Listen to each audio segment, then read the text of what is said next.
Hey, this is Missy Hyatt, the Walking Riot, and I say that you need to save with Conrad. Jim Ross told me, you need to go with Conrad. He'll save you money. And he did. You guys helped me out great. And when I refinanced it and paid off everything, I think my payment was only $8 more a month. I probably saved at least over $30,000. They make everything so easy for you. Go to Save with Conrad if you want to refi your mortgage or anything with your mortgage. Just go to Save with Conrad. Hey guys, Double J, Jeff Jarrett. Need to call a timeout real quick here. I wanted to tell your listeners what I've been telling my world listeners for a while now. It's about all the incredible things happening over on adfreeshows.com. We're kicking off 2023 with an all-new edition of Title Chase as Conrad dives into the moments, memories, and matches of the 10 pounds of silver, the NWA U.S. Heavyweight Championship. Man, I am doing great. Like my friend Steve Kern likes to say, gratitude is the attitude, and that's where I'm at. I like it. Well, I had a blast talking about the old WCW Heavyweight Championship with you recently, and we thought, hey, let's get down a rabbit hole about something maybe a little more old school. Tell everybody what you're holding there. I am holding the 10 pounds of silver NWA United States Heavyweight Championship belt. We get a peek behind the curtain on an all-new edition of The Insiders as Conrad sits down with former WWE writer and current Impact producer Jimmy Jacobs. You start to realize that you're one weird interaction with Vince away from being in the doghouse or being fired. Wow. And then you just start to behave in a way to try to not get fired. And then your ideas become ideas in an effort to not get fired.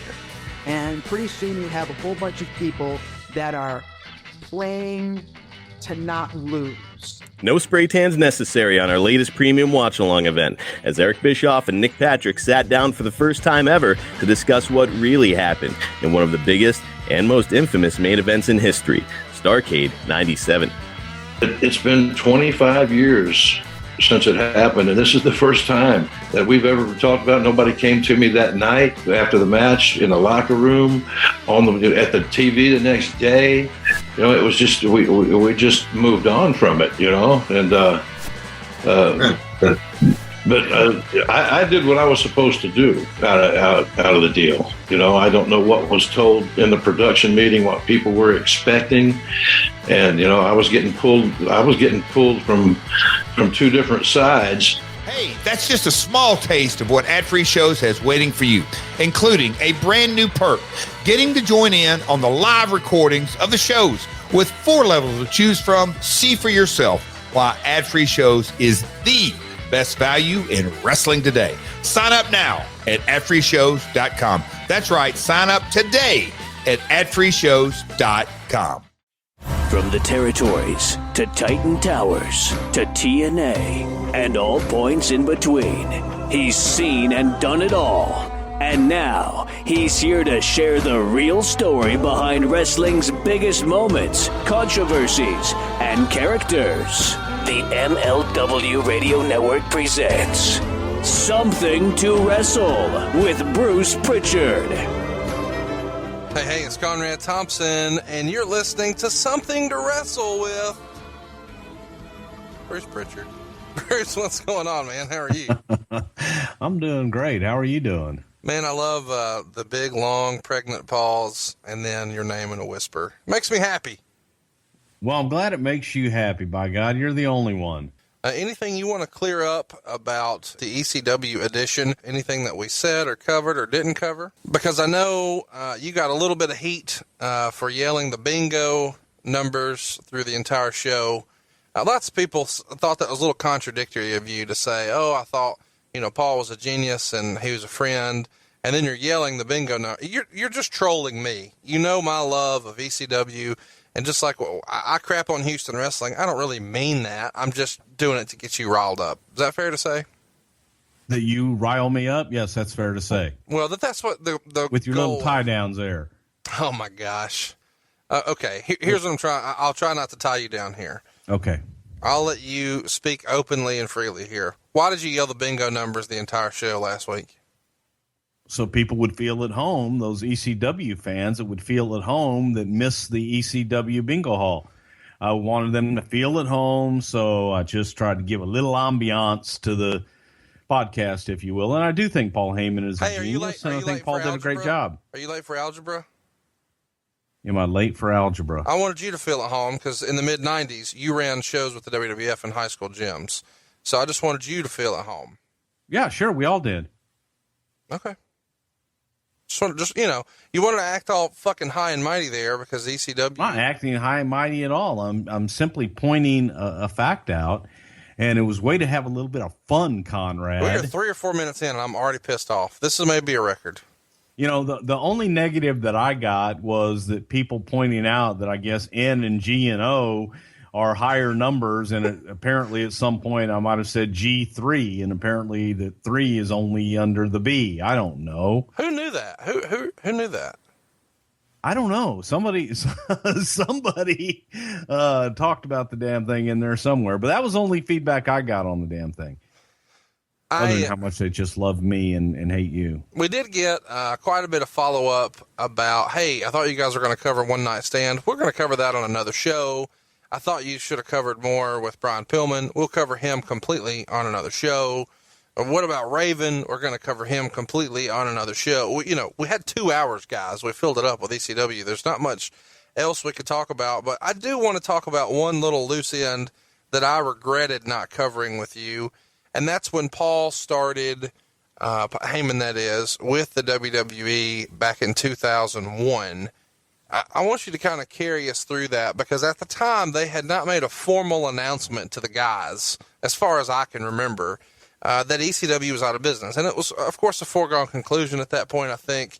But there were still some guys, maintaining hope that he was going to get a deal. And that, he wasn't really working on Rollerball. He was working on a deal out in Hollywood and blah, blah, blah. But kind of carry me through the way you remember that happening, where all of a sudden he shows up on Raw and he's a color commentator and he's with Jim Ross and it's like nothing happened. Do you remember that signing? Well, his business was done at that point. Paul had not turned the lights out. As a matter of fact, Tommy Dreamer's the one that turned the lights out on the business. And, Paul came to work for us. He needed a paycheck. He needed a job. And it was a foregone conclusion. And Paul left and came to work where he could get a paycheck every week. It was that simple. Well, it was a fun time in wrestling. It's one of my favorite times, that era with the big three, so to speak. And I enjoyed touching on it. But one thing I want to touch on before we get to this week's topic, and we talked about it on the Flair show this week, and I was curious if you had an opinion about Bret Hart's comments about the Freebirds never drawing. I know that Michael Hayes is a friend of yours, and I know you've had a good relationship with Bret over the years, but I wanted you to kind of weigh in on this, that the Freebirds didn't deserve to be in the Hall of Fame. The Rougeaus did, Rick Rude did, Owen Hart did, Demolition did, but the Freebirds never drew anything. I found that a little curious since, he was clearly talking about the WWF. I'm pretty sure Stu Hart's in the Hall of Fame, and I don't remember him being a draw in the WWF either, but that's just conveniently left out. What's your opinion? Wow. Well, first of all, I can't disagree that Owen Hart should be in the Hall of Fame. I think Owen is deserved of a Hall of Fame spot, and it won't be complete until he's in there. And Demolition, without a doubt, Rick Rude, another one that's worthy. But to say that the Freebirds were not worthy of being in the Hall of Fame and that they never drew, please. The Birds drew in every single territory they ever worked from the time that they were teenagers. If they went in and they worked on top, and they popped the territory and they drew. Every place they worked. So, as far as the Birds not drawing and not having a place, they do have a place. Michael Hayes has a place simply by himself for his backstage work and his creative work that he's done in the WWE since he's been there. And, Terry and Buddy, those three guys were an institution. I mean, they really and truly were. They did draw money. They were a great team, and they are deserving of being in in the Hall of Fame, and to get into name calling and things like that. I read a tweet that Michael Hayes, tweeted out, yep, they definitely been drunk in their days, and they definitely have parted, but they've also popped every territory that they ever worked. And I couldn't think of three more deserving guys than the Freebirds to be in the Hall of Fame. So I don't know what prompted that on Brett's part, but totally unfounded and totally unfair as well. Before we move on to one other topic, Bruce, it's kind of been unspoken, I think, and maybe it has been just laid out this plainly. Owen's family doesn't want him in the Hall of Fame, correct? Well, as far as I know, I'm not sure that his widow wants him in the Hall of Fame. Yeah, I think that his brothers and sisters and those people definitely want him in the Hall of Fame. I'm just not sure that that's something that his widow endorses, and that's something that she doesn't want. But so to me, it's fair, for him not to be in. Not to say that, he doesn't deserve to be. Obviously. It's not for lack of trying on WWE's part. Yeah, that's what I'm trying to get to. Like, it's difficult for him to take them to task for that when she doesn't want it. You kind of want to respect her wishes. Exactly. I wish that we didn't have to talk about this, but we did a WrestleMania 7 show recently, and through the course of that conversation, we of course discussed, all the Iraq stuff and the war stuff and some touchy subjects. But one of the things that we discussed was when you guys made the decision to go ahead and burn the Hulkamania t-shirt, I asked, hey, had you guys ever discussed, burning anything else? And you said that, yes, there was a conversation about the American flag. Kind of remind everybody, in case they didn't hear the WrestleMania 7 episode, what that was. Well, when it became legal to burn the American flag, it was made legal. Before that, you would go to jail, essentially. It was a criminal offense to burn the American flag. And it was Jesse Ventura, who was, at the time, a color commentator, who sat in Edit 1 and pitched the idea of burning the American flag to Vince, saying, hey, you can do it now. You should do this. Well, that's obviously a controversial topic, no matter who says it or when it's said. But your friend, who you've told me to not say his name on the show, and you want me to bleep, but it rhymes with Have Sheltzer, he had a comment about that I'd like to get your take on, because, oh God. And I know that you don't, you're tired of this, and I'm sure some of our listeners are, but this is one in particular that I feel like should be discussed, because if you don't remember Jesse Ventura's background, kind of carry everybody through what that was.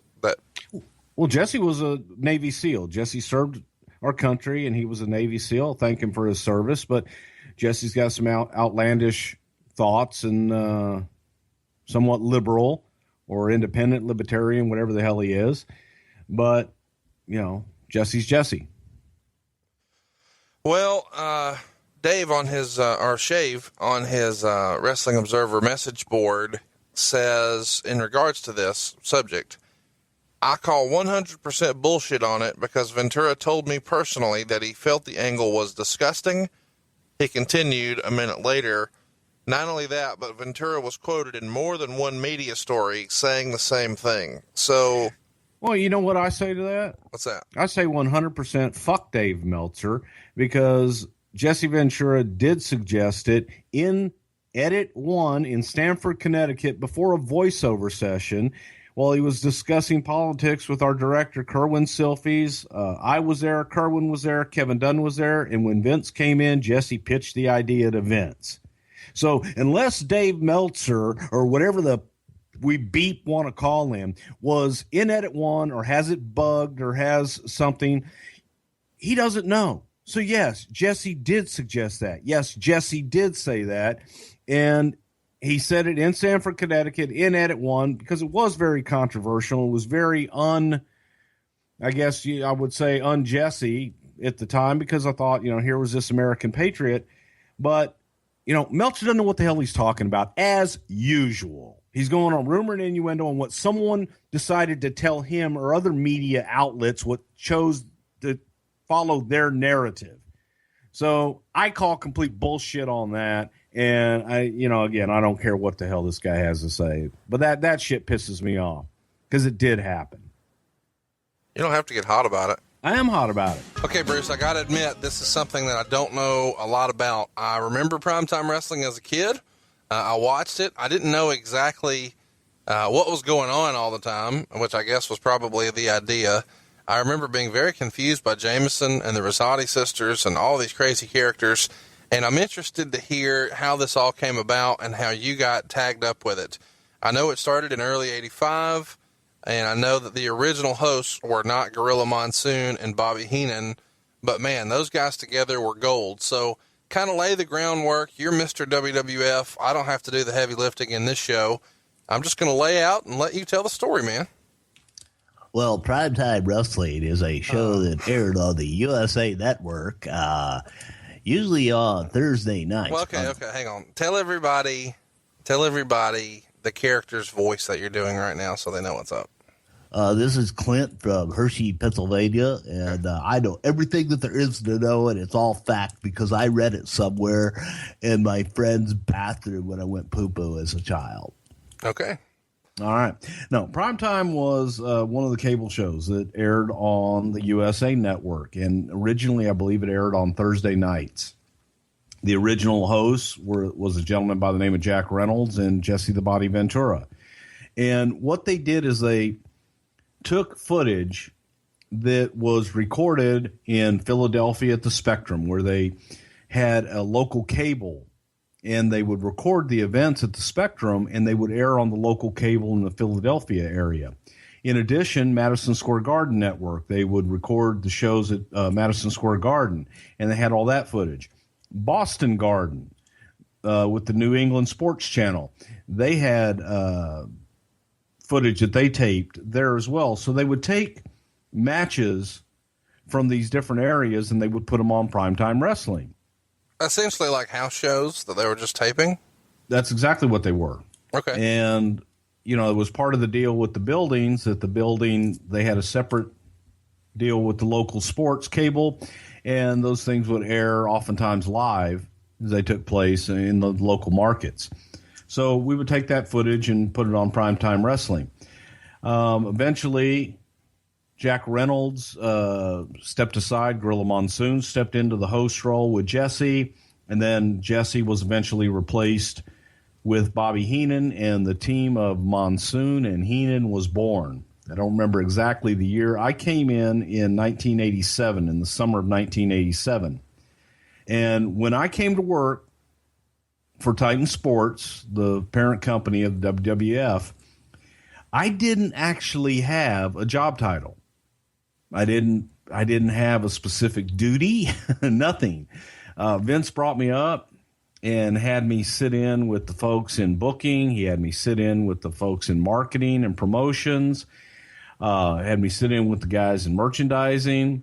And also he had me working with the television guys at, what was the name of the Video One in Baltimore, which is where they did all of their post-production work while they were building their studios in Stamford.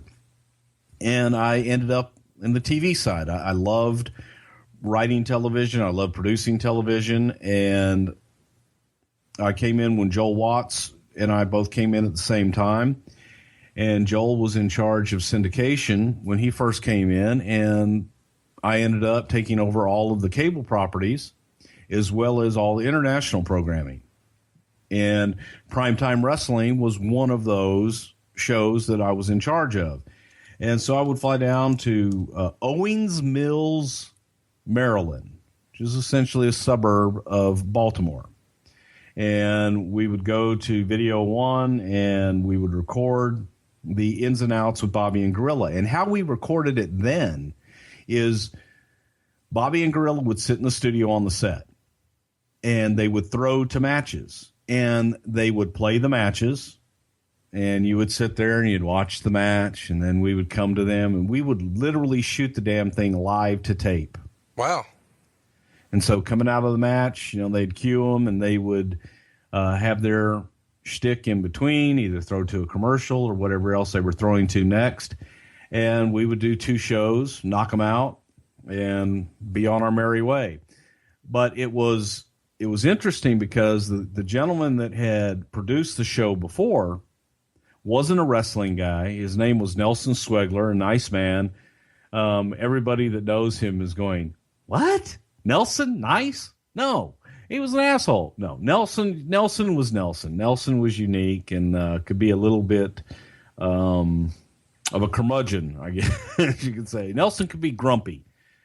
And Nelson was the producer of the show Record. So Nelson, how he would write the show, he would just look at what matches he had and write them down.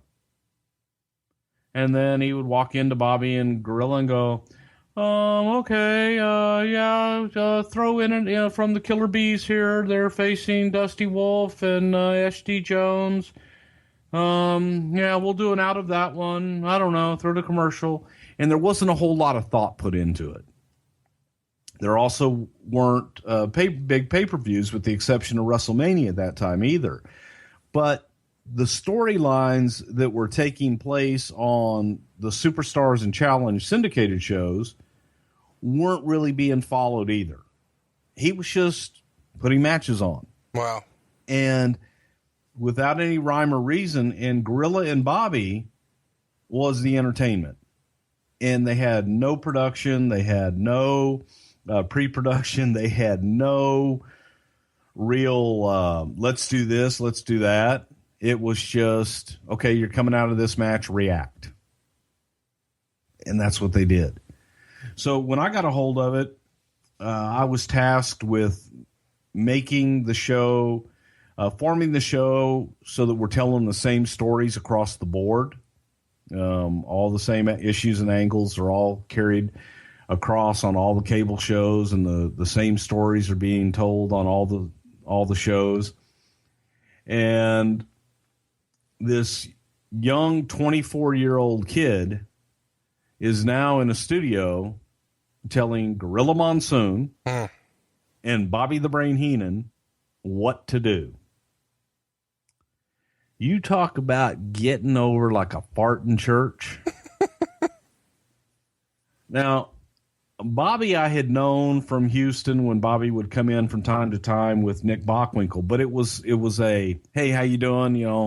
Nice to see you again type thing. Very casual. We didn't really know Bobby, but at least I knew him from before, another place before I got to Titan. Gorilla, I didn't know from Adam.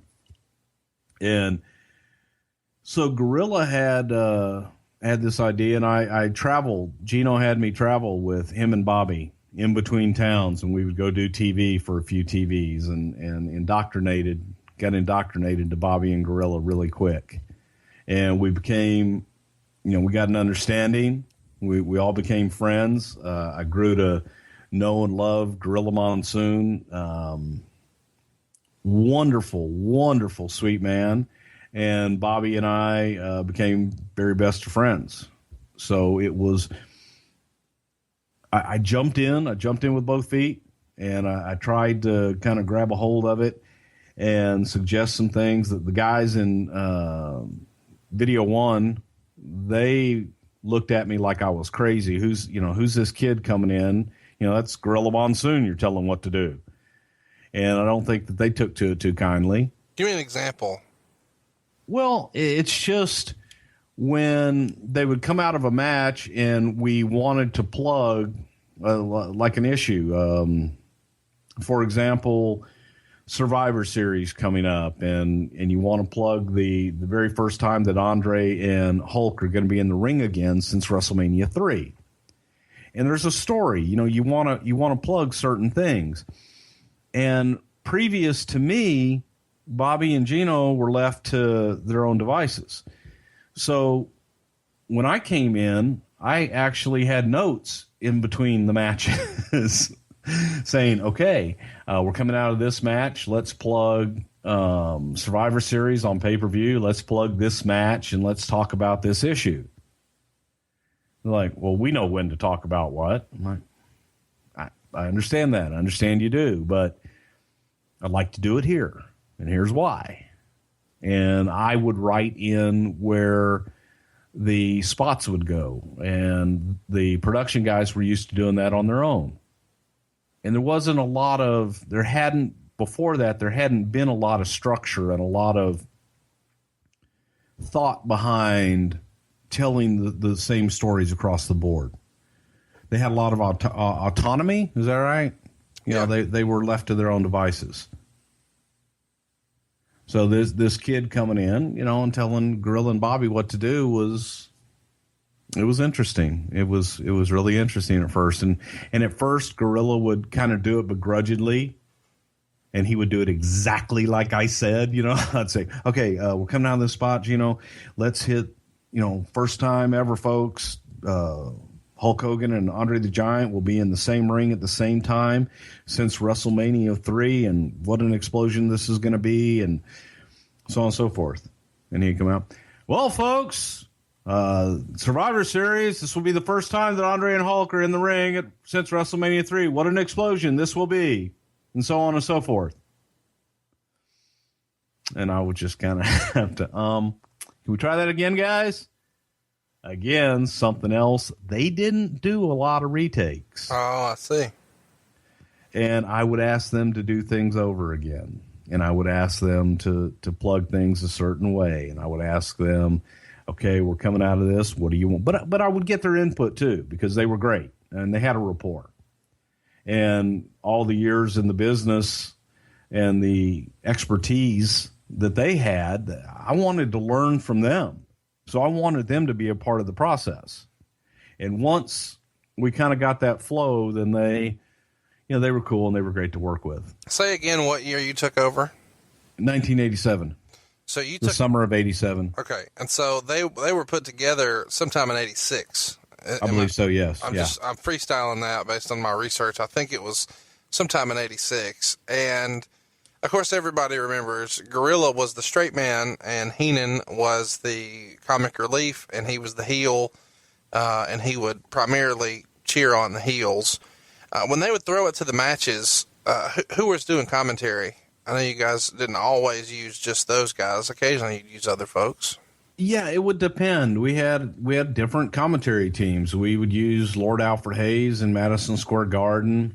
Gino would do Madison Square Garden. Gorilla did a lot of them. I had brought Rod Trongard in for a while, who was a great radio voice from Minneapolis. He did some of Burns TV. We used Superstar Billy Graham. Wow. But Alfred traveled to a lot of those, and we just had different announce teams. Trongard is not a guy that I recognize his name, but I'm sure I would recognize his voice. Great radio voice. You would have loved him. Tell me about the name he first started with. I think everybody listening knows Jesse Ventura. Catch us up on Jack Reynolds. Jack was a guy I believe Jack was from Toronto, and he was just one of those old announcers. I think he did Jack Tunney's TV. I'm not really sure, but I met Jack on the way out, and I met him in Toronto. That's why I say I think he was from Toronto. But I didn't do a whole lot with Jack. When I got there, it was Bobby and Gorilla, and they were the team. They did a lot. They did a lot of experimenting before I got there with Primetime. Occasionally, this show would not just be filmed at Video One, and I did some looking while you were kind of explaining. Video One's now closed. But I did. Yeah, because we took all our business and built our own studio. So you guys were the primary business for Video One? I would say that at the time, we pretty much utilized Video One's, all their resources, yes. But, I mean, you were like the lifeblood of their business. Without you, yes, they were done. Without a doubt, yes. So why wouldn't Vince just buy them? Because he wanted a studio in Stamford next to the office. Well, there you go. There's that. But what I was getting at is not everything was shot in studio. Sometimes you guys would venture out and shoot on location. There's some fun stories, I'm sure, about Busch Gardens and some other areas. Can you kind of carry us through some of the different landmarks that you guys shot the show at? Well, every once in a while we would get a hair up our butt and try to do something on location. And the Nelson Swegler, who was in charge of production, when I say he's in charge of production, he was in charge of hiring the crews and logistics of production. But as a creative producer, Nelson wasn't the most creative. But Nelson liked to fancy himself as a producer. And from time to time, we would take things out on the road. And Bobby Heenan, for example, you mentioned Busch Gardens. Bobby Heenan had a connection at Busch Gardens in Tampa. And there were a lot of guys that lived in Tampa. So we thought, well, hell, let's go to Busch Gardens. We can get a show out of it. We had Jimmy Snuka was coming back at the time. We had the Bushwhackers. And we just took Bobby and Gorilla and put them in unique situations and unique environments. And hilarity would ensue. But, you know, with Bobby being kind of the bumbling fool, I think one of the funniest things that happened at Busch Gardens that wasn't on camera was we were on the back of a truck in the middle of this giant field where the giraffes were, there were hippopotamus and just all kinds of exotic animals. And I'm standing in the back of the truck and I'm talking to Bobby and Gorilla and I'm looking at them as I'm going through everything. A giraffe comes over the top of my head and literally ate my run sheet as we're sitting there, you know, kind of going through things. And it just was fun stuff. We put the Bushwhackers out in the middle of Busch Gardens, discovered them, and had Jimmy Snuka traipsing through the wild animals and had fun. I think the most money spent was Old Tucson. We went to an old Western town that was a set for a lot of Westerns in Hollywood. And it was in Tucson, right on the outskirts of Tucson, hence the name Old Tucson. And this was a 2-day shoot. And when you talk about, I mentioned his name a lot, Nelson Swegler. Nelson loved, and I mean loved, to spend Vince McMahon's money. How do you mean? Vince ever, huh? How do you mean? Give me an example. Well, if Vince ever wondered what to do with his money, Nelson could always find something to spend it on. So Nelson brings me this idea and says, here's this old town, and he knew the guy that ran it, and said he could get us a deal, and we could shoot a couple of shows in Old Tucson on this old movie set and have access to all of their extras and all their special effects and everything. And we could get 2 shows out of it, and what a great deal it would be. And I said, great, you know, give me a budget. Let's take a look at it, and we'll see what we can do. Well, I got a budget. I think the budget was around $30,000, and I figured, okay, $30,000, I'll get 2 shows out of it. That's not bad. We're going to be out there anyway. I didn't have travel and everything else to think of. When it came back and we were all done, I think it was close to $78,000, something like that. It was north of $70,000. Wow. And Vince got the bill and I got the phone call. I was like, well, no, my estimate was 30. Well, that goddamn bill is 70. And I was like, oh shit. So yeah, Nelson had a penchant for spending Vince's money. We did some stuff out on a yacht where we got access. I watched the last prime time that aired right before we went to Monday Night Raw format, and went back and showed some of the stuff on the yacht with our limo driver, Ray. There's some great stories there. But it was a fun show, and it grew and it evolved, and eventually we decided that Bobby Heenan as an entity was probably, you know, bigger than the show itself. And we toyed with an idea of giving Bobby his very own show and give him a talk show. This was not long in the tooth here. What's that? This Bobby Heenan show, this thing, this, I'm going to lay out. I'll let you take over. Well, the Bobby Heenan show, Was a great concept, by God. Okay, folks. Yeah, it was one of my ideas. But the Heenan show was a way to spotlight Bobby, and Bobby was looking to do other things. There was a lot of interest in Bobby out in Hollywood and other things. So the idea was put Bobby in a different element, kind of get him away from Gorilla, and let him use his wit and his sense of humor on the average Joe. And the idea was simply to take the news of the world, the National Enquirer, take those really unique personalities, like Wolf Boy and the world's oldest stripper, the world's fastest painter, just kind of bullshit like that, and bring them on the show and unleash Bobby on them. Because Bobby, left to his own devices, was one hilarious son of a bitch, and he could really kind of tear people apart without even trying. So we decide that we're going to make Primetime a 90-minute show. And the last 30 minutes of the show would be the Bobby Heenan show. So we shot a big angle where we got Bobby off of the show, and Bobby was kicked off of the show. We brought Roddy Piper in to co-host with Gorilla, and Bobby had his own show, The Bobby Heenan Show. Had its own open, had his own guests, and I think it may go down in history as one of the worst television shows ever to make air, which today would probably make it one of the greatest television shows ever to air. And it lasted, I think, 6 weeks.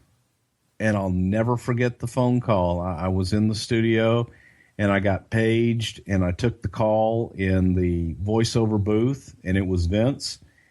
And he said, "Bobby Heenan show's dead." I'm like, "What do you mean Bobby Heenan show's dead? We haven't even begun. We haven't even got this damn thing going yet." "It's dead. Talk to you later."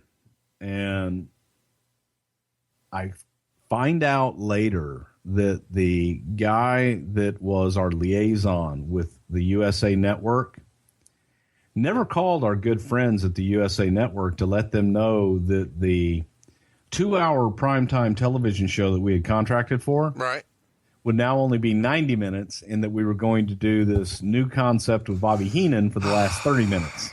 Nobody even mentioned it? Nobody even mentioned it. Wow. Now, the killer is it took USA Network 6 weeks to figure it out. But when they did, they were not very happy. That's awesome. So the Bobby Heenan show died, and it was a very, very sad time, because just when it was getting over, by God, they went and killed the thing. Now, I have to ask the sisters. I want to know the story of how these sisters got involved with the WWE and Primetime, and let me just get it out of the way. Was it a rib? Well, are you kidding me? Of course not. It's not a rib. The Rosati sisters. The Rosati sisters were 3 lovely young ladies from, I want to say Poughkeepsie, New York, who used to go to all of the WWF events in the Northeast. They were huge fans, and there wasn't a show that they missed. They went everywhere. So Vince had an idea to utilize their unique looks on, at first it was on the Bobby Heenan show. I remember that. And Bobby referred to them as the Oinkettes. Wow. And they dressed in one-piece bathing suits. Mm-hmm. They were plus-size ladies. Full-figured. Full-figured, thank you. 3 of the sweetest ladies you'd ever want to know in your life, and they had a great sense of humor. And most of the jokes that were at their expense were usually suggested by them. So when Bobby referred to them as the Oinkettes and would do the, I smell bacon, the Rosati's must be around. A lot of that stuff was their idea, and a lot of that was them poking fun at themselves. And they had a great sense of humor, and they were a lot of fun. And then there was Jameson. And you have to remember Jameson. Oh, I remember Jameson very well. And Jameson, as a kid, I have to admit, was kind of confusing to me. I didn't understand what the hell was going on. I just know that he loved him some Bushwhackers, and they loved him. Well, Jameson was confusing to me as a producer. Jameson was an actor from New York that Vince went to a dinner theater, like one of those murder mystery dinner theater type things. Right. And the Jameson character was a character in the play that Vince saw. And Vince was just tickled with the Jameson character. So he brought him in to meet me and Bobby, and came up with the idea, what a great sidekick this would be for the Bobby Heenan show. And Jameson was born. And he never went away. What do you mean? Well, I mean, it was a great gag. It was fun the first time, and maybe, the second and third time. But after a while, the act just kind of got old, in my opinion. And, then Vince just loved it. So he put him with the Bushwhackers, and Jameson, Jameson became a bona fide WWF superstar, pal. So, that was Jameson. Did you see a few years ago where people thought that Jameson was Andy Kindler? Who the hell is Andy Kindler? Andy Kindler is a stand-up comedian who you would recognize if you threw him in your Google machine right now. I know you're at your computer. Throw it in. Kindler. He's been on stuff like Everybody Loves Raymond, Last Comic Standing, The Daily Show. That's actually where I remember him. He made some appearances on David Letterman. I've even seen him do stand-up before, on like Comedy Central and stuff like that. Anyway, really, really talented comedian. But a few years ago, people were convinced that guy, Andy Kindler, was actually Jameson. Can you clarify? I can clarify that's not the same person. I don't know how that whole thing got stirred up or started, but I did find it interesting. You mean it was rumor and innuendo? Yeah, and you actually got taken to task. I did too. That we continually say innuendo incorrectly because it's in regards to something sexual in nature. I'd like to be clear. I do not use it incorrectly. Bruce does. I just repeat it tongue in cheek, pardon the pun, for him. So the Rosati sisters, I'm not done with them. Need your shovel back? No, I'm good. Okay. Well,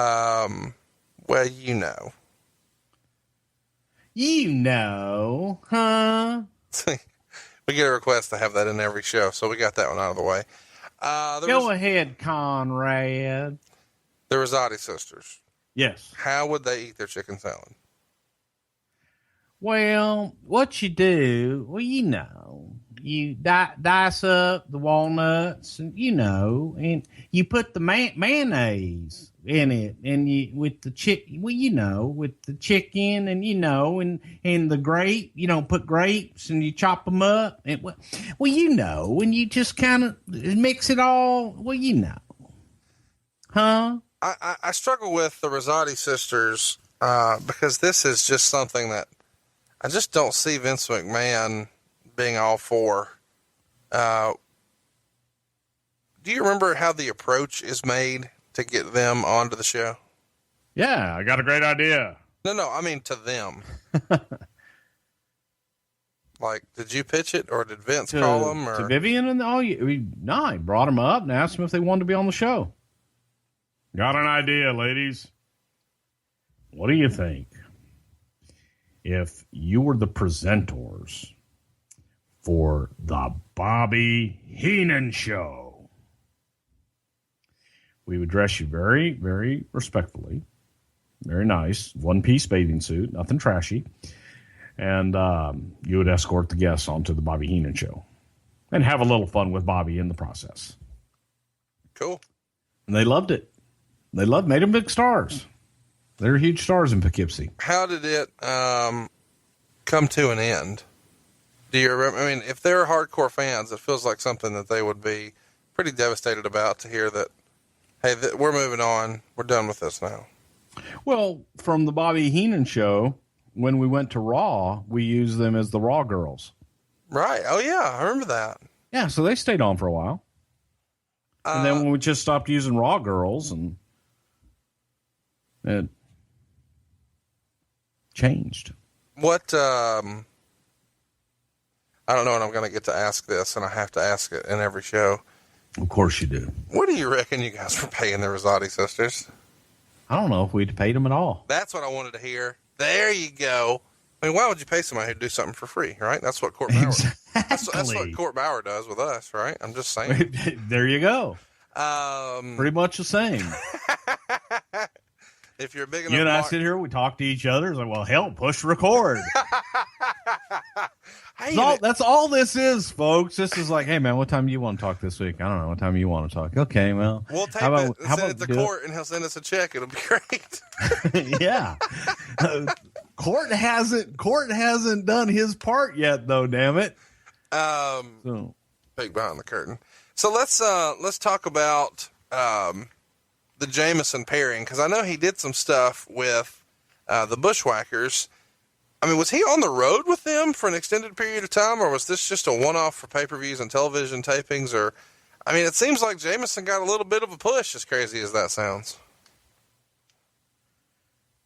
He was a character, first it started out just on television, and he might have made a few house shows, but no, he wasn't out on all the house shows. He made a few appearances here and there.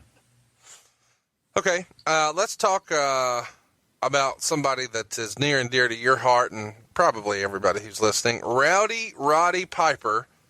He spent some time on the show, I think in 89, because I remember there was a Christmas episode that we're going to talk about probably at length, but he spends some time, I think, filling in for Bobby Heenan, if memory serves. So it's just him and Gorilla. What was it like working with Roddy? You kind of carried us through what it was like working with Bobby and working with Gorilla. How did that dynamic change when Piper was introduced into the mix? Well, Roddy was always interesting to produce, and Roddy and I were friends. We became friends, and Roddy could be intense. And, you talk about, like, when I first started there trying to produce Gorilla and Bobby, and then throwing Roddy Piper into that mix, it was even more challenging because Roddy was very protective of his character, and Roddy kind of analyzed everything. And I dare say that Roddy would even overanalyze things from time to time and read into things that weren't necessarily there. So it could be a little challenging at times. I think for me, there was a great Halloween deal that we did one time. And the funny part about it was that we brought Roddy in when we did the Bobby Heenan show. Right. And the primetime set was in the same studio that the Bobby Heenan set was in. And we would do, like split screens where let's go to Studio B in the Bobby Heenan show. And Roddy would stare at Bobby across the damn studio. So it looked weird on camera. And they would go back and forth and forget. But I did one time. We did a Halloween show with Monsoon was Brother Love. And I forget what the hell I was, but I was on the show as Brother Love. And Piper beats the hell out of me and knocks me out with a pumpkin. And then I'm laying out and I'm supposed to be unconscious. And Roddy starts unbuttoning my shirt and rubbing my belly and then starts blowing on my belly, like you do with a little baby, yeah. like. Yeah. And I can't, I'm trying as bad as I can to just hold in the laughter. and he's tickling me and blowing on my belly and biting me and all this shit. And it was just classic Roddy Piper trying to keep a straight face while he had his way with my tender tummy. And Piper, for that episode, dressed up like Bobby Heenan. Heenan dressed up like the Genius. It was a fun show. And I think, hands down, the costume of the night that night went to Gorilla Monsoon. His brother Love. Yeah. Without a doubt. What a commitment that was. Oh, yeah. He did a great job with it, too. I couldn't tell the difference there for a while. You didn't know if it was you or not? Is that me? I can't tell. Thought I was looking in a mirror. Oh, yeah. You guys should have did the mime gimmick on that one. That would have been fun. Exactly. But, when you talk about dressing up as things, the one episode that very few people know the backstory on was a Christmas episode. Oh, this is something I want to talk about. And the story was, as I said, Piper, though, this time was in Studio B, if you will, separated from Bobby Heenan. Bobby was on the set of Primetime with Gorilla. And Bobby spent the majority of the show dressed up as Santa Claus. Now, I need to preface this there. If there's any children listening, turn it off right now. Turn it off right now. And then get better parents. Yes, and if there's any parents listening that, how do I say this? How do you preface this? Yeah, fuck it. Bobby Heenan's dressed up as Santa Claus, and we're building up to the payoff of this whole damn show, where Bobby's got a huge announcement at the end of the show. And Bobby builds it up. And he builds it up. Did you know this was coming? Oh, I knew what was supposed to happen, yes. Okay. I mean, we built the whole damn show around it. That Bobby had a big surprise for all the kids. Hey, kids, make sure your parents let you stay up late tonight, because I've got a Christmas surprise for you. And we build it up, we build it up, we build it up, we build it up. And we get to the end. And the idea was that Bobby was going to essentially say there is no Santa Claus. But before he could say it, Piper was supposed to jump him and not let it get out. But what Bobby was going to do was Bobby was going to say, hey, there is no Santa Claus. It's all a fake. It's a scam. And Bobby was going to take off the beard. He was going to take off the hat, take off the suit, say, I'm not Santa Claus. Santa Claus is a fraud.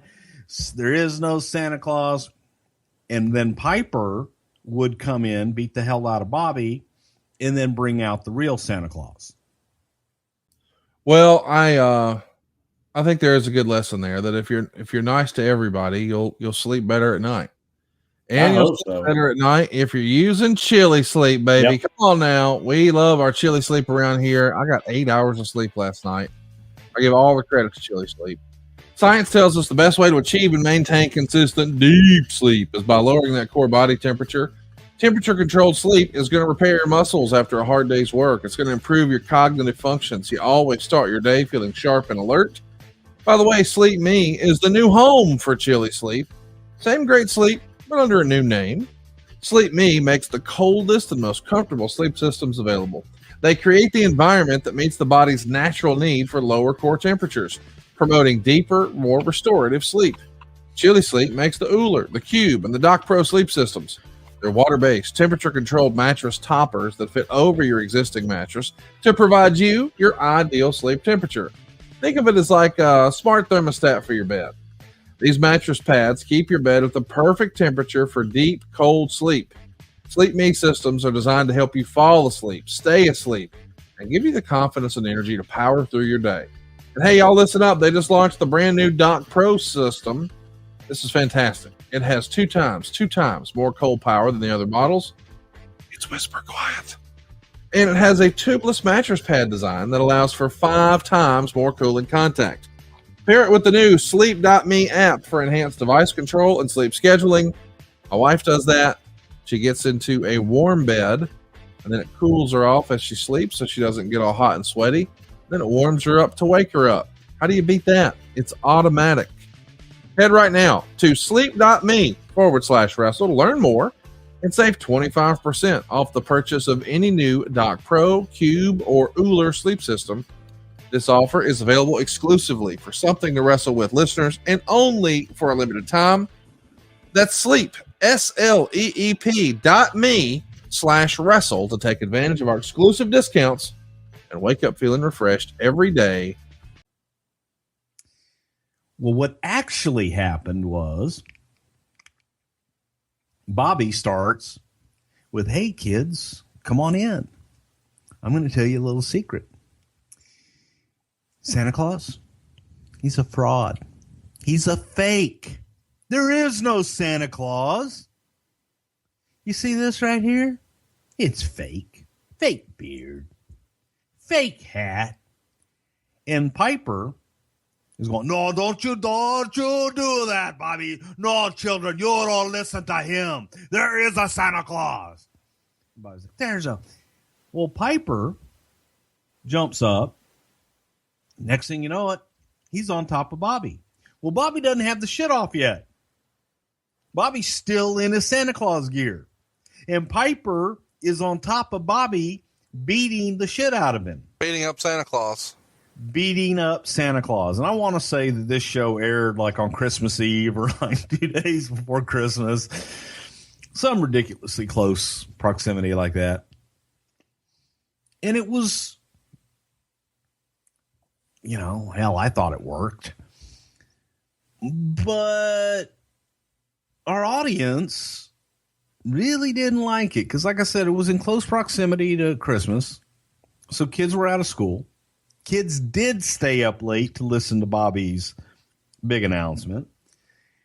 And then they get to see their hero, Roddy Piper, beating the shit out of Santa Claus. And they never got the exposure that actually Santa Claus was Bobby Heenan. My argument was, come on, you could tell it was Bobby Heenan the whole time. And parents didn't exactly see it that way. That was another time. That was next to not telling USA about the Bobby Heenan show. USA wasn't really happy about that one either. I think it was Piper's last appearance on Primetime. Might have been. In that regard. Yeah, it might have been. And, you know, it I talked about the Brother Hut Love healing segment on this show already, didn't I? No. All right. This is going to... before you do that, let me tell you, if you haven't already, go look at that segment that we're talking about, Christmas 89.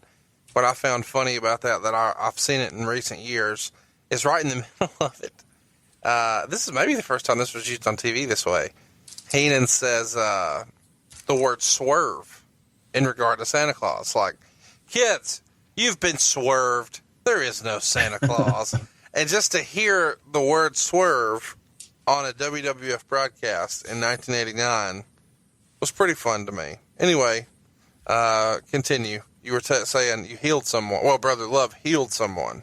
Well, there was the old, right before Brother Love took his hiatus in 1991, the urban legend, the rumor and innuendo, and I like the way I say it, I don't give a damn whether I'm using it right or not, has that one of the reasons that I didn't do Brother Love anymore and that I exited the WWF at the time was because we did a segment where I healed someone on national television.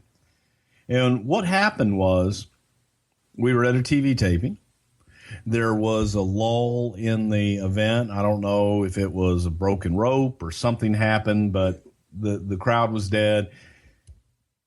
And we were trying to do something to entertain the crowd. And I was in my Brother Love stuff. I'd done some Brother Love shows. I said, well, hell, I could just go out and heal somebody. And Vince in his infinite wisdom said, you don't have hair one on your balls if you don't go out and heal someone. And so I took a gentleman from one of the truck drivers. There was a wheelchair right there by the entrance, and put him in a wheelchair and had Terry Garvin wheel him out. And I told him, I said, just listen to me, man. Do what I tell you to do. And I actually watched it the other day, and you can see me. I take the microphone, I hold it down by my side, and I'm telling him what to do. But there was no preparation, no nothing. I just went out ice cold and performed a live healing on someone in this arena. And I did it strictly for the house. I did it strictly to entertain the live crowd. It was never done, meant for air, but they shot it because the cameraman didn't have anything to do. There was no match going on, and we couldn't do anything in the ring. So they shot it, and the poor bastard came out in a wheelchair. He had sunglasses. He was blind. He had never seen before, and he had never walked before. And I laid hands upon him, and I healed him so that he could see again, and I healed him again so that he could walk again. And it was a miracle. And the rumor and so anyway, fast forward, they had recorded this damn thing. And in the middle of the recording, in the middle of shooting this just for shits and giggles, our illustrious director took a shot of the handicap section in the crowd. And there's a row of folks in wheelchairs. One of them had binoculars. And I'm talking about people who can't walk and who can't see. Well, who was the director back then? Same one that's there now. And so someone in their infinite wisdom, unbeknownst to me, aired that. Hypothetically, unedited. Does your friend from Kentucky who does a podcast on MLW, does he have a nickname for this director? No. Okay. He doesn't make a reference to him being a little bit of a character with his teeth. No. Okay. No, you're talking about two different people. Oh, okay. Well, the K then. I'm talking about Kerwin Silky. Yeah, that's what I wanted. Yeah. I was hoping Kerwin's my buddy. Kerwin's great, man. He's Kerwin's great. a great director. Great guy. Wonderful guy. Been there. He's in the heart of, I'm in the Kerwin Silky's heart attack club. We both had multiple heart attacks. And by the way, he does not look like someone who would struggle with that. Yeah, he's had a couple. Working there is hard living. Yes, it is. So, but they aired that, and I never heard USA get upset about it or anything else. But the urban legend and the folklore is that after I did that I was unceremoniously fired, and that is not the case. I was fired for being an asshole and not getting along with John Filippelli, which we have covered. So is that the only time you ever healed someone? On TV. No, I mean, is that the only time you did that bit? On TV. I've laid hands upon people all the time. Well, we're not going to talk about the sex scandals from the 90s. Easy, Tiger. You know what I found interesting about this this healing clip? That, it's on YouTube if you want to Google it. Oh, God. Brother Love with Blind Man, and it'll pop right up on YouTube. What I found interesting about this is, and I didn't realize this, somebody smartened me up on social media over the weekend. This happened right up the road from me at the Von Braun Civic Center here in Huntsville, Alabama. No kidding. Yeah, on the back of the wheelchair, as the shot is finishing, you can see that it is the building's wheelchair. It's got the big stamp on the back, VBCC, Von Braun Civic Center. That, as you know, is like 2 miles from my house. It's literally right down the road. So there's a good chance I was at this and just don't remember it. I've probably blocked out all the painful memories like that. Well, no, that would have been a highlight of your childhood. No. To actually witness a live healing, if you will.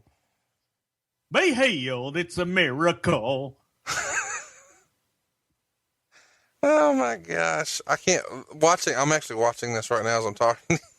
You pushing this guy's head back is he got colored. This is great. I split his head open at the bridge of his nose where his glasses were. I pushed down so hard and pulled him back. I split his head open. Oh, I see. I'm sorry. Right. Yeah.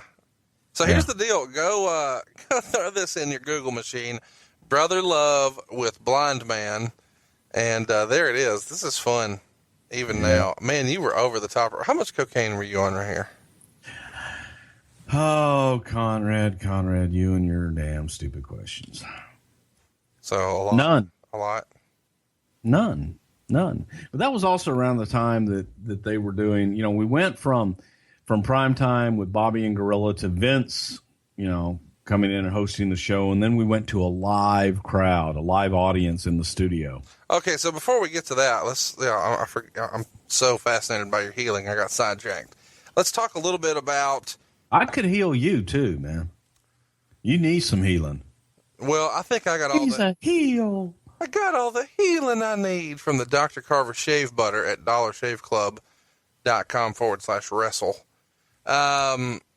Chat me up. There were other cameos over the time that you guys did this, and I know that you did some on location too. I remember specifically there being some stuff that you guys did at Trump Plaza with Gino playing cards. Carry me through. I'm sure there was a good story when you guys were gambling. In my head, there was some drinking. There were some fun nights. If you guys are going to be in a casino set up for a few days and now you're filming, this lends itself to a good story. Let me drag it out of you. Unfortunately, no, but because Atlantic City was local for us, so we would just drive down and drive back. But the interesting thing is if you are going to shoot in a live casino like that they can't, like their dealers and everything cannot be involved in, like, we couldn't set anything up. Like, we wanted to set up things, where Gino kept hitting blackjack and Bobby would bust on everyone. Oh, yeah, they can't fake that. They can't fake that. That's illegal. They can't do it. And they couldn't work it in any way, shape, or form. So Monsoon just pulls out a wad of cash and he just decides, okay, well, I'll just gamble and win some money. And they did allow us to shoot that. Which I don't even think they would let you do now. I don't know if they will or not, but we did some crazy stuff. And that was Monsoon just throwing money on the table. And then he's like, well, Bobby, just you bet and just keep hitting until you bust. Even if you hit 21, insist you take another hit, type thing. And Monsoon was going to bankroll it, but that was insane. We did before WrestleMania 9, we went out and we shot opens and stuff in Caesar's Palace. By the pool. Huh? By the pool, right? We did. Oh my God, I forgot about the pool. We shot by the pool, but we also shot in the world famous fountains. And Vince McMahon and Randy Savage, the fountains that Evel Knievel jumped? Yeah. Okay, and wrecked and almost killed himself. Well, we're in front of the fountains, and Vince gives Randy Savage the Iggy to grab me, and they're going to throw me into the fountains in front of Caesar's Palace. And then they were going to throw me in the fountain, and Vince got up on the ledge. Vince slipped, and Vince went in.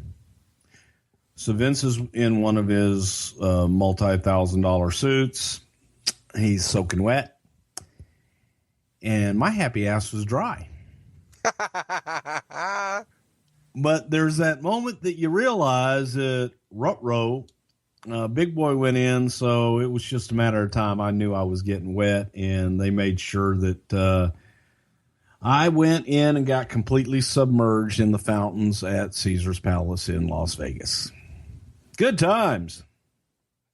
Well, I knew that pool shot. I mean, I knew when I saw the pool that there had to be some fun filming that. The pool shot, we did stuff with Bobby and Gorilla. And Bobby, being classic Bobby, folks, the guy that you saw on screen was the same guy in real life, except in real life there was no filter and he's all the way live. So Bobby, there's an old couple of, I believe they were Asian, and they were taking pictures, and they're taking pictures of one another, off the deal. And Bobby had a gimmick. Bobby used to say, "Oh, what a beautiful couple. Let me take the picture for you." And Bobby would cut the heads off in the picture. That was back in the day when your camera was a film camera, and you had to take it in to get it developed, and you would wait for your pictures to come back, and you're so excited about these pictures that you took. And this nice man took a picture of the two of you next to this one-of-a-kind thing, and your head's cut off. That was Bobby's gimmick. But this one time they're out by the pool, and Bobby says, "Oh, hey, let me take that picture." And Bobby backed these two nice elderly people right back into the pool. Oh, my. Now, there was a step, there was a ledge. They just went in about, ankle deep. But, yeah, absolutely classic. Wow. So there were good times with the dastardly things that he did on TV were not anything in comparison to what he did in real life. Backing him into the bull, that's pretty awesome, dude. Oh, yeah. It's Caesar's Palace with everything behind you. And it was a cold day in Vegas. So there weren't a lot of people around. So it was classic. It was excellent. So chat me up. Another person who would have filled in a little bit during this time would have been Mean Gene Okerlund. He was a staple on the show for a little bit. You've got to have some good Mean Gene stories. Mean Gene is hilarious. We've had an opportunity to have him on the podcast with Rick before, but I'm sure you've got some fun stories to share about Gene Okerlund. Yeah, Gene didn't do a whole lot on primetime. Gene did his All-American gig, and maybe every once in a while if we needed someone, if Gorilla wasn't available or something, or Bobby, we'd have Gene fill in. But Gene was a lot of fun, man. Gene was a classic. He's one of those guys that can go anywhere, do anything, and fit in. And gift of gab like you wouldn't believe. I'm curious to hear about the Brooklyn Brawler. I think the Brawler debuted on primetime. Am I getting that right? Bobby Heenan. I don't remember that. But. Bobby Heenan brought him in. This is right after, I think, Rooster was turning babyface, maybe, and Heenan had brought in the Brooklyn Brawler, and then he attacked Monsoon and beat him up with a chair, and then Rooster makes the save. Think that ring a bell? Yeah, it does. I mean, if you say it happened, it happened. No, it does ring a bell. I do remember that. And it's funny, and you brought him up, Cock-a-doodle-doo man. On the very last primetime, the last primetime that there ever was, that's when Terry Taylor came back to the WWF at the time. And, everybody talks about what a horrible gimmick it was with the Red Rooster. And so Terry was given the opportunity when he came back, you do what you want to do. And Terry's great idea for his gimmick and his big return to the WWF was terrific. Terry Taylor. And you can see that on the very last prime time, and it kind of got over like it just did with you. And he did more in his terrific Terry Taylor persona that he came up with that was like a rooster than he ever did when that was his gimmick. Just naturally. And that's what we were looking for. Where's the underlying heat with you and Terry Taylor come from? What do you mean? Well, you said cock-a-doodle-doo, man. I mean, you're shitting on him pretty good here. Why don't you just own it? Well, no, because Terry just to me is the classic example of somebody that had they embraced the gimmick and really worked it, then I think it would have been a lot more successful than it was. And by not embracing it and going out and he would always bitch and moan that it was the gimmick instead of looking at the mirror and saying, well, you know what? Maybe I could have done that better. So just passing the buck rather than just owning up. Right. Yeah. And, I just, no, I don't have anything against Terry. Again, it goes back to I'd have to care. Sean Mooney was on a few of these shows, and Sean Mooney's a guy we don't really hear about that often anymore, but he was a big part of the WWF for a lot of this era. I don't know when we'll talk about him again. I've been told on Twitter, I don't know when we'll talk about him again. Should be one of our next T-shirts because I say it in every episode. That should be a segment. I don't know when we'll talk about this again. Yeah, well, Sean Mooney makes this week's I don't know when we'll talk about him again. Kind of catch everybody up on his contribution to the business. Sean Mooney was an anchor. He was, God, I forget where the hell he came from. I think it was Long Island, but don't hold me to that. But Sean was an anchor. He was a news guy and came in, and he became our event center host, which he would do all the wraparounds for all of the live events in the individual markets. Great voice, great look. Vince loved his look. I mean, he had that classic anchor, and he eventually became the anchor in a Boston station, 10 o'clock news, and has done very well for himself. But Sean was one of those guys. He looked like he had credibility. He did have credibility. A wonderful guy, and you could put him in any situation. He had a great sense of humor, and you could stick him in anywhere. He was the straight, credible guy, to Gene's kind of slapstick stuff. He's now all the way out in Tucson on the NBC affiliate out there, KVOA. I always thought he was awesome. As a little kid, I thought he did a phenomenal job. And I remember, and I'm curious because, I'm just a dumb kid watching at the time, the set that you guys used to use with he and Gene Okerlund with all the little television monitors behind him, is that Video One, or is that... That was Edit One. Okay. Early on with Gene doing it in All American before 1988, that was Video One. That was after 1988, that was the studio in Stanford, Edit One. And Sean's was an Ultimate screen. So Sean did all his in a studio with the green screen behind him. Wow. That's pretty cool. I didn't know that. Thanks for ruining my childhood. Hey, you're welcome. Was it called Edit One in Stanford? There's no Santa Claus either. Swerve. Was it called Edit One as a nod to Video One, or as an FU, or is that a rib? No, it was called Edit One because you have Edit Suites. It was the number one Edit Suite. You had Edit 2, you had Edit 3, later on 4, 5, 6, 7, 8. That's all. Well, that's not as fun as I was hoping for. The truth usually is just it's so disappointing, isn't it, sometimes? A little bit. I'm sorry. Mr. Perfect breaks up with Bobby Heenan on an episode of Primetime Wrestling. I remember that very vividly.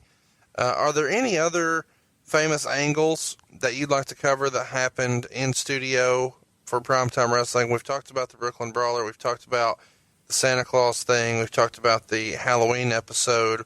Are there any other specific little segments or pieces of business that really stick out to you when you think about this show? Not off the top of my head. Primetime was just that staple. You got a lot better wrestling, I thought, because you got some house show matches. They were usually longer in length. And we used main events, and they weren't all squash matches. So it was a little bit different show. And you add Bobby and Gorilla in their element there, it just made the show different. So we didn't utilize it as much as we probably should have to do that type of stuff. You talk about ratings. Back in the day, Primetime Wrestling held cable ratings for some of the shows on Thursday nights. It was a huge show, and we took it for granted because it was cable. Cable wasn't important at the time. That was that stuff that group down south did on TBS. That was cable stuff. We were more concerned with the syndication and live event promotion. But cable was just a byproduct, and cable was just something, well, we've got it. It's national exposure. It's good, but it wasn't as important as it later became. And the concept was, this wasn't, the bread and butter, just to kind of put a bow on that piece of conversation, was the syndicated show, and this was just kind of a hodgepodge of that. It was highlights. So it was kind of the B show, right? but it just became. Yeah, it's really the C show if you look at it, because you had Superstars was the A show syndicated, and then Challenge was the B show, and Primetime probably was the C show, followed by All American. Isn't it amazing looking back that this show resonates so much with people that it wins our poll this week? But it was the C show. I mean, it was almost like a Sunday Night Heat in the late 90s. Well, but you could also argue at the time it was the best show. Oh no! I said, because of Bobby and Gorilla dynamic, and because of the matches and the different things that we did. Well, and what I enjoyed most was the matches weren't usually lit the same way. I remember some of those shows, the lighting rigs being a lot different than what we would see at a Superstars. And I know you explained that was because some of that was just house show footage that they just shot with a more simple shoot with one hard cam and maybe one on the ground. But either way, I really enjoyed that look. I thought it was kind of old school, and I appreciated it. I'm a nerd for stuff. It was different. Yeah. What day of the week did you shoot this, and what time of day? It depended on, a lot of times, because we would usually shoot or do voiceovers for Superstars on a Monday and Challenge on a Tuesday. I'd keep Bobby and Grill over and probably shoot them on a Wednesday. Okay. So a lot of times this was a Wednesday shoot. What time of day? Is this morning, afternoon, all day, evening? Okay. Yeah, it would depend, because later on when we were doing 3 weeks worth of programming, we would we'd try and knock out 3 shows. What would have been the time spent in front of the camera shooting this on a shoot day? Like, how long did it take for you guys to put together the program? Not editing and all that, but just right. Well, but like I said, we rolled it in live. They had all the matches ready to go. We shot the ins and outs, and then we rolled the spots, we rolled the matches, everything live. And when they were done, when they did their last see everybody, that show was ready to go.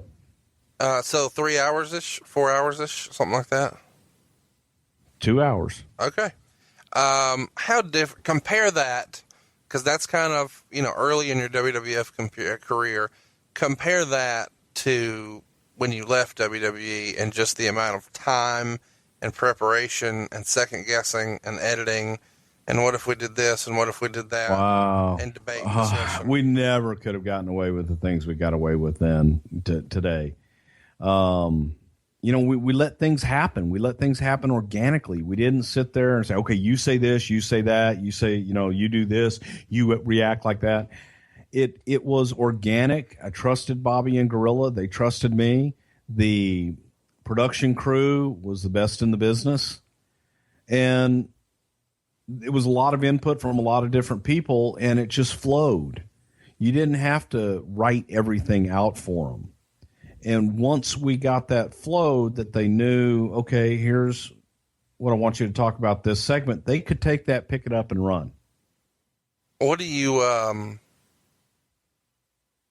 attribute that to? I mean, is this just Vince? Talent? Well, I mean, are you saying that those guys are just that much more talented than everybody who's there now? I mean, what I'm saying is that the confidence and the level of trust was there.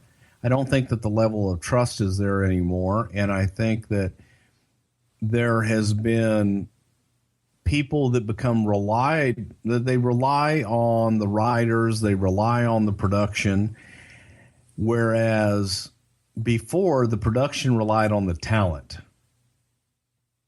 Does that make sense? Yeah. I want you to kind of give me more there, though, when you're saying the trust isn't there. The trust isn't there between Vince and the talent, or it's not between the incredible staff that they have now and the talent. All the above. I think that Vince doesn't trust the talent to be able to go out on their own and perform without putting every word in their mouth and every breath and pause in their sentences. And the talent themselves now don't trust themselves to experiment and to get out of the box. I hate that term, but I'll say it, I'll use it, and try something new. The commentators are, so produced, and I dare say overproduced, that there's no time for individuality. There's no time for spontaneity. That's all we did back then. It was, we knew the stories we wanted to tell, and we gave them bullet points, and I relied on the talent to get those stories across. What I find interesting is, well, let me ask the question first. How long did you guys spend on rehearsal for these shows? 0.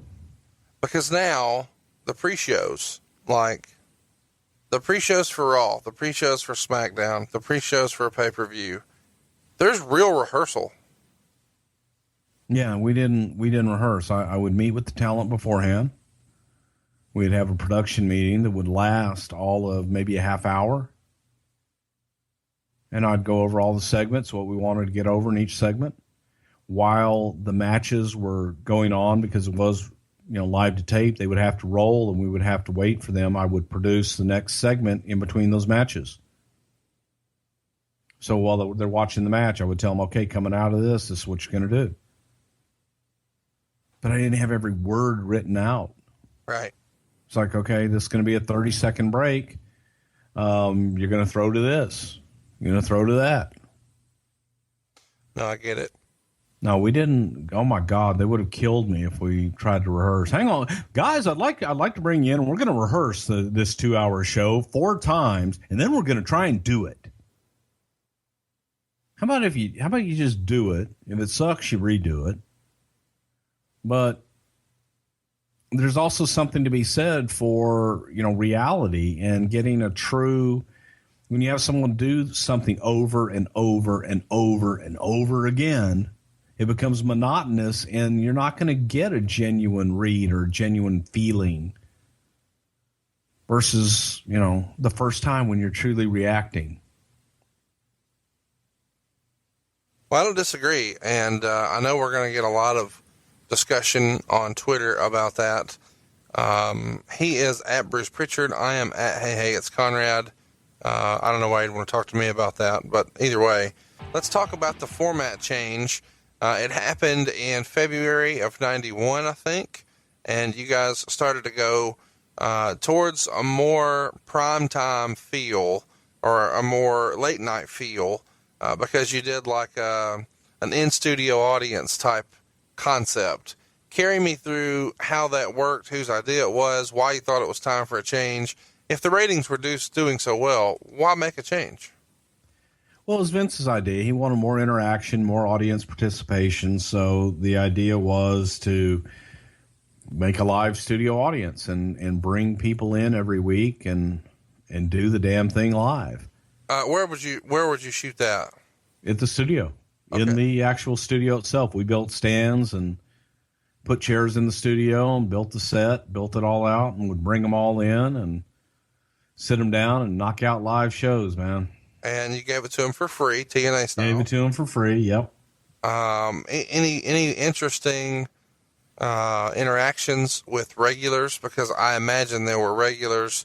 There's certainly regulars at TNA these days. No, it was tough, man, because you're in Stamford, Connecticut, and a lot of them were employees or family and friends that would come in. After the first few shows, it's hard to get an audience to come out on a Thursday night in Stamford, Connecticut. And it became tough to get a lot of people in there, but we did, and we would have, employees bring their family and friends and tell your neighbors, bring your dogs, come on out. I think the most interesting part of that was Vince's attire. Oh my gosh. During that time. Hilarious. It's worth a Google. Vince McMahon, primetime. You won't be able to miss it, but I'm curious. You're talking about, I guess, essentially papering the audience here. Are you going to lie about that attendance too? Do we need to get Meltzer on here to straighten your ass out? We don't say that name, first of all. Okay. Those we do not speak of. It's not papering the audience because we weren't selling tickets. It was simply a first come, first serve, and come on in and fill up the audience. And hey, thanks for coming. So the paid attendance was 0. Paid attendance was 0. Okay. Just wanted to make sure. I'm sure you did. You want to know how much the cameraman got paid? No, I don't. But I am curious. What made it Vince's idea to start wearing the bodybuilding garb on television? It was called Zero Boogie, was the brand name. Is this real? This is real. It was called Zero Boogie, and it was the workout gear that Vince wanted to promote and be a part of for the WBF. And so that shit was ugly. And his way of getting it over was him wearing it. Oh, that's awesome. Yeah, and it wasn't. And I hated the stuff. If memory serves, Hogan wore it right before WrestleMania 2 when you guys teased his retirement before You weren't there. Never mind. February of '91. You're still there before this goes completely away. Any memory? Not it. You.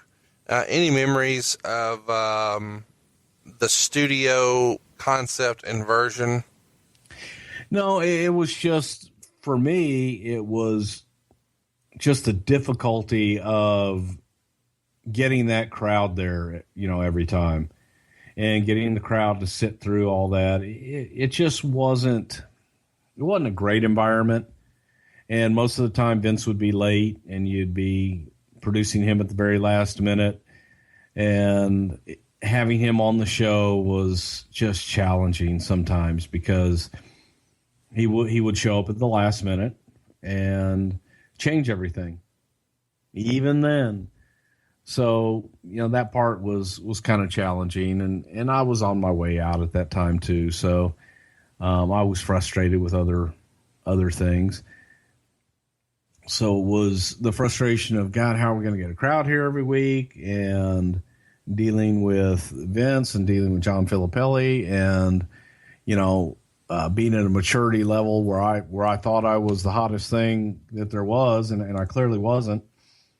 Yeah, that was a bad time for me, but it was a frustration level. And I left, and when I came back, they were doing the panel where they got rid of the live audience, and they went to kind of a panel format with Vince and Bobby and Perfect and Duggan and stuff like that, which is what eventually led to the creation of Monday Night Raw. Well, let's slow our roll here. They only do this studio format for like 7-8 months, and then they go to the panel. And with the panel, that's around when you're back. So this has to be harder. At various points, there's a lot of different guys here. So it's not just the same two over and over and over with Bobby and Gorilla. Yeah. This has to be a lot more difficult because you don't want people to talk over each other and step on each other, and they need to complete sentences and thoughts, but they also need to further the angle or whatever the initiative is that you guys are talking about. But you've got a lot of egos because they're all in the wrestling business. People want to get their shit in. From a production standpoint, this has to be just eons harder than what you originally had on the original format. Is that fair? It is, and thank God I didn't have to produce a lot of those shows. But what I did have to do is I had to arrange it and book all those guys in and out, make it make sense with the touring schedules. And it was always different, like you said, but it was expensive as hell because you had to pull guys off of the tour, have them come in, then you got to put them up at a hotel. You had travel back and forth and limos and what have you. And the costs just were skyrocketing. So the idea that, hey, we can't go back. Vince didn't want to go backwards. That was for sure. And we weren't, business wasn't the best in the world. So we were looking at other ways to do business. And we thought, well, in the old days, they did studio wrestling. We've got a studio here. And the idea was one of where the studio was, next to it was a big warehouse. It was the merchandise warehouse, which later became where we trained guys, and we put some rings in there. One idea was to take that area and build out an arena. put a permanent ring, put your lighting in, put seats in, and essentially do live studio wrestling every Monday night. So you'd bring the tours through the Northeast, and whatever tour was, they would stop, come through, route them through Stamford every Monday night. Now, you say, well, hell, you're bringing a whole tour in. But believe it or not, it was actually more cost effective to bring the whole tour through and route a tour in the Northeast on Sunday and Monday to get them through than it was to pull certain guys off of a tour and bring them into Stamford. How's that possible? It just worked out that way. It was when we were looking at routing and being able to do things, concentrating on the Northeast, it made sense. You look at how Jimmy Kimmel does it now, being in New York, and how the talk shows did it. Letterman, did it, and they would take stars, and we also looked at being able to take stars that were wanting to promote a book and use celebrities and different things to make it a different show. And the idea behind it, the working idea behind the show, was it would be a raw, down and dirty show. Very raw, very gritty, not a big arena, not that kind of look. And we wanted it to look shitty. Not shitty, but gritty. Right. And that's kind of how Raw was born. And then we decided on the Manhattan Center. And we had plans drawn up for the studio to build that out, but nothing really ever materialized other than talking about it and making some drawings. So then Primetime died. So when do you get the heads up that we're going to do something different? So we're doing away with... We started discussing it October, November, and probably October. And we talked to USA about it and doing an event-oriented show instead of the studio show. And we, Vince is kind of guy, let's pull that trigger. Let's do it. And so we started moving towards it and do it. And the Manhattan Center, originally we talked about as well, not besides the studio, was using the Paramount, which is the small theater that's attached to Madison Square Garden. So we could say live from Madison Square Garden's Paramount Theater, which is where they used to hold the closed circuit TVs when the Garden would sell out and they would do closed circuit next door. But then the Manhattan Center was something that they suggested to us, and we went over and looked at it and fell in love with the building. Yeah. But that's the Raw episode. We can get into all that. But that was kind of the end of Primetime. Just became too expensive to do. How many seats would the Manhattan Center hold? We're not going to get into that right now, Conrad. No, that's a Raw episode. Probably 1,200. B19! Fucking asshole, making fun of ECW last week. The Manhattan Center was not a bingo hall, my kind sir. No, I'm aware. It was a theater. It was a landmark of New York. Well, you know what? The ECW Arena is a landmark now in South Philadelphia at the corner of Swanson and Rittner. G718! I'd really like, if you can, for you to talk a little bit one last time about Bobby and Gorilla. We've wanted to talk about them for a long time. I know they were both great friends to you. Bobby still is, of course. Bobby's had some poor health in recent years, and of course Gorilla has left us now. But you talk about these guys, when we hang out in real life, in such a glowing way, and about what they meant to you and your career as a youngster, a 24-year-old, when you start with the company, and how they helped you and what they meant to you. And before we get out of here, I'd like for us to just put aside all our bullshit with each other, our back and forth jovial, funny ha-ha, and have a real moment about Bobby and Gorilla. Well, you kind of said it there. I was a young kid coming up from Texas, and here are two stalwarts of the wrestling industry that could forget more than I would ever know at that time. And they took me in, and they taught me the Titan way, the WWF way. They could have been assholes, and they could have shunned me and made my job really difficult. Instead, they made my job really easy and a whole shitload full of fun. And I couldn't have asked for two better human beings on the face of the earth.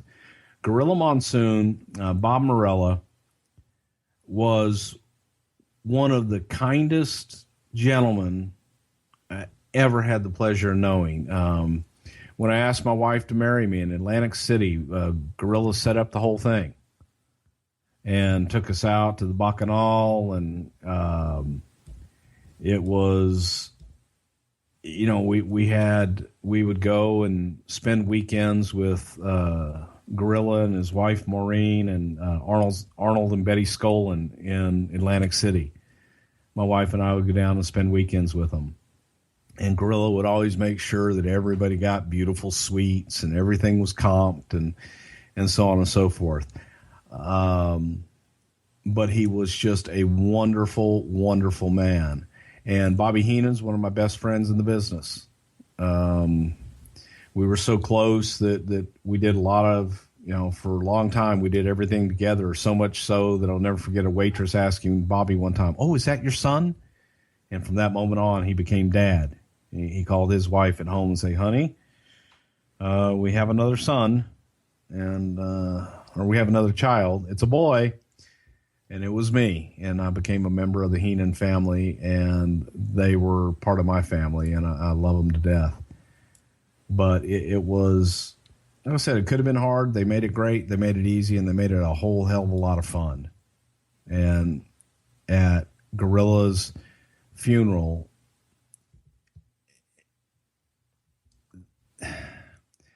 Bobby, after everybody had left the gravesite, Bobby sat and wanted to have some private time with Gorilla, and say his goodbyes in private.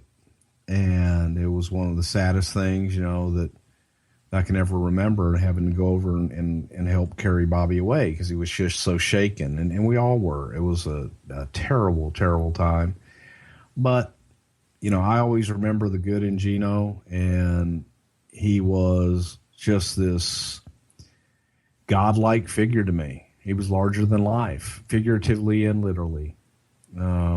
But if he'd give you the shirt off his back, and just a great guy. And Bobby Heenan, please, he's just top notch to me. So I was very, very fortunate.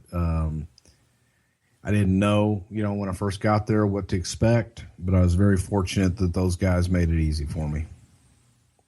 Bobby Heenan is known for being one of the, if not the very sharpest mind in the history of wrestling, just as far as his wit and his banter. Can you share, you've shared with us before, a few hilarious Dusty Rhodes stories, checking into the hotel, going up and down the road and getting stopped, and second most famous athlete. Do you have any Bobby Heenan travel stories or Gorilla Monsoon travel stories you could share? Oh, God. I do. Probably shouldn't. I will. There was one time that we had to go back to the hotel to get something out of Gorilla's room. And I forget what it was, but we had the key to Gorilla's hotel room. And when we went into the room, Bobby gets on the bed and starts jumping on the bed of the made bed in Gorilla's room. And I'm looking at him like, what the hell are you doing? He's like a little kid jumping. I mean, this is a grown-ass man, and he's jumping on the bed. And I'm like, what the hell are you doing? He goes, it's great. We'll smooth out the top cover, and it'll look like everything's fine. But when he gets in it tonight, it'll all be crumbly and he won't be able to get comfortable because we're bunching up the sheets and we're bunching up all the stuff underneath the bed and it'll be uncomfortable for him. He was a child. He went through Gorilla's shaving kit and found a not a jar, but a tube of Boil Ease. Oh my! And was like, ew, Boil Ease. Just the kind of guy, if you're around Bobby Heenan, man, you were always laughing, just always laughing. He tells a story about the hotel in Chicago, the Air Host Hotel in Chicago, which was a famous hotel where the boys all stayed. And it was a dump. It was a dump's dump. But the boys all stayed there because they had a bar that stayed open all night, and it was like $10 a night. So one night, or the next day, they're getting ready to leave, and Bobby and Pat Patterson are there, and they say, hey, you know what? This place is so horrible. We should probably just take a shit under the bed and leave it. And so they take the mattress off of the bed, and they look under the bed, and someone had already taken a shit under the bed that they had been staying in all night.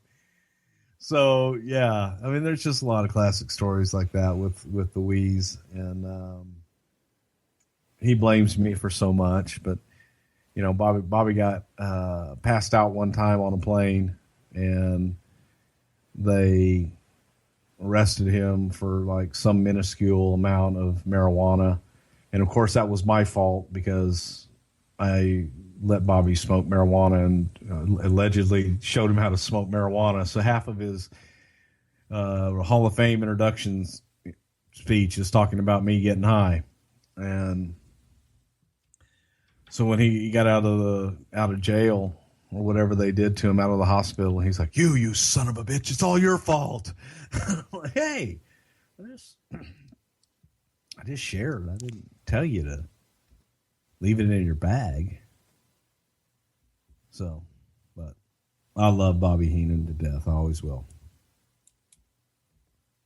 Well, I appreciate you pulling back the curtain a little bit and sharing some stories about both of those guys, because I know that, to us, people listening to this, myself included, they were just television characters for us. But in your case, these were real life friends and travel companions and coworkers and mentors and a lot of other stuff. And pioneers. Yeah. And I don't know that they get all the respect and all the appreciation that they deserve. And it's a shame that maybe Bobby won't really until he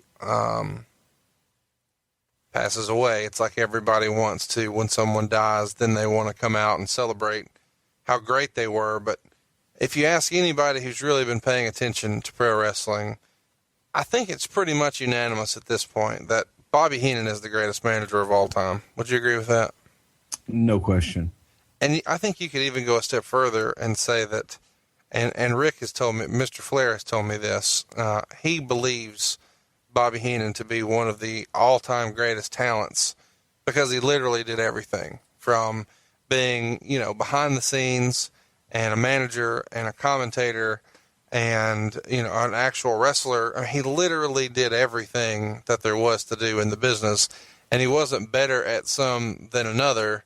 He was awesome at everything he did. He was great at everything he did. It's an old story, but you've told it to me before, and I'm not sure that everybody has heard it at this point. You were on a plane with Andre the Giant and Bobby the Brain Heenan, and Andre wanted to get drinking, as many of the boys do on these planes. He places his drink order. I'll let you take it from here.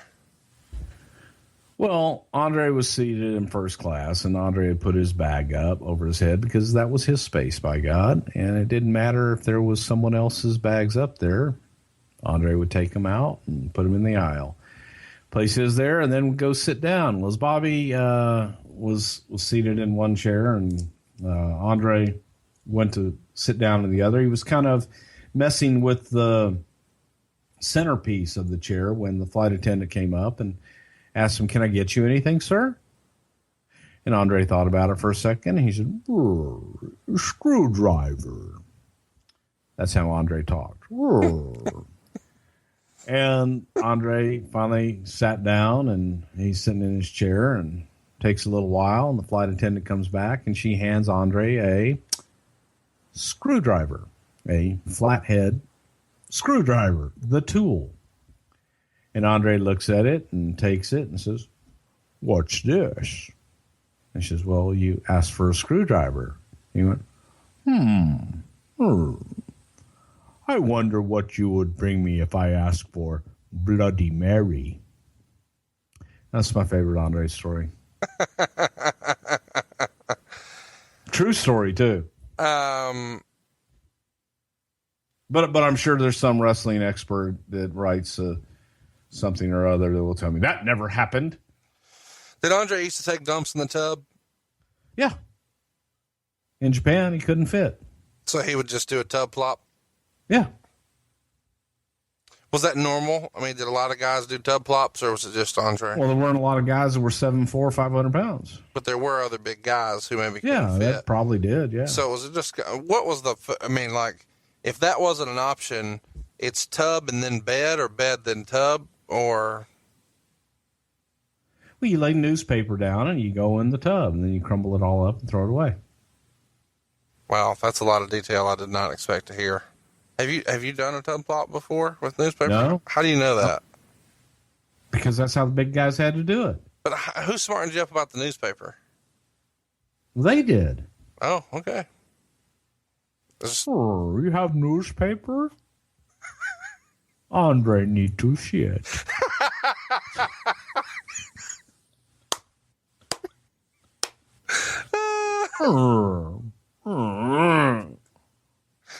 What? Hypothetically, was Andre ever taking a shit when a lady offered to service him with her mouth? Okay, moving on. What? Yes, we've had about enough of you. You're not going to tell that story? No, I'm not going to tell that story. An Andre Blumpkin is ratings. Damn perfect pervert.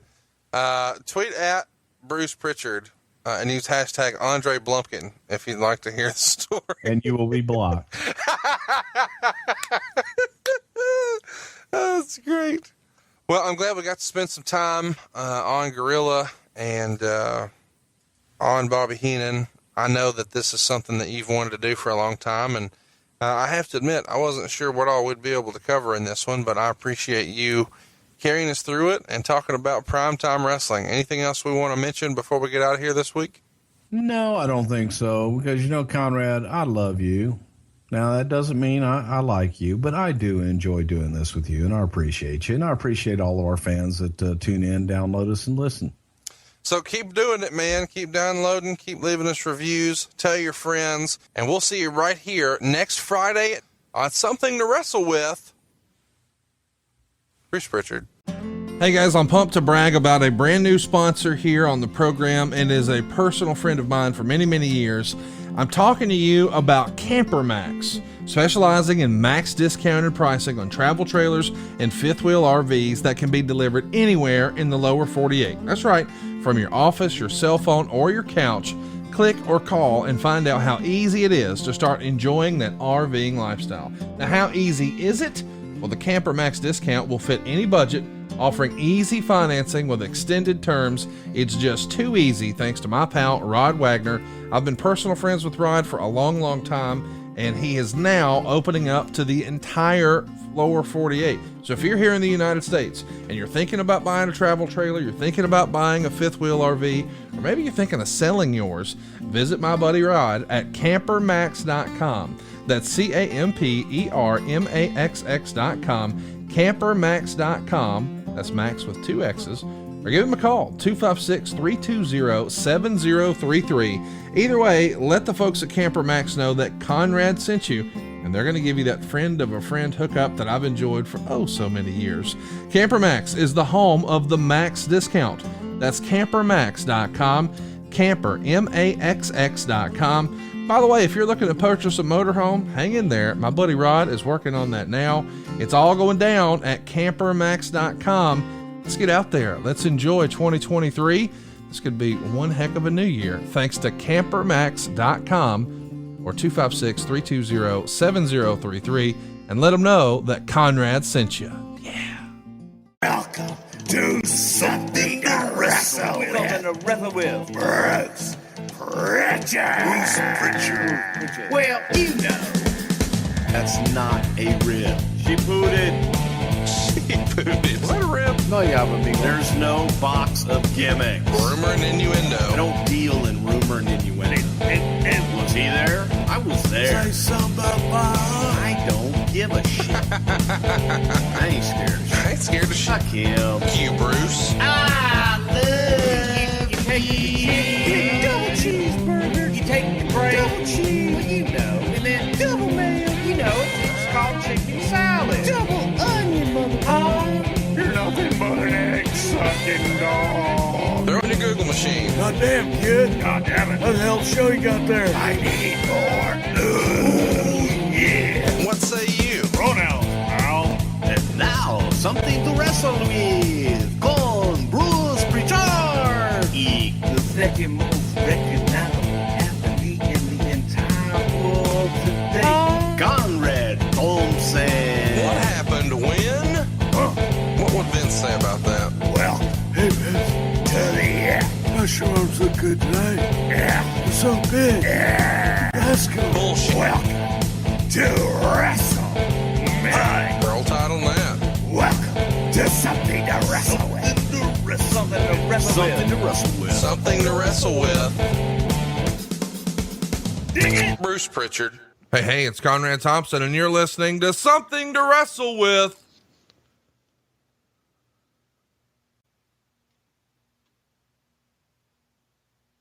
Bruce Prichard. Bruce, what's going on, man? How are you? Can you believe it is 2018? What's going to happen in 2018, man? Hopefully a lot of good stuff. I'm looking forward to it. So am I. I'm really excited for 2018. 2017 was great, and just looking forward because I truly believe 2018 is going to be bigger, better, and more exciting than 2017, and that was going to be hard to top. Of course, we're talking about from a podcast perspective. And let me tell you, from a podcast perspective, you've got one heck of a January coming your way. Next week, we have got the Rockers. We're going to break down in long form their entire WWF run, and then we're going to carry Marty Jannetty through his last WWE appearances. So you're going to get the Rockers, all things Rockers and Marty Jannetty next week, Friday, January the 12th. Mark your calendars right now. And then we're going to finish out January with two Royal Rumble specials. We've got 1988 and 1998 coming your way. And 1988 is going to be a little bit of a departure for us. We're going to do another watch along style. So if you haven't already, fire up your WWE Network subscription because you're going to want to join us for Royal Rumble 1988. Bruce, I'm pretty fired up about that. I really like the really old shows, and 88, that's about as old as we can get on this show.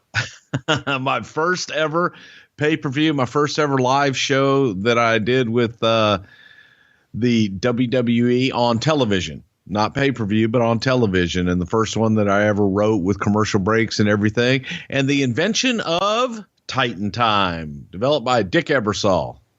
So we're pretty excited about these shows, and we'd love to have your feedback and your interaction. And we're going to have posts going up on our Facebook page, and you'll be able to ask questions. And of course, at the end of each episode, we answer your questions. So if you've got questions about the Rockers or Royal Rumble 88 or Royal Rumble 98, be on the lookout for those posts over at facebook.com/something to wrestle.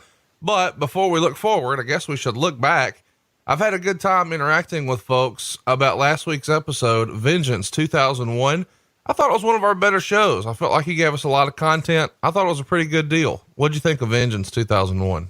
It was nice to go back and relive it because it was a moment in time that was so vivid to me. The whole Undisputed Champion with Jericho and just the incoming of the NWO. Change was in the air, and we were getting rid of the old and in with the new. It was just an interesting time. Well, and it's going to be an interesting time when we talk about the creation of Raw. Stay tuned on the other side. We're looking forward to it. Here we go.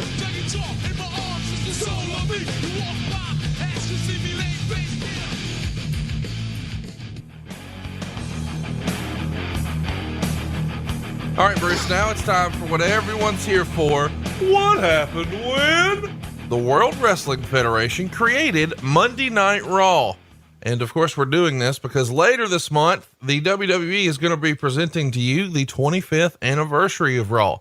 It's hard to believe this was 25 years ago, man. I remember the first episode of Raw, I was actually in the hospital getting my tonsils removed.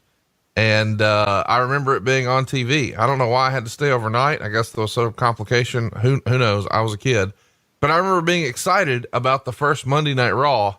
And I'm sure that your memories of that are maybe a little different. So let's go a little deep dive. I guess we should remind everybody that the very first episode actually aired on January 11th, 1993. So yesterday was really the 25th anniversary.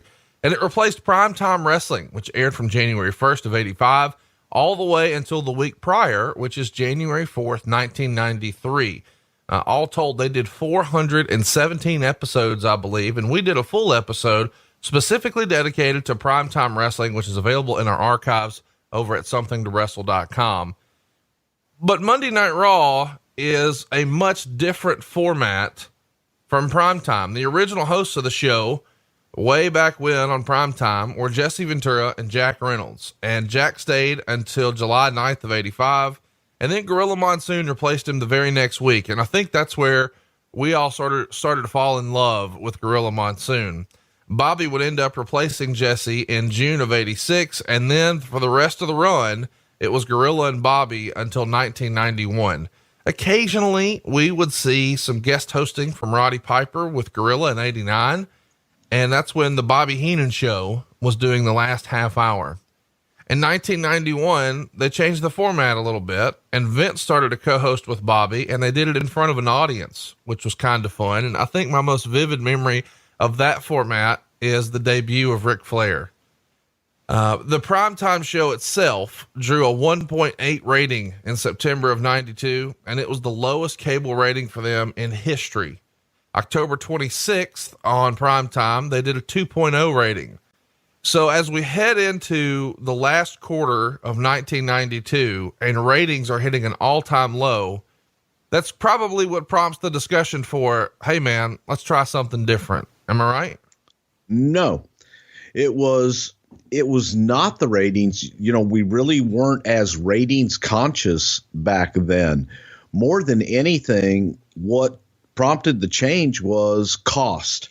Vince was into having different talent. He was looking to do something new. He wanted to have live interaction, the bits in between the matches. He wanted them to be live. I want it to be more topical. We've got to talk about so that everybody knows we're live, and we can talk about what's going on in the world today. And we can be like everybody else. That's what's going to set us apart.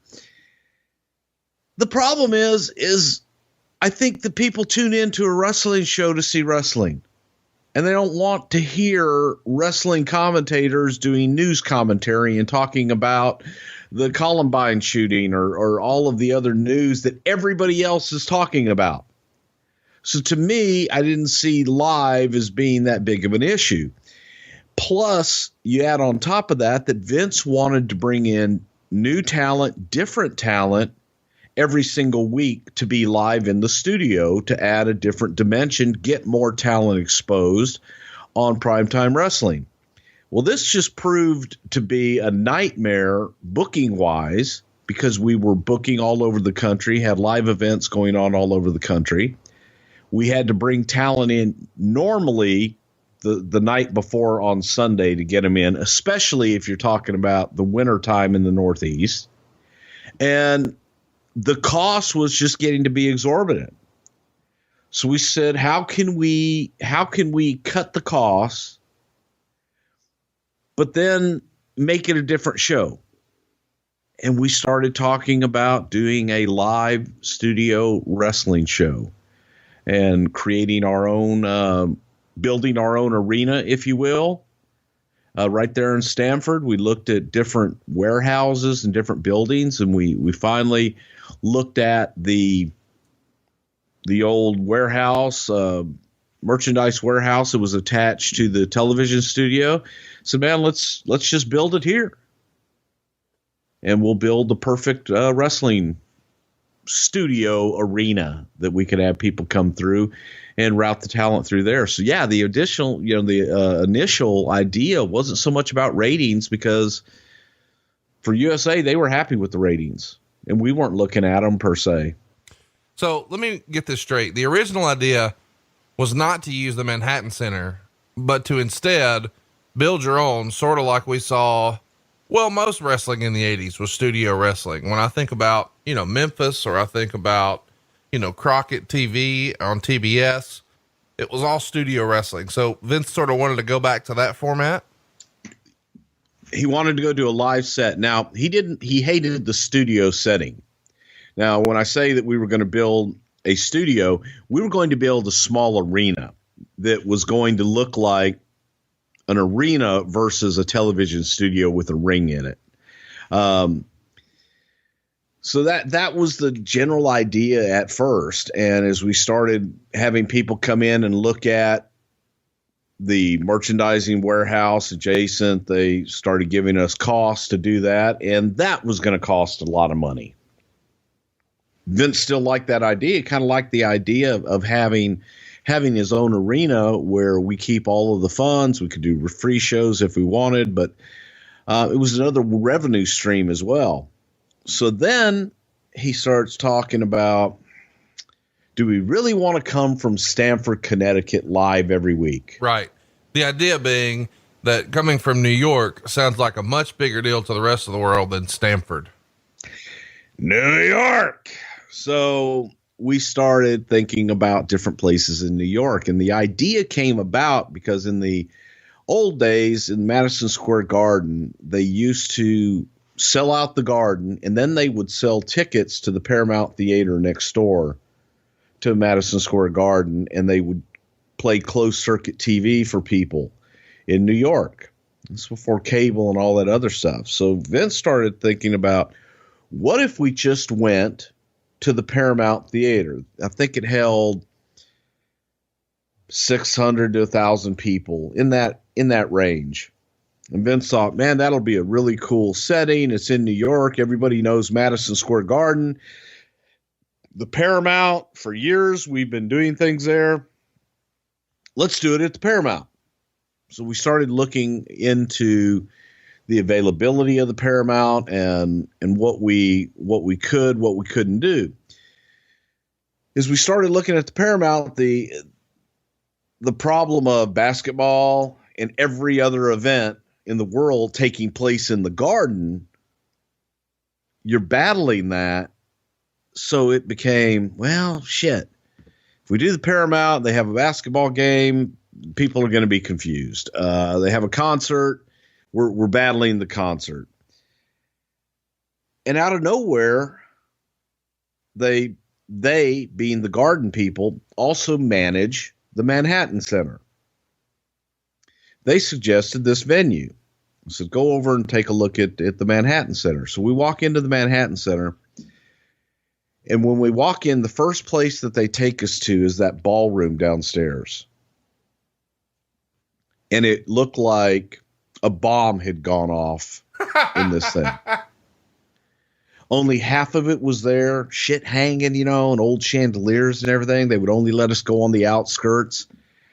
And Vince looked at it and was like, this is perfect. I want to do it right here, but I don't want you to repair anything. I said, well, we have to, because, for safety reasons, right? We've got to repair all this stuff, man. It's dilapidated. So how long is that going to take? I said, that's probably going to take about a year or two. God damn it. What else have you got?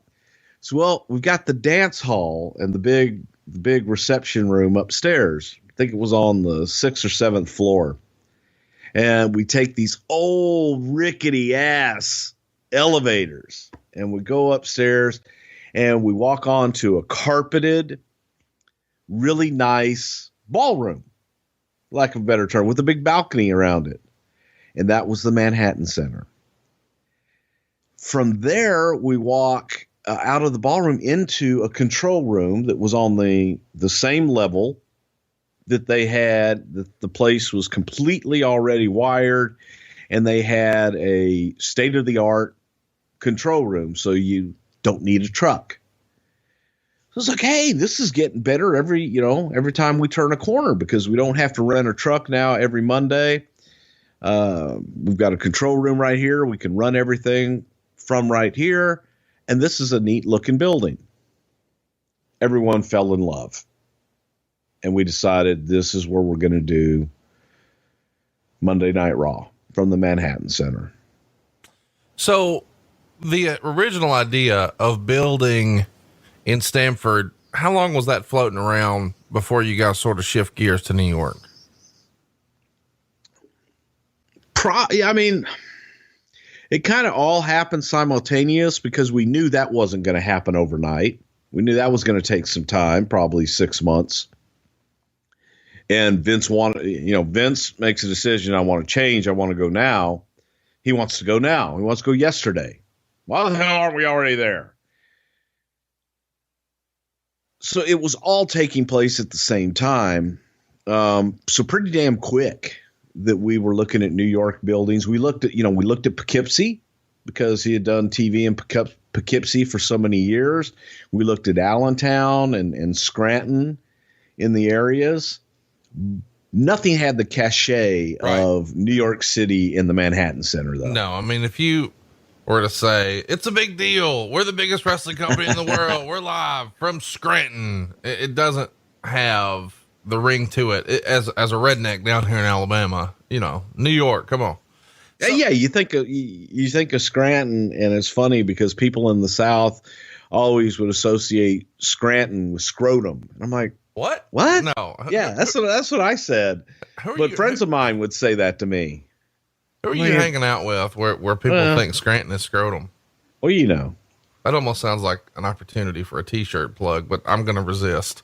Let's move along to the financials, and I'm sure you're going to kayfabe all this, but when you identify the Manhattan Center, does Vince try to lock down a long-term deal, or give us a flyover of what the deal is? Is it week to week? Does he say, I want it every Monday for the next year, or what do the terms look like?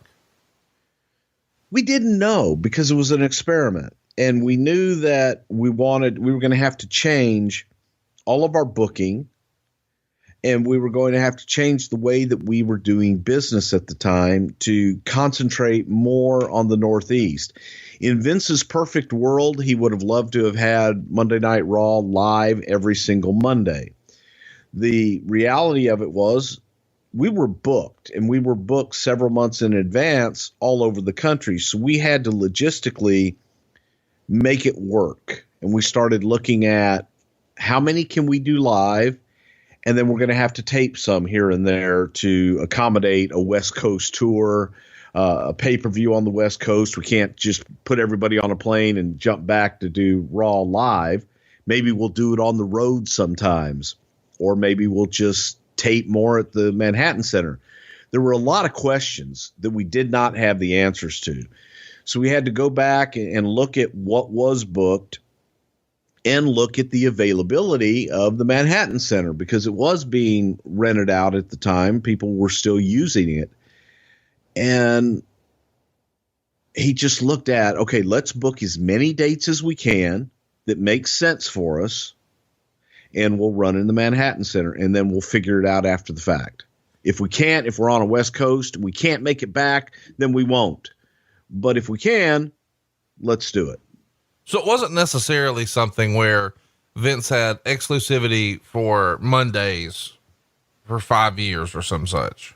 No, not at all. We picked what dates that they had available and what dates made sense for us. Indie promotions have ran a lot of those buildings in the area and had a lot of trouble at different times making it work because of the economics. Of course, we've talked about One Night Stand here on the show, and the Hammerstein Ballroom is one that I know Ring of Honor and ECW and some other promotions have run, but it gets pretty pricey. Can you give us an idea of what sort of cost was associated with running the Manhattan Center 25 years ago? A lot. I don't know, and I just don't know the price, but I do remember after about 2 months of doing it, Vince sitting at the table and going, "God damn," because the idea of going Raw and doing a live show was first born out of me. I said, why don't we do a live television show? Because when you looked at the cost of doing everything in the Northeast based on a tour that was already in the Northeast, doing a live show made sense. It actually would have been less money to produce a live show in the studio in Stanford, if we had that, than it would have been to go out and rent a building and do a live show. Well, we ended up renting not just a building, but one of the most expensive buildings in Manhattan, in the Manhattan Center. In addition to renting the building, we rented the production room, all the production facilities that they had in the Manhattan Center. So Vince is looking at this after a couple months and going, God damn, this was a money-saving thing. And now we're spending 10 times what we were spending when we wanted to save money. We're doing this ass backwards, but now we're in it. And I like it type thing. So it was the original idea, and it just grew. It grew from a down and dirty. This was the description. This was the pitch. This is a down and dirty television show. We're not going to do the pomp and circumstances. We're not going to do the lighting packages that we do in the major arenas. This is going to be raw. It's going to be gritty. It's going to be dirty. It's just going to be wrestling. And then we debuted, and he wanted it to be glamorous and, showy. We're in a ballroom in New York, for God's sakes. It's got to be. There were so many different ideas. You ever see Wrestling at the Chase? Yes. Okay. For those that don't know, Wrestling at the Chase was a famous wrestling event, wrestling television show that took place in St. Louis. And it was at the Chase Hotel. They used to have tables around the ring, and people would sit there in tuxedos or, their suits and their best, and they would eat dinner while the wrestling matches took place. We talked about recreating Wrestling at the Chase and having dinner tables and having people being served an elegant meal throughout the show. We talked about this being a black tie affair so that everyone that came in was wearing a tuxedo, at least dressed in a suit and a tie. Your Sunday best, come to Monday Night Raw. We're trying to make it different in every aspect. Now, while that may work once, I don't think that you were going to get wrestling fans to wear a tuxedo every Monday night, especially when you're playing the same venue every Monday night, to dress in a tuxedo or a suit to come to the wrestling matches. Yeah. It's a little different for sure. So let's talk about the idea behind the Manhattan Center, because I'm sure when Vince sees the balcony and whatnot, he has to be enamored with the way this will look on television, right? Loved it. He absolutely loved the look and loved the architecture and the historic pomp and circumstance. Who else is walking the building with you guys? Is it just you two? Is Kevin Dunn there? Who else tags along? It was me, Vince, Pat. Kevin was with us. Nelson Swegler was with us.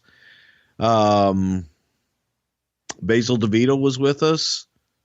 And maybe a few others, but those are the ones that I definitely remember coming through and walking with us, because we looked at the Paramount, we looked at the Manhattan Center, and once he saw the Manhattan Center, he was over. It was done.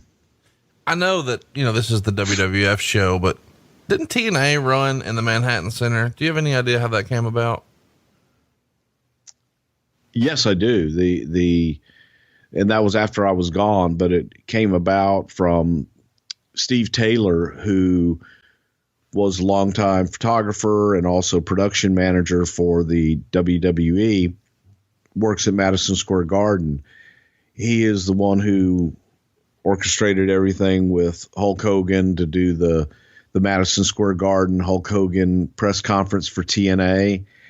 And by that time, WWE had no desire to run the Manhattan Center or any of that stuff. But Hogan had initially made that contact to get them in there. Time to talk about Blue Chew. Maybe you don't have a hard on for the Red Rooster. Everybody's got a hard on. It's time for Blue Chew, damn it. God. Well, anytime is. Anytime. Come on now. The nights are getting longer, but the breeze isn't the only thing that's getting stiff. You know the deal. This episode and all of our episodes are sponsored by Blue Chew. Listen up. We all know confidence can take you far in life, especially if you embrace it, strut around like the cock of the walk. Maybe it's time for you to be the Red Rooster. Maybe when you pop this Blue Chew, we're going to wake a few things up. That's especially true in the bedroom. It's time to step up to the plate. Think of Blue Chew as like a hot tag for your wiener meat. Blue Chew is a unique online service that delivers the same active ingredients as Viagra and Cialis, but in chewable form and at a fraction of the cost. Take these dudes anytime, day or night. You can plan ahead or be ready whenever an opportunity arises. Now, the process is simple, y'all. Sign up at BlueChew.com, consult with one of their licensed medical providers, and once you're approved, you'll receive your prescription within days. And here's the best part. It's all done online. So no visits to the doctor's office, no awkward conversations, no waiting in line at the pharmacy. Blue Chew's tablets are made in the USA, prepared and shipped directly to your door, all in a discreet package.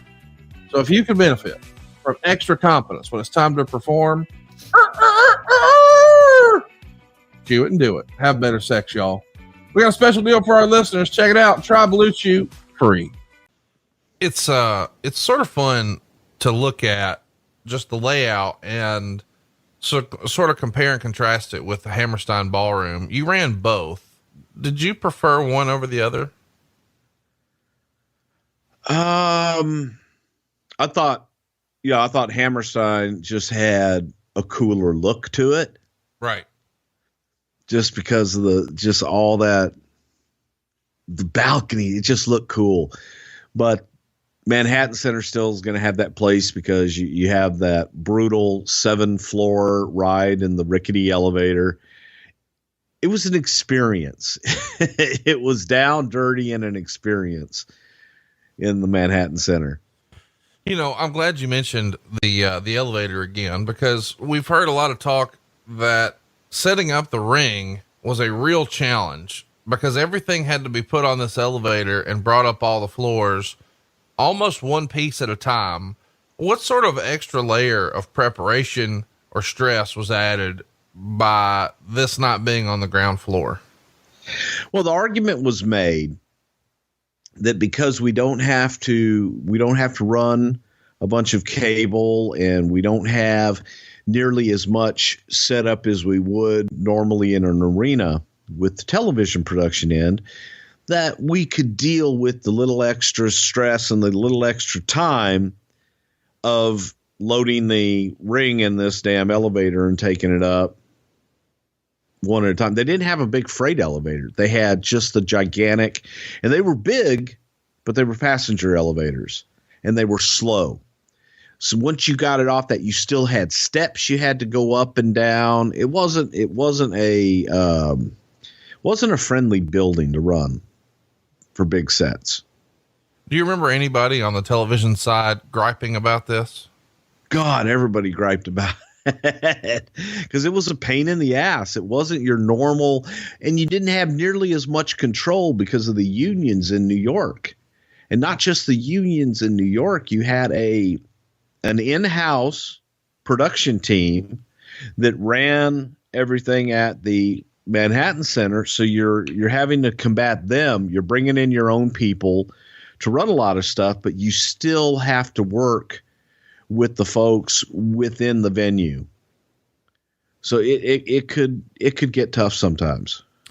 Do you remember a conversation or hearing of conversations with USA about how the format was going to change from primetime wrestling to Raw and it going to be a live show? What was that conversation like? They loved the live show aspect of it, and they loved the fact that they weren't just going to be looking the same as our syndicated product anymore. At that point, we had been really doing the majority of matches on primetime were coming from the beautifully lit, perfect TV tapings. We were doing more and more for cable or for primetime only on the road when we did our syndicated tapings. So everything looked the same. It just was so precise and brightly lit and perfect and everything. So the idea that USA is going to get something different and they're going to get live and they're going to get new, that really excited them. They loved that. Let's dig a little deeper on the rumor and innuendo. Meltzer first mentioned Raw when he reported it in the December 14th, 92 Observer. And he says that to combat the declining television ratings, he expected some format changes during the early part of next year. He says primetime wrestling will undergo a change starting with the January 11th show, although I'm not clear of the details. The following week, he would report the WWF did make a few announcements regarding the schedule starting in January of 93 on the USA Network. The 2-hour Monday night program and format will be a thing of the past. The show, which for years had been called Primetime Wrestling, which saw its ratings decline severely over the past few months to its lowest levels ever, will change its name and format. The show will be a 1-hour broadcast starting at 9 p.m. Eastern called WWF Monday Night Raw. Supposedly, the show will be aired live and unedited, similar to the old Memphis television show. At least in some cases, such as every third Monday, that's clearly impossible. For example, on Monday, the 25th of January, the entire crew will be taping television in San Jose, and a 9 p.m. Eastern slot will be 6 p.m., and obviously they aren't starting a house show that early. So I think that brings up a good point. A couple of weeks in, you guys have to sort of call an audible because you're on the West Coast. So that would have been one of those episodes that you put in the can and you just sort of kayfabe that it's live. Right. We would just pre-tape it the week before. We would do 2 shows. Was there any sort of hesitation to saying something's live when it's really not? I don't think we ever did say it was live when it wasn't live. Okay. On the December 28th Observer, Meltzer would write, the Monday Night USA Network show will air live from 9 to 10 p.m. from the Manhattan Center, a 600-seat theater in Manhattan. It will be similar to a center stage setup, except all the matches will air live. McMahon and Randy Savage will be doing the announcing. It's an experiment because the building is only booked through February. The first taping is the 11th, while on the 18th, they'll tape 2 shows because on the 25th, they can't air live because the crew will be in San Jose that night. Go ahead. Well, I was also going to say, and again, I just love it when people jump to conclusions and assume things. We actually looked at having a separate crew doing a live show in Manhattan to continue the live Monday Night Raw while we were taping in California. So that was an option, but it wasn't a feasible. I mean, yes, we could have done it, but why? Because you're losing a lot of your stars that you need for syndication to do 3 weeks of syndication wherever the hell else you were. So that was why the decision was made. We'll just tape one on the way there. So 600 seats. Let's talk about that for a minute because Meltzer reports it as a 600 seat theater. Do you remember what you guys thought the capacity was for that? That sounds about right. We were looking for something in the 500 to 1,000 range, and they came to us and they said, we've got so many in the balcony. We can put so many on the floor, but we have these bleachers that we can bring in and we can build up on the stage itself. So that's where the cameras where they shot into all those bleachers off to the left of the Monday Night Raw entrance. They built all those up for us as well, but we were looking for a small, intimate setting. How much were tickets back then? Do you recall? Probably in the $10 to $15 range. So let's assume they're $10. You've got 6,000 coming in. Rent on the building can't be a nickel less than 10,000. Probably what, 25? What's realistic? Just freestyle, I guess. Probably around 10,000. But then you've got, obviously the cost of the labor and all the crew and the staff. Oh, it's expensive as shit. Yeah. Let's talk about the name Monday Night Raw. Where does that come from? The working name for the show for the longest time was Down, Dirty, Gritty, Raw television show. So whenever anybody was explaining this new show, they're explaining this new live was to be a part of the show. And it's down, it's dirty, it's gritty, it's raw. And every time that we would explain it to somebody and they would want to glitz it up, we would go back, no, it's got to be raw, man. No, just down and dirty. So raw, down, and dirty was the descriptors used in everything that we did. Finally, we were at Vince's pool, dark outside, getting ready to eat dinner, and Basil DeVito was over at the house. Says, we need a name. What are we going to call this show? And as we kept coming back to, we were all calling it Raw. And he says, why don't we just call it Raw? And then Vince said, Monday Night Raw. And that's how it was born. But it was the term used to describe the damn thing for all those weeks leading up to it, to where finally it's like, well, shit, what we never named it. When in reality we had, and then it was like, well, just call it Raw. The final Primetime Wrestling, of course, aired on January 4th. It did a 2.2 rating.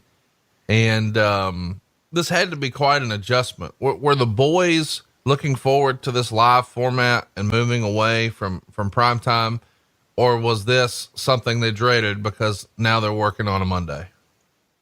They were already working on Mondays, but I think the dread was the thought of looping through the northeast every single Monday, and the fear that, oh my God, every Monday I'm going to be in New York. That was probably their frustration. For Vince, it was great because it was a 40-minute drive from the house. And for the studio and all of that, we didn't have any of that airfare, any of that travel. So certain things canceled it out. Do you remember which of the guys in particular was sort of dreading being in New York every Monday? I don't know that anyone in particular dreaded it. It just was an overall feeling. New York is not always the easiest place to navigate, especially when it's snowing its ass off. Exactly. And it's tough to park, and hotels are expensive. You just go right on down the list. Let's talk a little bit about the original motto for the show: uncooked, uncut, and uncensored. Is that a Vince McMahonism? It feels like something he would have really been trying to push. Yes, it was. And it was from a lot of different people trying to describe what this was going to be. It was, uncooked, uncut, uncensored, unpredictable, unbelievable. And any you could possibly think of, we would throw in there from time to time. But he wanted the feeling of spontaneity, and this was new. There was no other live wrestling on television. I guess we should, this is as good a time as any. Let's talk about Rob Bartlett. This is something we get a lot of questions about when we post this on Facebook. Everybody wants to know who the hell this guy was, where did he come from, and why is he here with Vince and Randy, who probably have this covered. What's the rationale? How does this come to be? I want someone in the news. I want someone who's topical and funny. Rob was a comedian, and he was a DJ in New York at the time. So New Yorkers knew who the hell Rob Bartlett was. He was all over New York. He was all over radio. He was all over television in New York. and he was a pretty well-known comedian as well.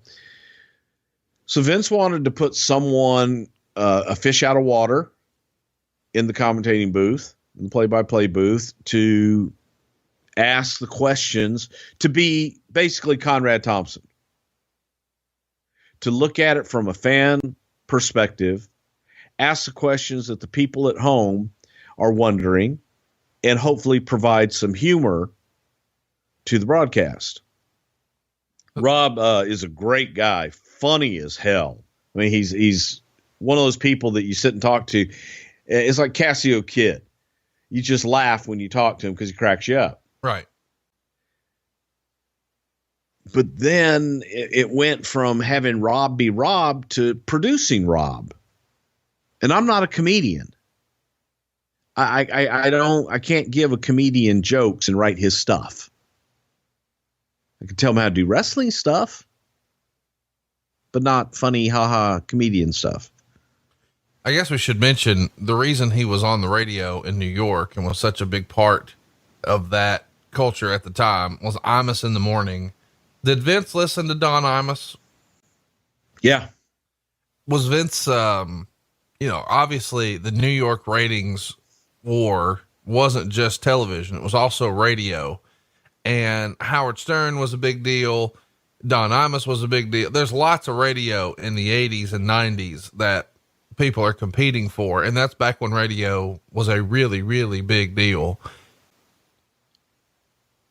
Do you remember there being any sort of debate about Don Imus or Howard Stern amongst the office staff? Because it feels like Howard Stern is more Vince's deal. About using them in that spot? Yeah. Not really, because Vince had met Rob and really liked Rob. So the fact that Vince knew Rob and had been around him and had interaction with him, and the way that Rob was able to pick up the vibes of he'd done a charity event with him, and Rob had really picked up the vibe of the room and just owned the room at the time. Vince fell in love with him, got to know Rob, so he didn't look any further than that. It was, I've got the guy. We should mention too that Rob had done stand up on Letterman, Conan. He had done a half-hour special on MTV. He'd been featured on VH1. He'd worked all the casinos out in Vegas and Atlantic City. So he did have a little bit of notoriety. But I think a lot of wrestling fans look back and say, what the hell was this? Because most wrestling fans didn't think he did a great job. After you guys have, your first episode under your belt, what was the feeling about how Rob did as a wrestling commentator? We didn't want him to be a wrestling commentator, and that was the thing. I think wrestling fans were looking for an analysis guy like Jesse Ventura or Bruno, and they wanted their straight wrestling. We didn't want that. We wanted the off-the-cuff, silly questions and silly comments that he did. So I think everybody was pleased with his first outing. He was uncomfortable. This was the first time that a lot of these guys were doing live television. Right. So it was uncomfortable, and it was a feeling out process that we hadn't really gone through. We had done a few run throughs in the studio in Stamford to prepare, but other than that, man, they were just thrown into the fire. The show starts off with Sean Mooney on the streets of New York, welcoming viewers to Monday Night Raw. And then he stops Bobby Heenan from entering the building, telling him he's been replaced and that the building was full. So this is one of the first times that we see you guys starting to build like skits into the show. Who's producing stuff like this? That stuff, a lot of it we pre-taped. Some of it we pre-taped the night before. Some of it we just did earlier that night. That was myself and Vince. The idea, there were so many different ideas that we had for Raw that we wanted it to be different. We wanted the man on the street. Vince didn't want the traditional interview. He didn't want Gene Okerlund asking questions and doing traditional interviews. He wanted a feel of New York, similar to Saturday Night Live. He wanted a feel of New York that would give you a taste. And that's the man on the street. There was an old skit from Saturday Night Live that they had a man on the street, and different things would happen out on the street as we'll get into later on. So that was the original setting, man. Hey, yeah, we are live. Anything can happen. We would set things up to screw up so that you could laugh, go, oh my God, that was live. That wasn't supposed to happen. And we would stay on guys longer to let them drop out of character, and just different things like that made it kind of must-watch TV, to where you say, man, this isn't that slick, perfectly edited, polished show, man. They're actually live, and man, sometimes these guys just screw up. That was the buzz we were looking for. The first match that we see on Monday Night Raw was a squash where Yokozuna laid waste to Coco Beware. And it's right away, we're treated to some interesting Bartlett commentary. As soon as Coco gets in the ring, Bartlett says he always wondered what happened to Gary Coleman, which I don't know. And there's ceremonial flower girls in the ring who are giving Yokozuna flowers when he entered the ring. I always wondered, why was that discontinued? That was a cool presentation on TV. I thought it was really cool, but it just costly and trying to find girls in every single town, because that's what we would do. And it just got too costly. And after a while, you've seen it. Yeah. You kept the hoe thing going for a long time with Godfather. Hey, that's different. Interesting. Well, you don't have flower money, but you got hoe money. It's a different thing. Yeah. Big time. And if you'd like to have some real money, you go to savewithbruce.com. Am I right? Hell yeah, especially if you want to buy that new house that you've been waiting for. We could definitely help you out over at savewithbruce.com. Get your New Year's resolution started right. It's probably something like save money, get out of debt, and lose weight. Well, Bruce and I can help with 2 of the 3 over at savewithbruce.com. NMLS number 65084. Let's talk a little bit about the ring girls who walk around the ring holding up the signs. Whose idea was that? Raw girls. That was Vince. You know, boxing had its round girls. Well, we were going to have our raw girls, and Vince wanted to have these beautiful fitness models that would come out and hold up raw signs, but he didn't want, obviously we didn't have rounds. So the signs would be some quirky little comment about raw, and it would say raw and so is your mom, stupid shit like that would have these sayings on the signs. But it's just a chance to see some beautiful women walk around the ring, a la the ring girls in boxing. One sentence ago, you said that you didn't have money for flower girls.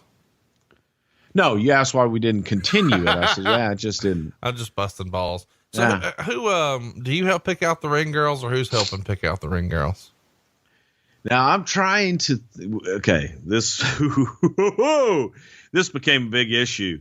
I'm pretty sure, I think she was there by this time. Lisa Wolf was big time in the ring girls, but yes, we did help pick them out. And Vince wanted fitness models and girls that had some acting, and dancers and fitness models. Feels like the XFL cheerleader interview is about to happen. Hey, one of them is a damn state representative now in Connecticut. One of the original Raw girls? Yes. Well, tell us who. Themis. And I heard it's a Greek name. One of our listeners asked a question about it, and I looked it up. I was like, oh my God, good for her. How about that? So strut that ass on Raw. There's a future in it. You know it. Following a commercial break, a pre-recorded Bobby Heenan promo aired where he talked about the upcoming debut of the Narcissist. And, I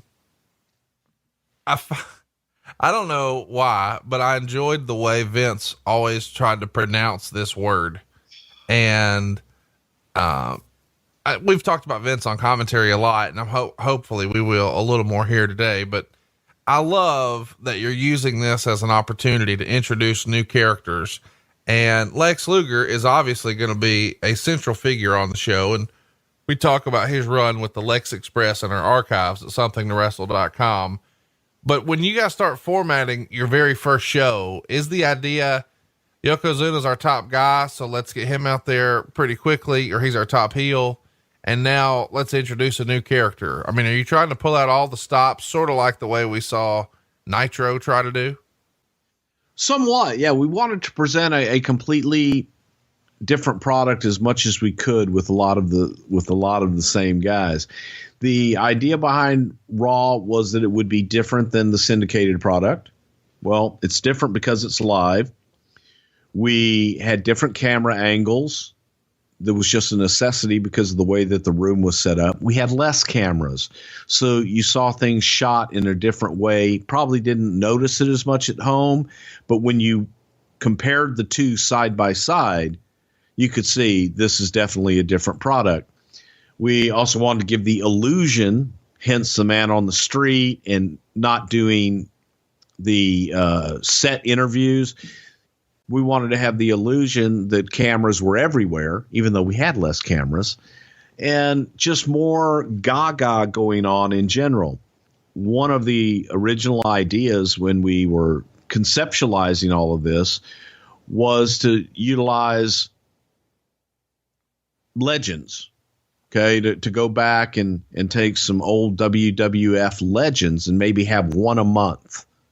So 1 month you have Jimmy Snuka come in and he has a match for a good time. Okay, good feel good sake. And then the next month you have Captain Lou Albano appear. And then you have Greg Valentine come in and work a match. And then Bob Backlund comes in and has a match. But that's the only place you would see him is on Raw. They didn't come in full time. It would be one-off deals, just one-off special Raw events. And just different things like that. It feels sort of fun as a little footnote to history, though, that the very first Nitro has the debut of Lex Luger jumping ship. And the very first Raw is a tease for him making a debut as the Narcissist, which I think is pretty fun. Yep. The Steiners beat the Executioners in another squash, and Doink appeared in the crowd during the match with his arm in a sling. And we've done a full episode on Doink in the archives, of course. But during this match, I think Vince mentions that a Buffalo Bill is going to be joining the World Wrestling Federation. That doesn't wind up happening. It seems pretty strange for Vince to announce that someone's coming and then it's never mentioned again and he never shows up. Do you remember anything about that and what fell apart? Well, no, nothing. He just expressed interest in coming, and his football career was coming to an end. So he was topical at the time. So let's get his name out there and get people talking and get some buzz. Who are the Executioners? The guys who are working with the Steiners here? That was Dwayne Gill and Barry Hardy. Back outside, Bobby Heenan is dressed up as an old woman claiming to be Rob Bartlett's mother and saying she had to get in the building. Sean Mooney was not fooled. This is one of my favorite memories from the first Raw, is seeing Bobby Heenan dressed up in drag. Did Bobby just travel with this stuff in his bag all the time, you think? Sure. Don't you? No. Come on. Sean Mooney is somebody who we haven't talked about a ton here on the program. And Sean has a podcast over at MLWradio.com that we can recommend. It's called Prime Time with Sean Mooney. If you haven't already, check it out. Bruce did an appearance there maybe a month or two back that I recommend. Let's talk a little bit about Sean Mooney, though, as a sidebar here. How does his deal with the WWE come to an end? Sean had a great opportunity come up to do an anchor spot. I think it was in Boston, Mass. And he just couldn't turn it down, man. It was his dream. He'd come from the news world and come into our world. And now he had an opportunity to, it was either Boston or New Jersey, but he had a spot as an anchor that came available, and just too good to pass up. And when he breaks that news to Vince, it goes well and everybody's on good terms. Yeah, we were happy for him. We didn't talk about how the end of Rob Bartlett happens. How does that come to be, where you guys part ways with Rob? It was taking its toll on Rob as far as all of his different appearances and different things that he had to be up late on Monday night. And I don't know that Rob was necessarily, nobody's used to the abuse, but prepared for the type of abuse that he would take from the wrestling community that didn't appreciate his commentary. Yeah. And it's funny when you talk about, Rob, talk about Sean Mooney, some of the other names that were considered, you mentioned Howard Stern and Imus, but even before Vince was like, I've got it, Rob Bartlett, there was talk, and I only was talk. It didn't go any further than internally of, what if we had Bob Costas on this show? What if we had Marv Albert? Because Vince was looking for that Howard Cosell character to be on this show. He loved Cosell. He loved Don Meredith. JR is a direct, Vince wanted his Don Meredith. And that's how Vince saw JR. It seems like an opportunity for you guys to give someone else the rub, which is why I mentioned maybe somebody in that radio market that was so competitive. They probably would have jumped at the chance to be on TV every week, or someone from the show maybe. In the ring, we see Vince McMahon interviewing Razor Ramon, and they're building towards Razor's title match with Bret Hart at the Royal Rumble. We haven't really talked about why Vince wanted to make himself a commentator on this show. He had sort of been driving primetime wrestling for a little while, but was anybody else ever considered to do commentary, or was it always Vince and Randy? It was always Vince and Randy, because when you're talking about doing it in New York, we didn't have to fly anybody in. He was there. He was the lead commentator on Monday Night Raw. So it felt it was just natural he would be the lead commentator here. You just said he was the lead commentator on Monday Night Raw, so it's natural he'd be the lead commentator. I meant Superstars of Wrestling. Okay. Tatanka then does a promo for the Headlock on Hunger. We haven't talked about Headlock on Hunger a whole lot. Do you have any recollection of how that came to be? It was something that we were a big part of, and Special Olympics, Headlock on Hunger. There were a lot of things, Make-A-Wish, that WWF was very passionate about, and Headlock on Hunger was one of them. So we like to support them. I'm looking forward to the day we get to do a Tatanka episode. And I know that, big listener of the show, Mr. Arky Shea, is looking forward to Tatanka. Everybody has a favorite wrestler, and I found the guy who says Tatanka is his favorite wrestler. Do you have a Tatanka impression? Maybe that battle cry?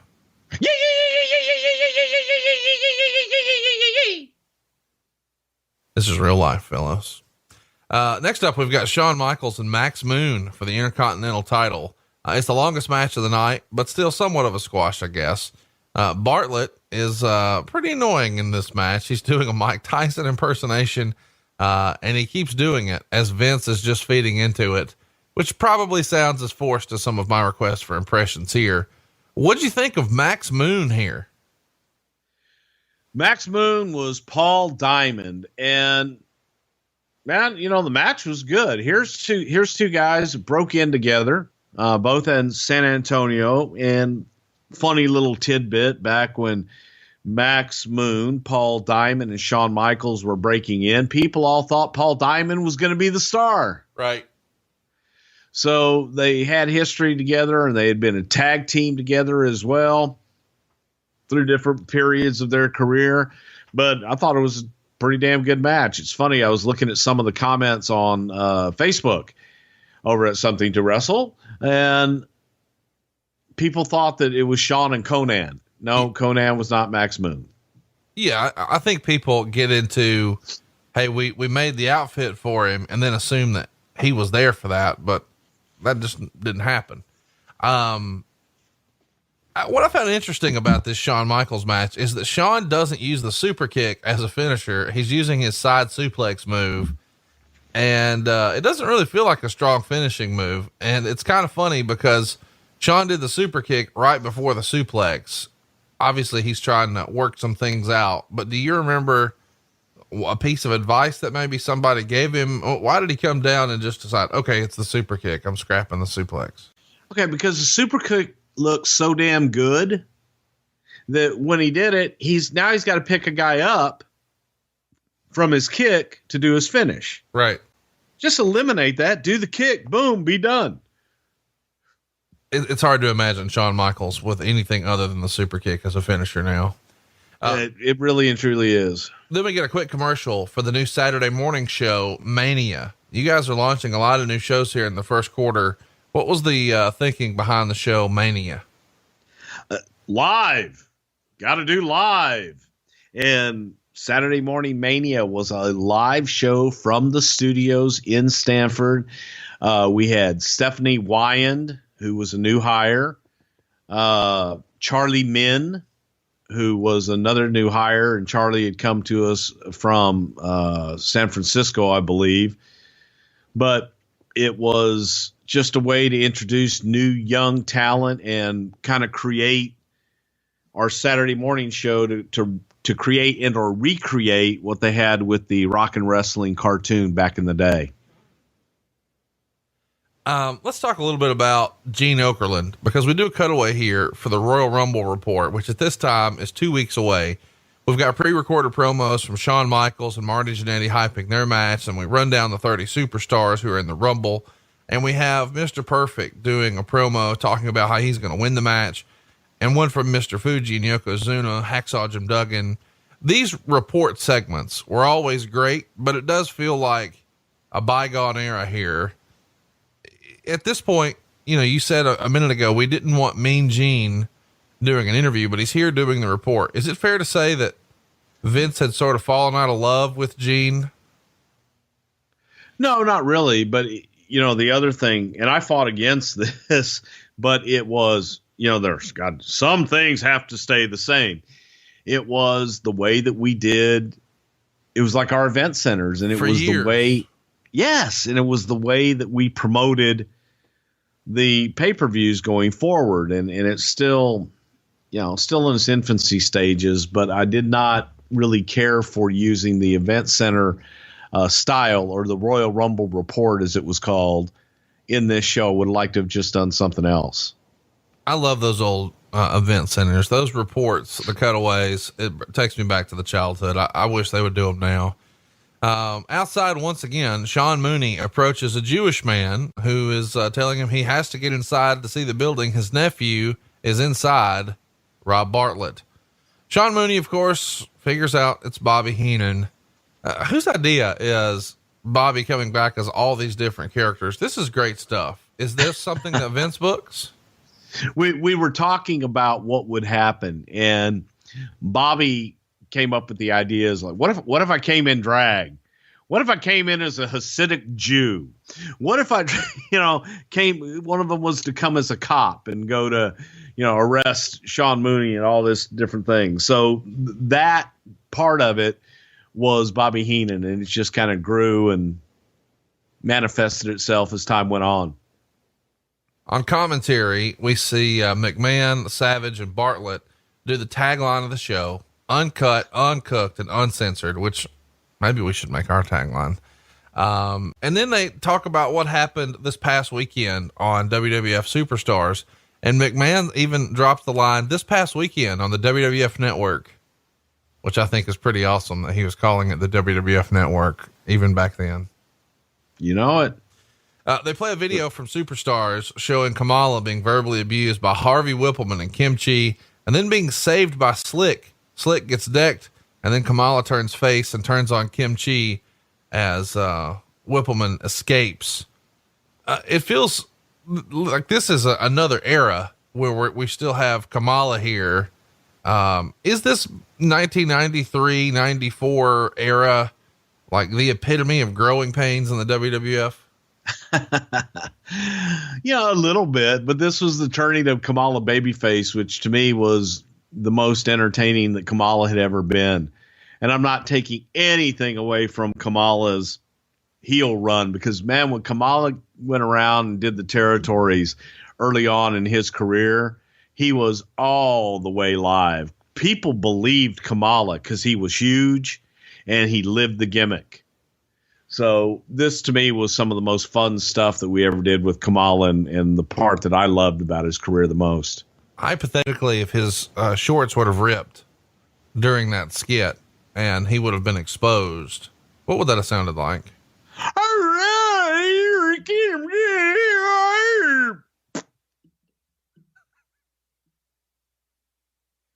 Oh God. The Hogan 87 episode is in our archives, and when he's working with Kamala, there is a hilarious bit in there from Bruce, if you don't know what we're talking about. Then we go to the main event of Raw. It's The Undertaker and Damien Demento. How fun is that? Damien Demento's in the main event of Raw. The match goes about 2 minutes, and then it's over with the tombstone. As Demento's WWF career is coming to a close, he's going to be released in October of 93. He worked the indies, as we've talked about here on the show before, as Mondo Clean. But Damien Demento is one of those really interesting, sort of had to be there characters, is he not?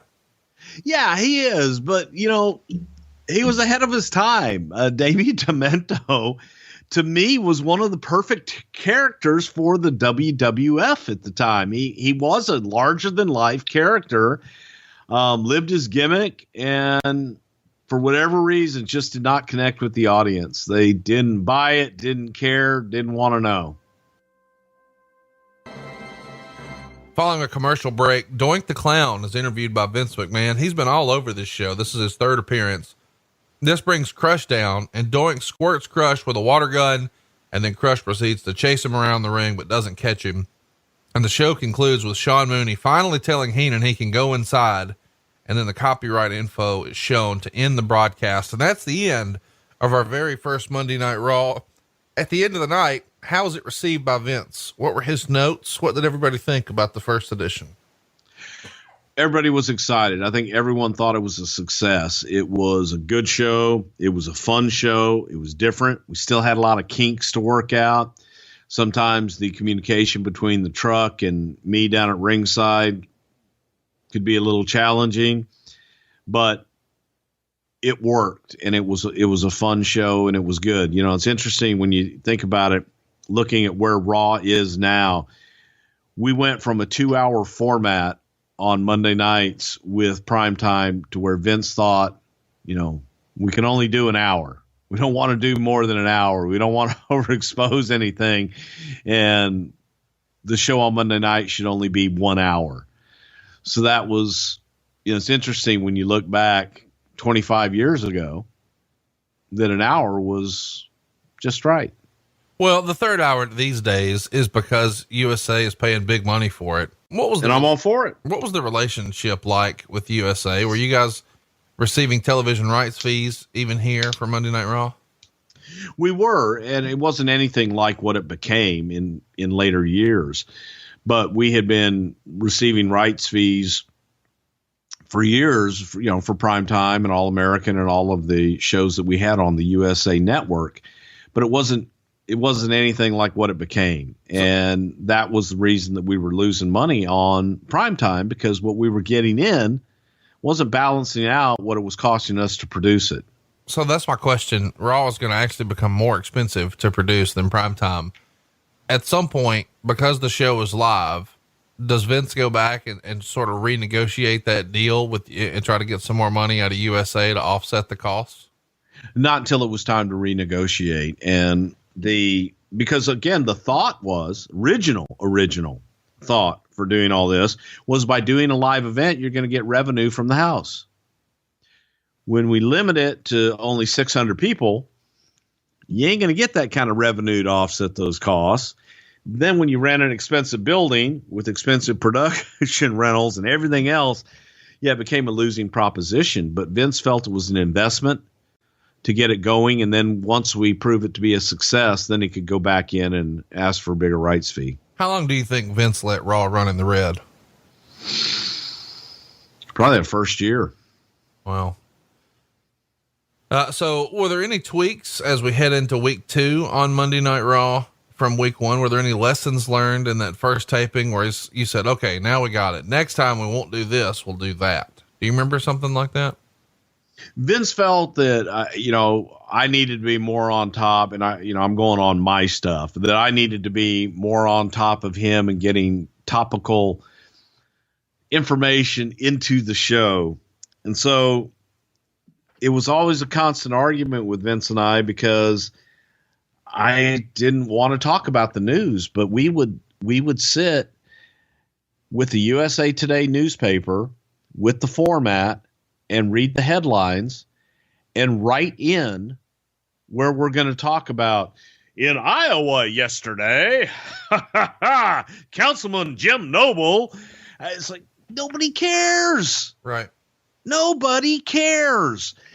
And so I wouldn't feed that shit to him. I purposely would leave it out because I didn't think it fit. Kevin didn't think it fit. Vince was the only one that thought it fit. So I would take an ass chewing at the end of the night as to why I didn't feed him more topical stuff. My feeling was Rob Bartlett was doing that with his commentary, and that was about as outside as we needed to go. So it was just a difference in philosophy. As far as the in-ring action, we thought all that was on point. We liked the fact that we had Doink kind of involved all through the night, the little running skits with Bobby Heenan. So we usually had 1 to 2 threads that we decided we were going to get in through each show. So that was the Bobby Heenan and Doink, pranks and shit coming out in the crowd throughout the night.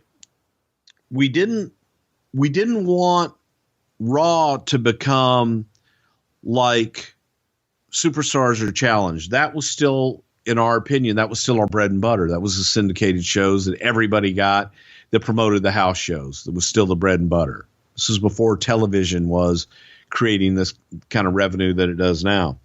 So it was an exposure tool, but we wanted it to be more competitive than Superstars and Challenge, but not necessarily issue and angle oriented. We figured, we'll do some here, but not a lot. In the main event of the very first Raw, which is Undertaker and Demento, Vince mentions that next week you're going to see Mr. Perfect and Papa Shango. Instead, the next week, Red Rooster, Terry Taylor, is working with Mr. Perfect, not Papa Shango. Do you remember why the change was made? Yeah, probably just not wanting to beat Papa Shango and looking at it, and it's a way to get Perfect over. Plus, we had, the issues coming up with Ric Flair and trying to figure out what the hell we were going to do. Yeah, so I guess we should mention that towards the end of 92, you guys take the belt off of Rick, put it on Bret Hart, and now here in early 93, Rick is ready to go home, and you guys are going to work into a storyline, a reason for him to be written off of television, which of course involves him working in a loser leaves town match with Mr. Perfect. So during this Terry Taylor, Mr. Perfect match, Flair comes down and distracts Mr. Perfect. And it looks like, Taylor is going to be able to, take over, but instead he falls victim to the Perfect Plex. What's the rationale behind putting Perfect and Flair together in this loser leaves town situation? They had history, and Kurt was, here we are looking to do something with Kurt.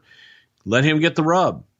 It was the easiest and cleanest way to move into. You get Rick out of there. Rick goes on his way, and you boost Perfect stock a little bit more by being the one to send Rick on his way.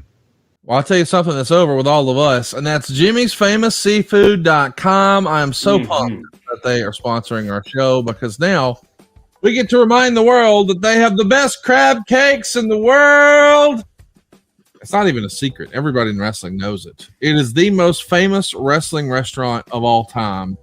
It is much more than just a gimmick, though. Sincerely, the best crab cakes in the world. If you have them, here's a warning. You will be ruined. You won't order crab cakes anywhere else.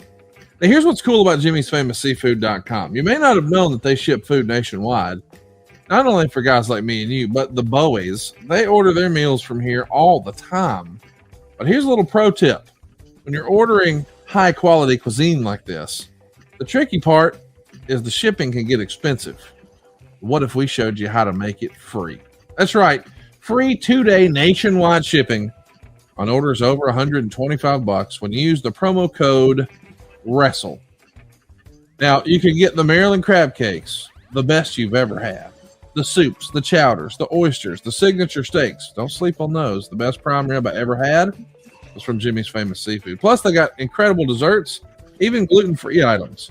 Now, they've got gift boxes if you're trying to figure out what that last-minute gift for somebody in your life should be, somebody who's hard to buy for.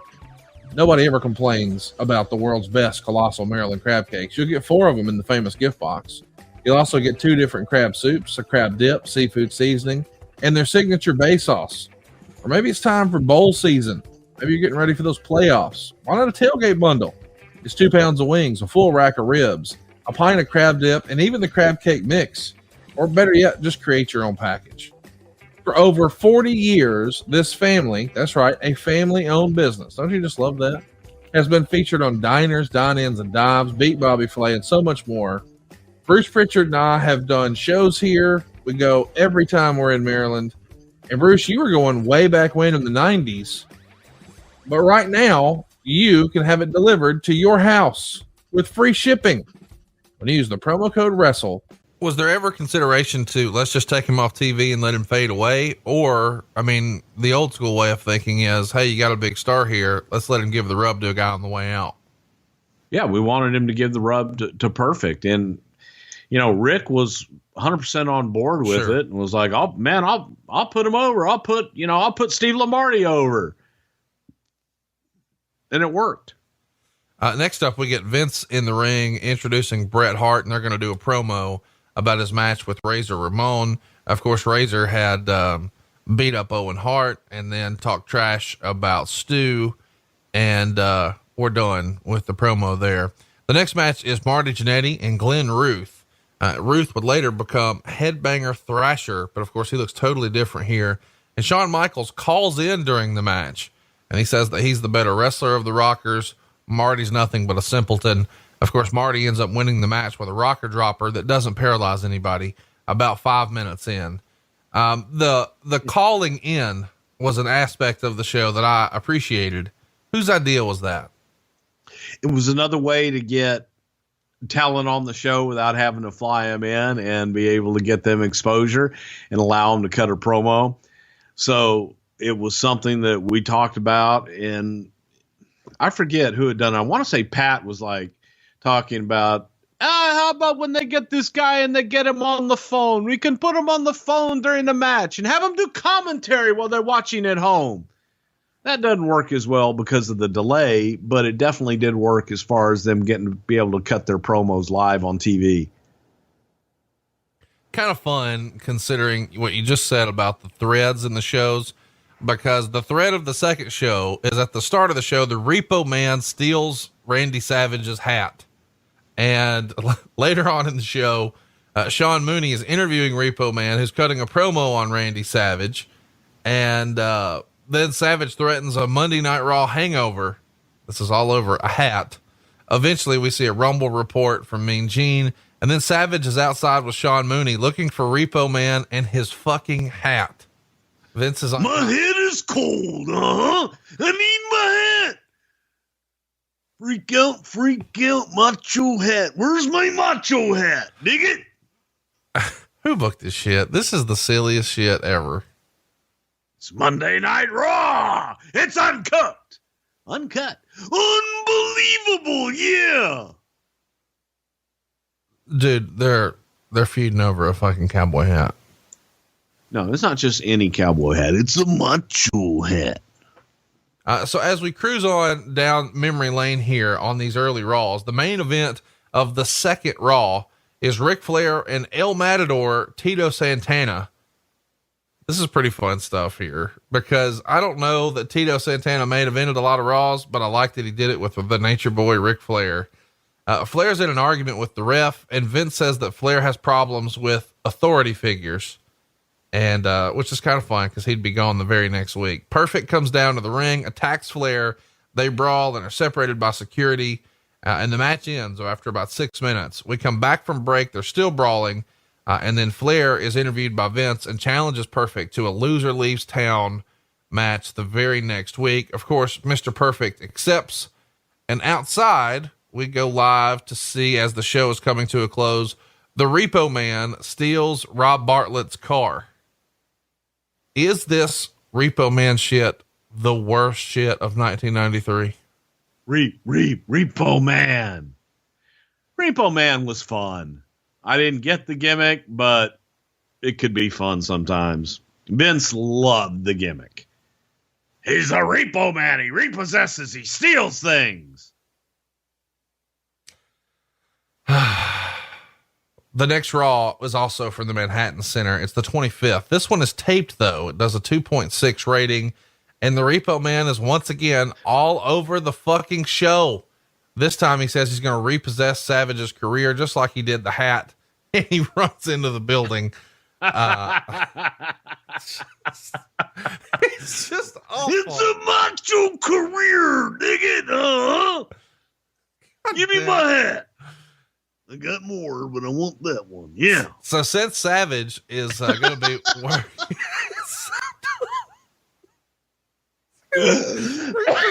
his career, you silly fuckers.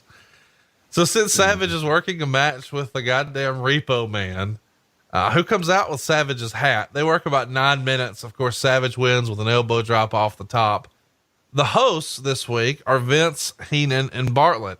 And I never understood why anybody would have Heenan on payroll and not have him on commentary. He's gold. So I liked him here. What'd you think of the payoff of the Randy Savage Repo Man match? Gotta get the hat, brother. I'm gonna repossess your mask. Yeah. We were trying to create little issues and just little fun things for TV, just for Raw. You know, the Repo repossessing the hat, the macho hat, dig it, was only for Raw. Didn't cross over into anything on Superstars or anywhere else. It was just little angles and issues that we could have on Monday Night Raw to make it unique. Kamala goes over the Brooklyn Brawler next, and we go to the Royal Rumble report. We show where Luger debuted, Razor was defeated by Brett to retain, and Yoko won the Rumble, last eliminating Savage. And now it's time for our main event. It's Ric Flair and Mr. Perfect in a loser leaves match, which is pretty fun. During the show, we see Vince hyping the Sci-Fi Channel, and they have a pretty good match. And I enjoyed the match. I thought it was one of the better matches of these early Raws that we're talking about. They go to a break in the middle of the match. When they come back, Flair is taking a foreign object out of his knee pad, nails Perfect with it. And you can imagine what's coming here. Eventually it goes back and forth. We're ready to go home about 17 minutes in, and Mr. Perfect nails the Perfect Plex to get the pin, and Rick is out of here. He has to leave the WWF, and Bobby Heenan goes on a tirade that is bleeped out, which really added to the realism. And since it was taped, why not? Right. I thought this was fun stuff and a great way to, give Raw a little oomph. I mean, it's certainly a much better match than what we saw in the main event 2 weeks prior with Undertaker and Damian Demento. Easy, Tiger, easy. No, this was a great match, and Rick went out and Perfect over like $1 million. And, you know, when people talk about, oh, Vince this, Vince that, you know, Rick was not happy where he was. Rick had an opportunity to go back, and Vince allowed him to go back, and Rick did the right thing on the way out, anointing Mr. Perfect. And I just thought it was great on every single front. What do you remember about that conversation with Rick and Vince, where I guess they just had like a handshake gentleman's agreement that if he ever wanted to leave, he could. And then he goes and says, hey, Vince, you know, if I'm not going to be a top guy, I'm ready to go. Because it does feel like at this point they're going with a youth movement. And it was that quick too. And it was that quick, and the decision made immediately. And okay, let's do it tonight. And I was in the room when Rick called Arn Anderson to say, hey, be sure and watch Raw. Next week it's loser leave town, and I'm gone, coming home. And that was it. I mean, it all happened that fast. After he loses to Mr. Perfect, He goes to the back, gathers his things. It feels like Rick's going to throw a giant party and celebrate the end of his WWF run. Do you remember him having a big shebang that night? Do you remember Rick ever not having a big shebang after, well, when the sun went down? Yeah, Rick had a good time, man. We all said our farewells and wished him well in his future endeavors. No heat on Rick at all, man. Everybody loved Rick, and it was a fun time. But yeah, he went and tore the place down. The next week, Raw does its best rating, 3.0. It's the highest rating for any regular cable show in more than 10 months. And Vince welcomes us in, and we're going to start our first match off with Tonka and Damian Demento. And there were some crowd chants here for "We Want Flair." Was that expected? Is this the same group of fans who are really just smart New York fans, and they know that Flair's really gone and they're sort of protesting here? Yes. And I love them because the New York fans, those Northeast fans, first of all, you couldn't fool them. They told you what they thought and they were passionate. So I loved it. I loved it when you'd come out to that because I would just chuckle. When we, of course, Tatanka wins the match. Not that you give a shit. But when we come back from the match, come back from the break, we see Vince in the ring and he introduces Brutus the fucking Barber Beefcake. He's coming down the aisle, strutting and cutting with his shears. And Vince calls him one of the all-time greats in the World Wrestling Federation. Who booked Damn right. Shit? What is this shit? Great guy, loves the business. Vince comments on what a great ovation he received and says it must be nice to be back in the World Wrestling Federation after your dreadful parasailing accident. And Brutus says, the one reason I'm here tonight is to make a special announcement. I'm going to return to the WWF and I'm ready to take on anyone. So Vince says the Barber's back. And he understands that it's risky, but he's explaining that just before the accident, his mother died of cancer. And shortly after that, his father passed away. And to add insult to injury, his wife walked away and filed for divorce. So just as he's coming to terms with all this, a lady parasailing smashes her knees into his face and fractures his skull. And they're getting over how difficult this surgery was. And that one person was there to help him pull through. And that's Hulk Hogan. He says Hogan's been here for him the whole time. When he comes out of surgery, when he takes the bandages off, the first thing he sees is the red and yellow, and all the Hulkamaniacs are behind him. So Vince said with all that, it seems like he's taking a massive risk getting back in the ring. And he says he's got nothing left. So he reached out to the Hulkster for his opinion, and Hulk said, go for it. So they're building towards a big angle here by really selling the parasailing accident. And I know we're going to cover this at some time in the future on a Brutus the fucking Barber Beefcake episode. But this parasailing accident was no joke. And you guys are turning it into an angle here. There was some real concern that Brutus may never be able to work again, right? Well, the initial moments of the parasailing accident with the paramedics, there was real concern if he would even live through the damn thing. And they did major reconstruction of his face with plates in it. I mean, it was a real bad deal.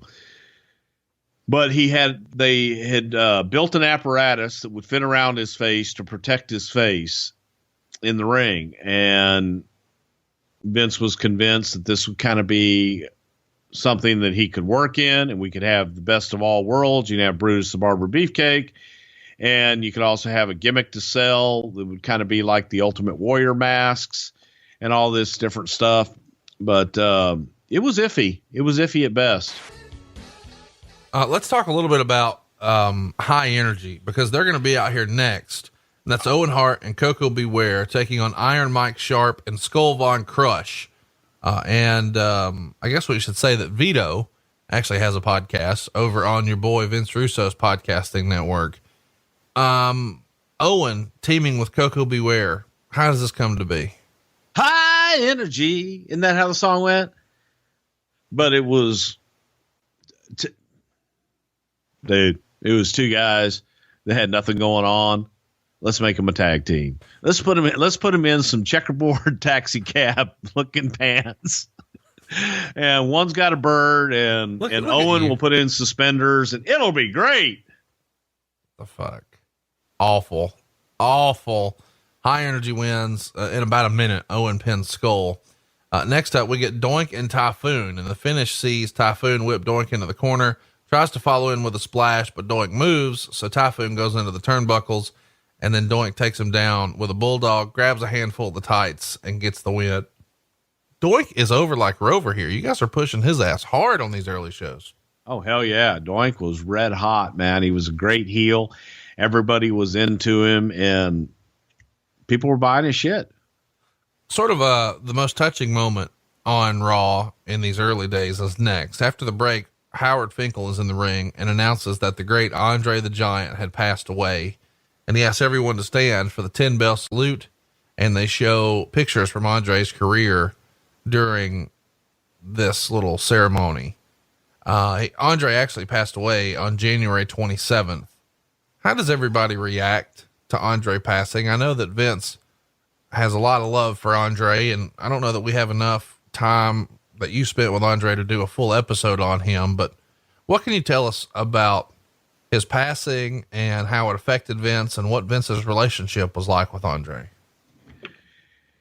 It was a real tough time, and probably the reason that we had Howard do it is I don't think Vince could have gotten through it emotionally. And Vince was very close to Andre, and in the years before Andre's passing, they were estranged and they weren't speaking.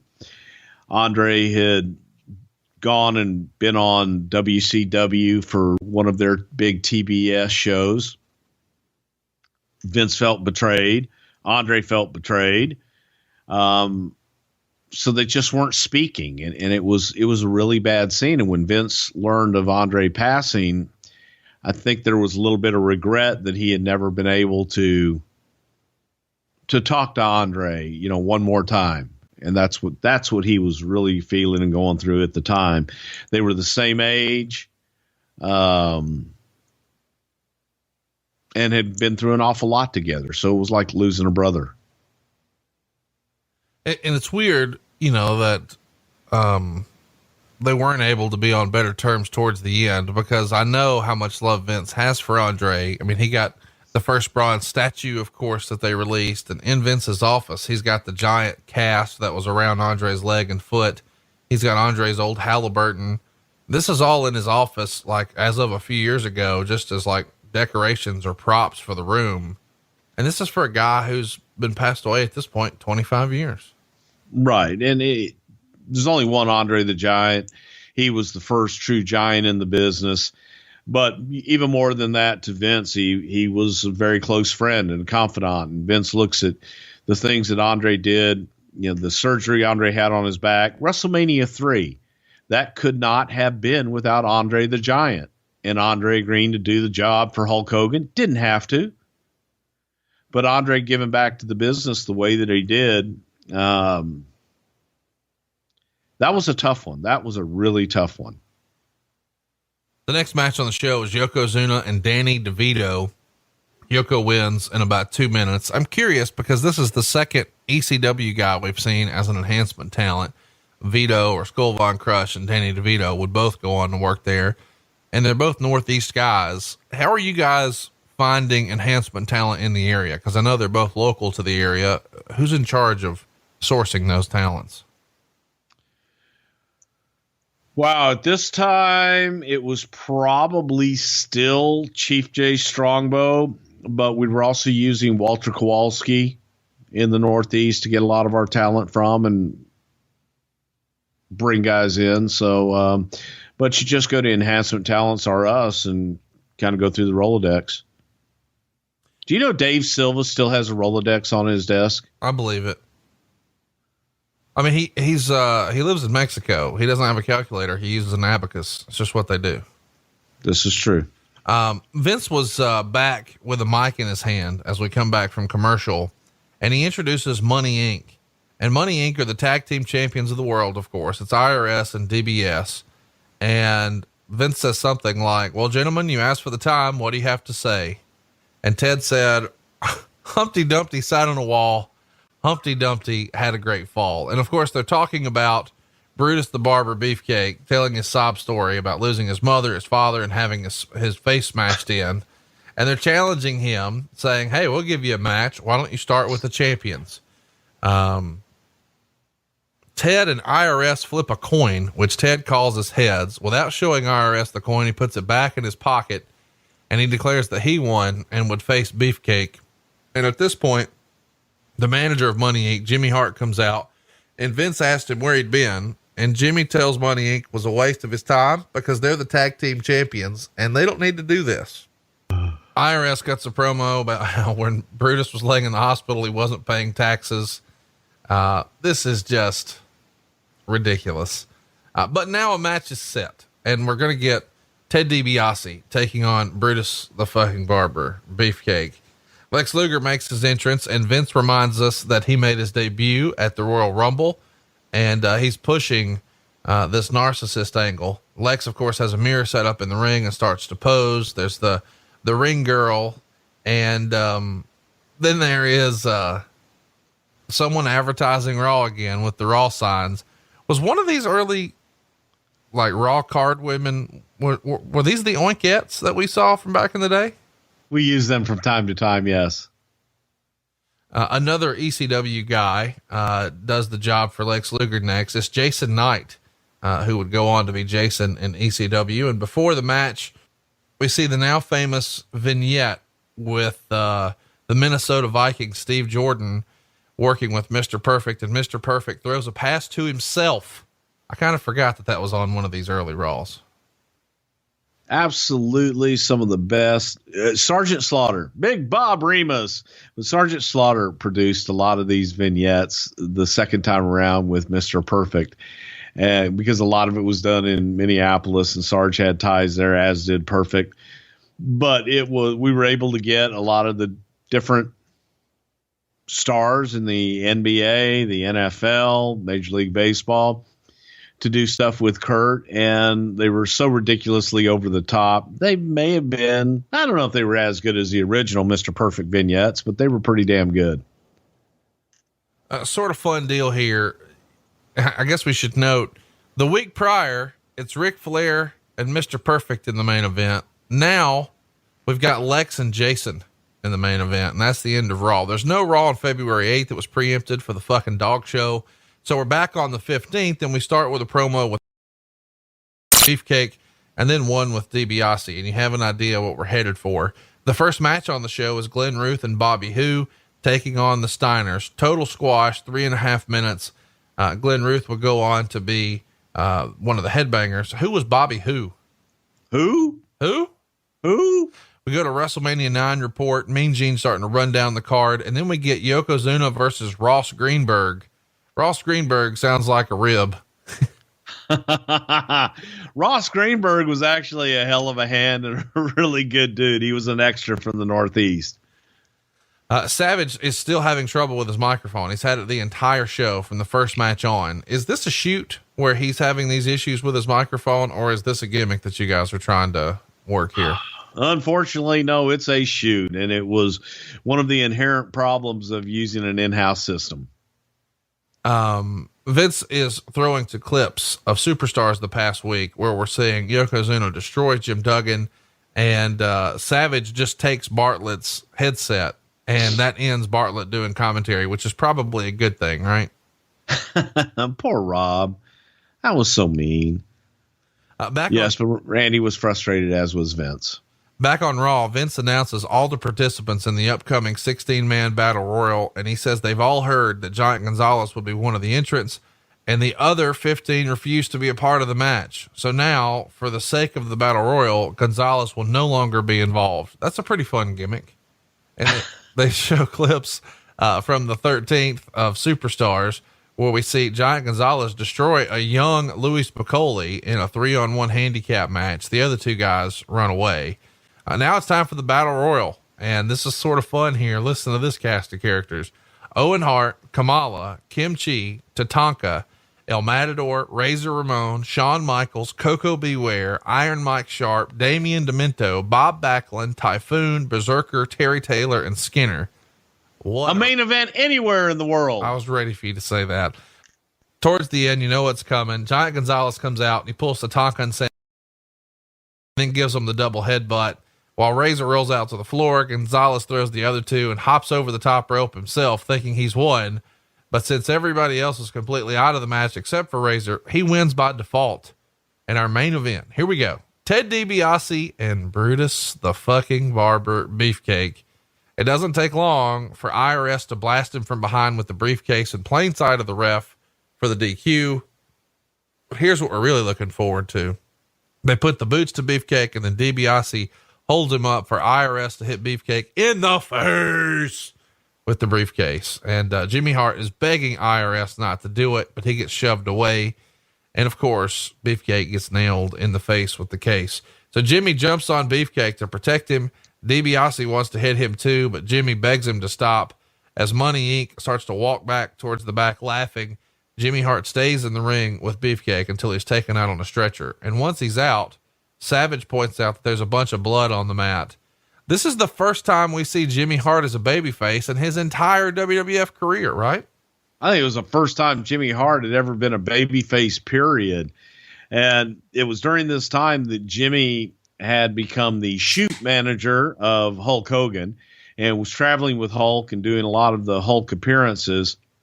Hulk needed Jimmy in the outside real world. So the decision was made that Jimmy would be a babyface and manage Hulk in the WWF as well. The next Raw is February 22nd, and it's going to take place from the Manhattan Center. And Rob Bartlett is standing in front of the crowd, and there's a big sign that says Hulk. And he says he's learned one thing is that wrestling fans can spell. And then he welcomes viewers to Raw and the opening plays. So I found that to be a little interesting take. We decide to insult the wrestling fans to open the show. That was a compliment. Yeah. The first match on the show, of course, is Bam Bam Bigelow and Scott Taylor. Taylor would go on to be Scotty Too Hottie. Bigelow gets the win here with a headbutt off the top at about 3 minutes. This is such an interesting time in the company because you've got guys who were mainstays in the 80s. You've got Hulk Hogan, you've got Brutus the Barber, you've got Kamala, you've got Bam Bam Bigelow. But then you've also got sort of this new era of performer coming along. It's a weird time in the company, don't you think? It's a transitional time, and it was what the hell did we call it? The new generation. Yeah. You know, that's kind of where Vince's head was to present new, younger talent and give this is a fresh new look, and with Monday Night Raw and all these new shows and different ways to expose talent. New was always good.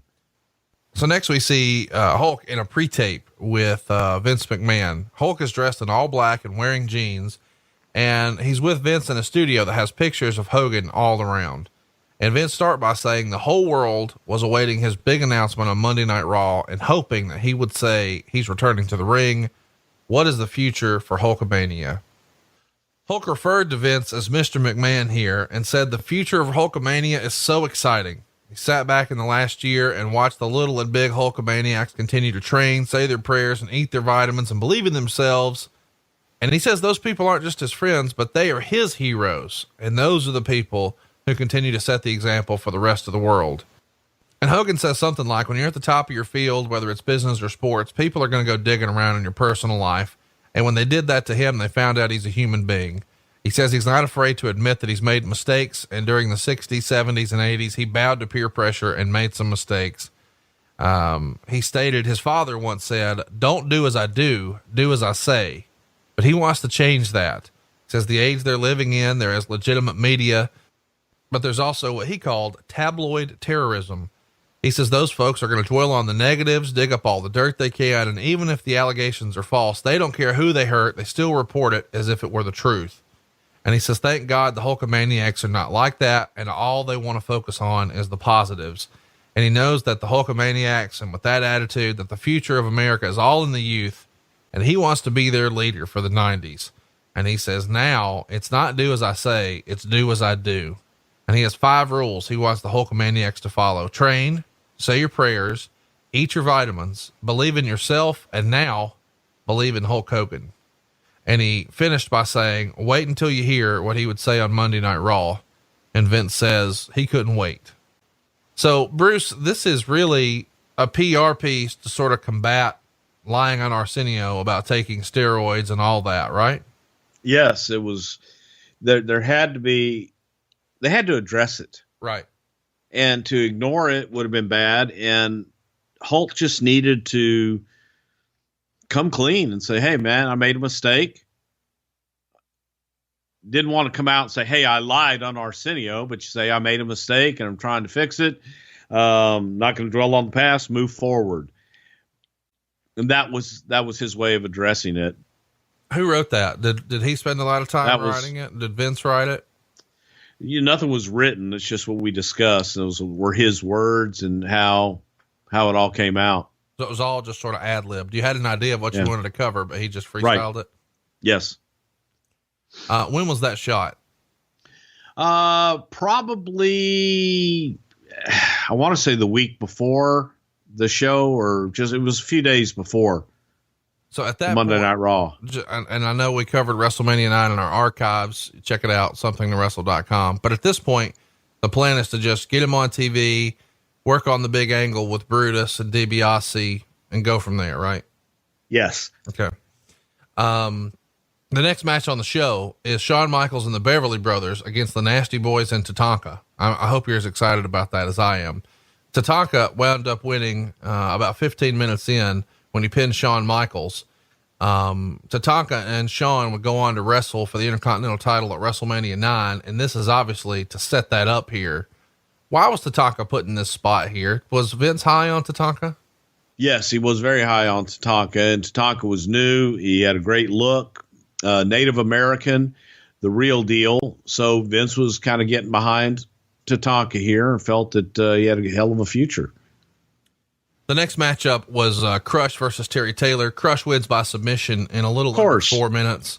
And they show a replay of what happened last week with IRS smashing Brutus's face with the briefcase. And at the announcer's desk, Savage says it was only a broken nose sustained by Beefcake, but the intent was for much worse. And Vince said that Hulk is going to be on after the break. This feels like the time you guys are really pushing for the biggest rating ever, to not only have a Hulk Hogan interview, but to have Hulk Hogan in the middle of the ring live on Raw. This feels like a ratings bonanza, right? Sure it does. And again, like I said, yeah, we knew what ratings were, but we weren't living and dying by the ratings with any stretch of the imagination. But yes, with cable and live TV, you're looking for that big audience. And this is the first time we're going, hey, let's do something to garner a big live audience here. Right. Vince is in the ring and Hulk comes out. He cuts a promo and then announces that he and Brutus the fucking Barber Beefcake are now the Megamaniacs, and Jimmy Hart is their new manager. Was there ever any real concern? I'm sure we'll talk about it later, but was there real concern about what Brutus could or couldn't do after that parasailing accident and all of his rehabilitation surgeries? Because taking that briefcase shot, even though it's a storyline, feels like you might be a little nervous about that.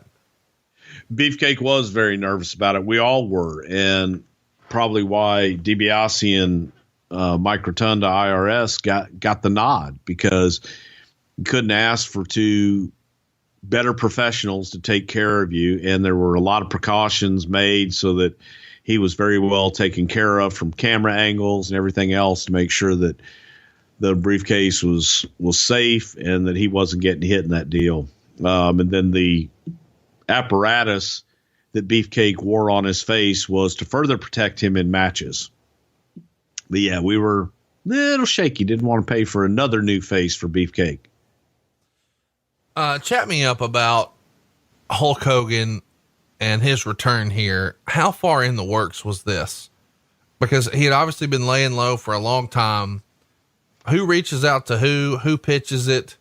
How do you guys decide to go ahead and put the band back together? Vince reached out to Hulk first of all and asked him what what his intentions were, and when he saw himself coming back, what he wanted to do. Hulk, you'll love this. His idea was, hey, let me come back and let me get the next guy over and get them ready, for the spotlight to take my place. And Vince, I like it. He says, and he goes, and I've got the guy. He says, who's the guy? He says, Brutus. And Pat and I kind of look at each other. Like, okay. What if we had somebody else in mind? Hulk was dead set on, Hulk felt that Brutus, to quote him, understood sports entertainment, had it, and was the only guy that he felt could replace him at the time. How amazing is that? Yeah. Unbelievable. So that's how the talk started.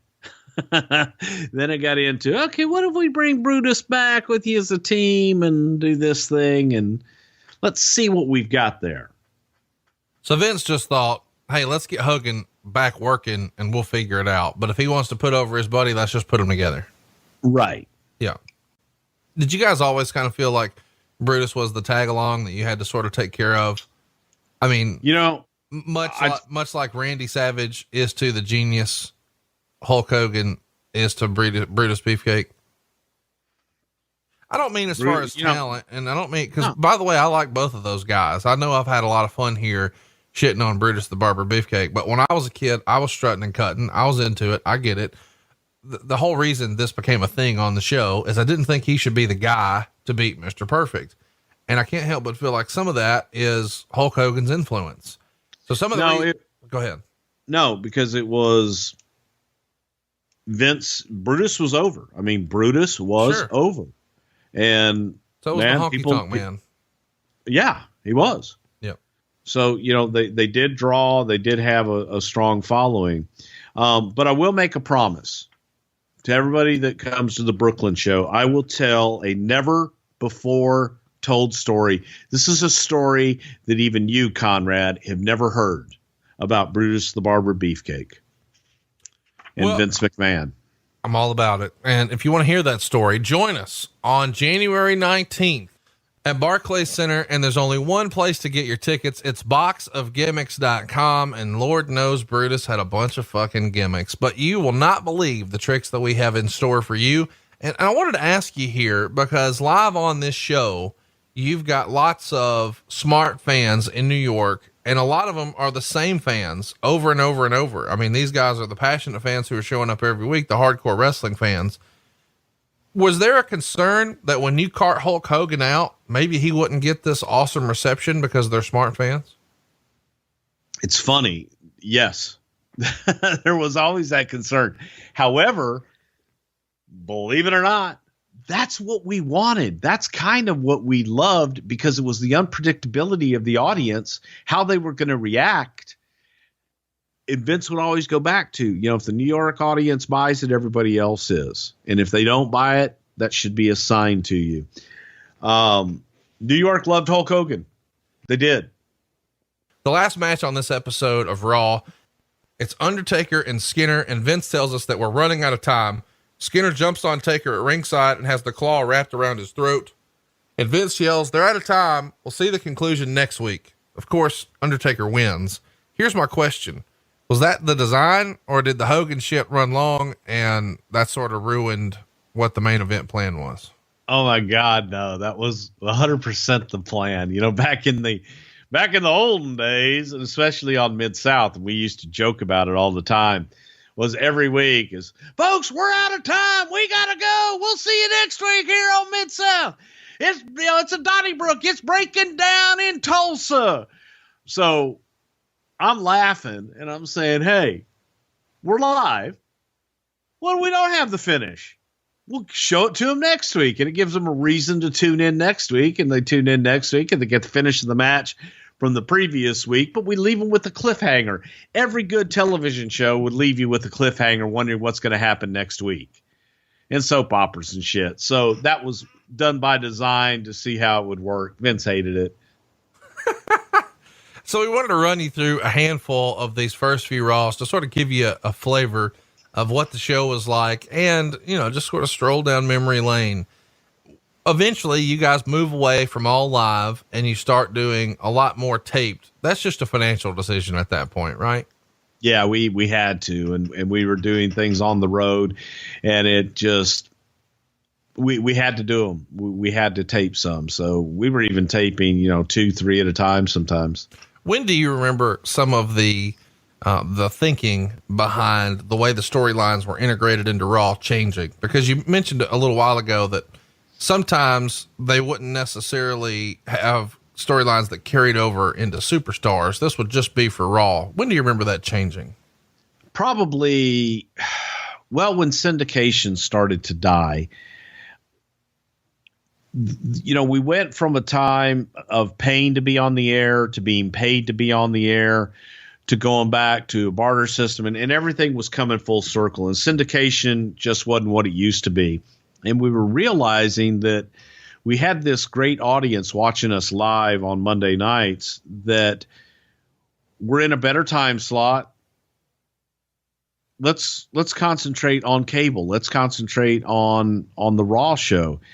So probably about 94, 95 was really when the change came to, let's make Raw the A show and everything else will follow it, because it was live and you could do that. In the early days, we were a slave to the syndication, and we had to go back and make Raw kind of fit syndication and have it have its own stories.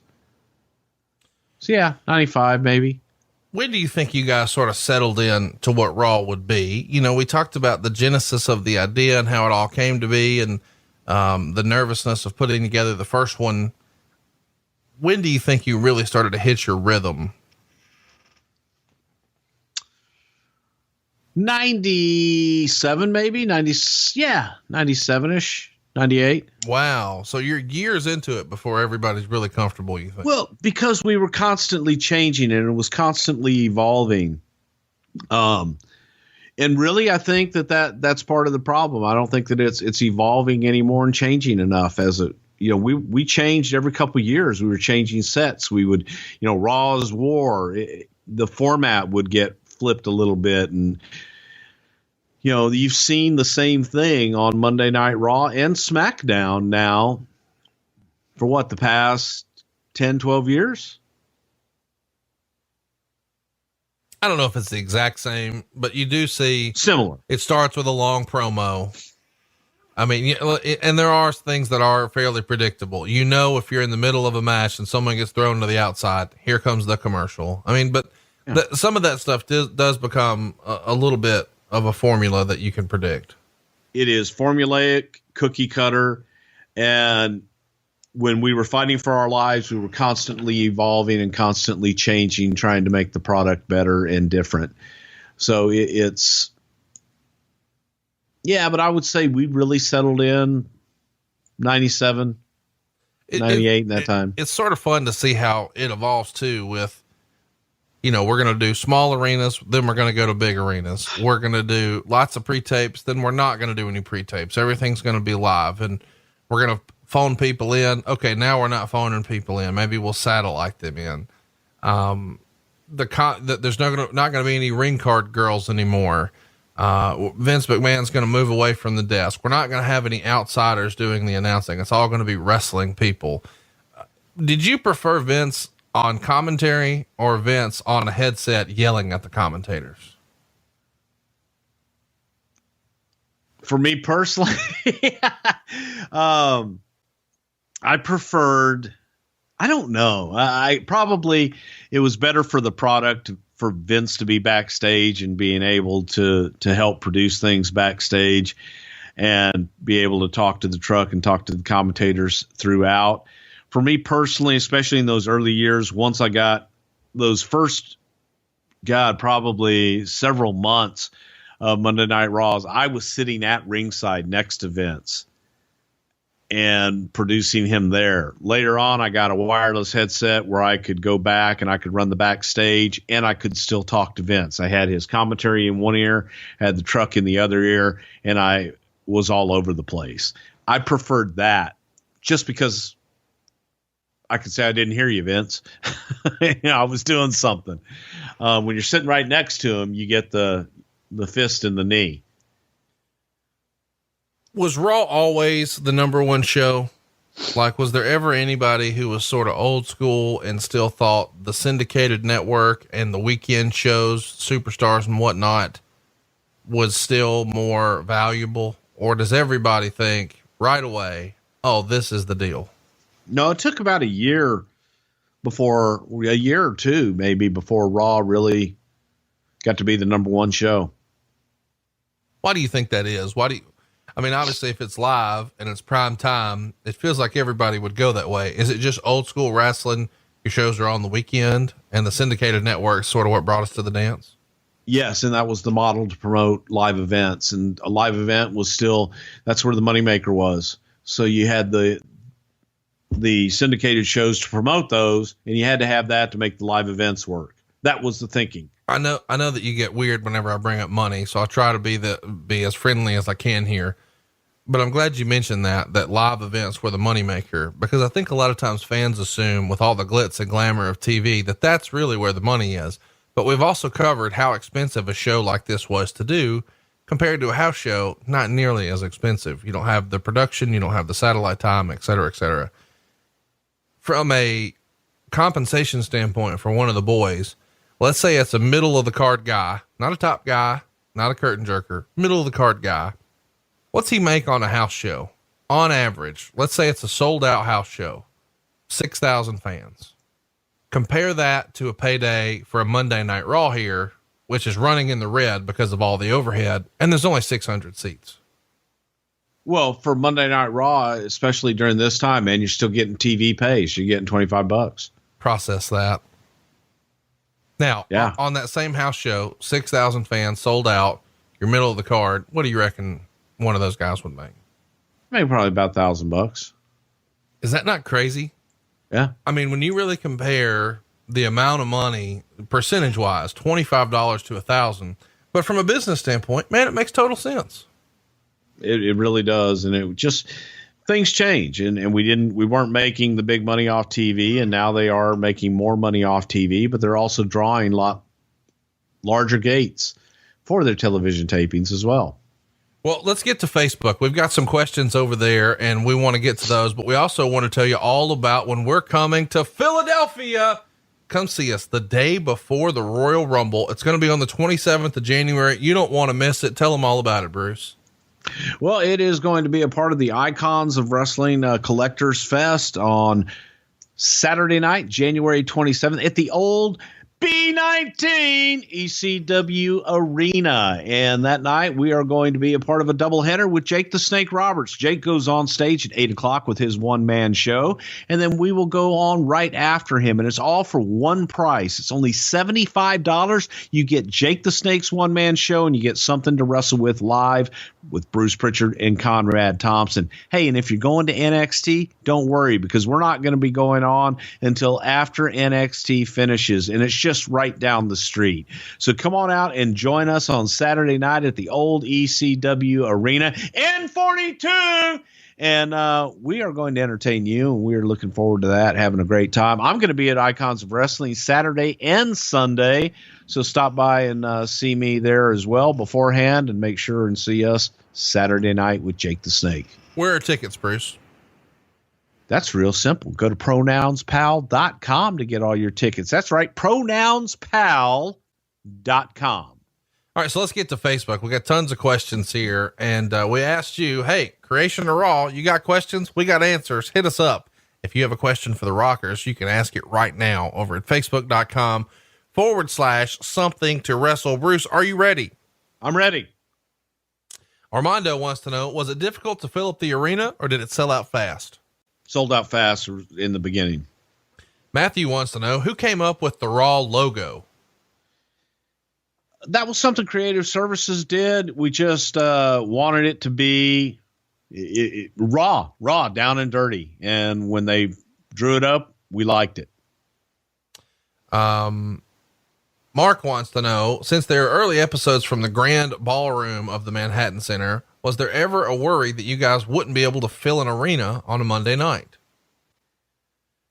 No, not really. But we liked the idea of New York, and we liked the idea of intimate.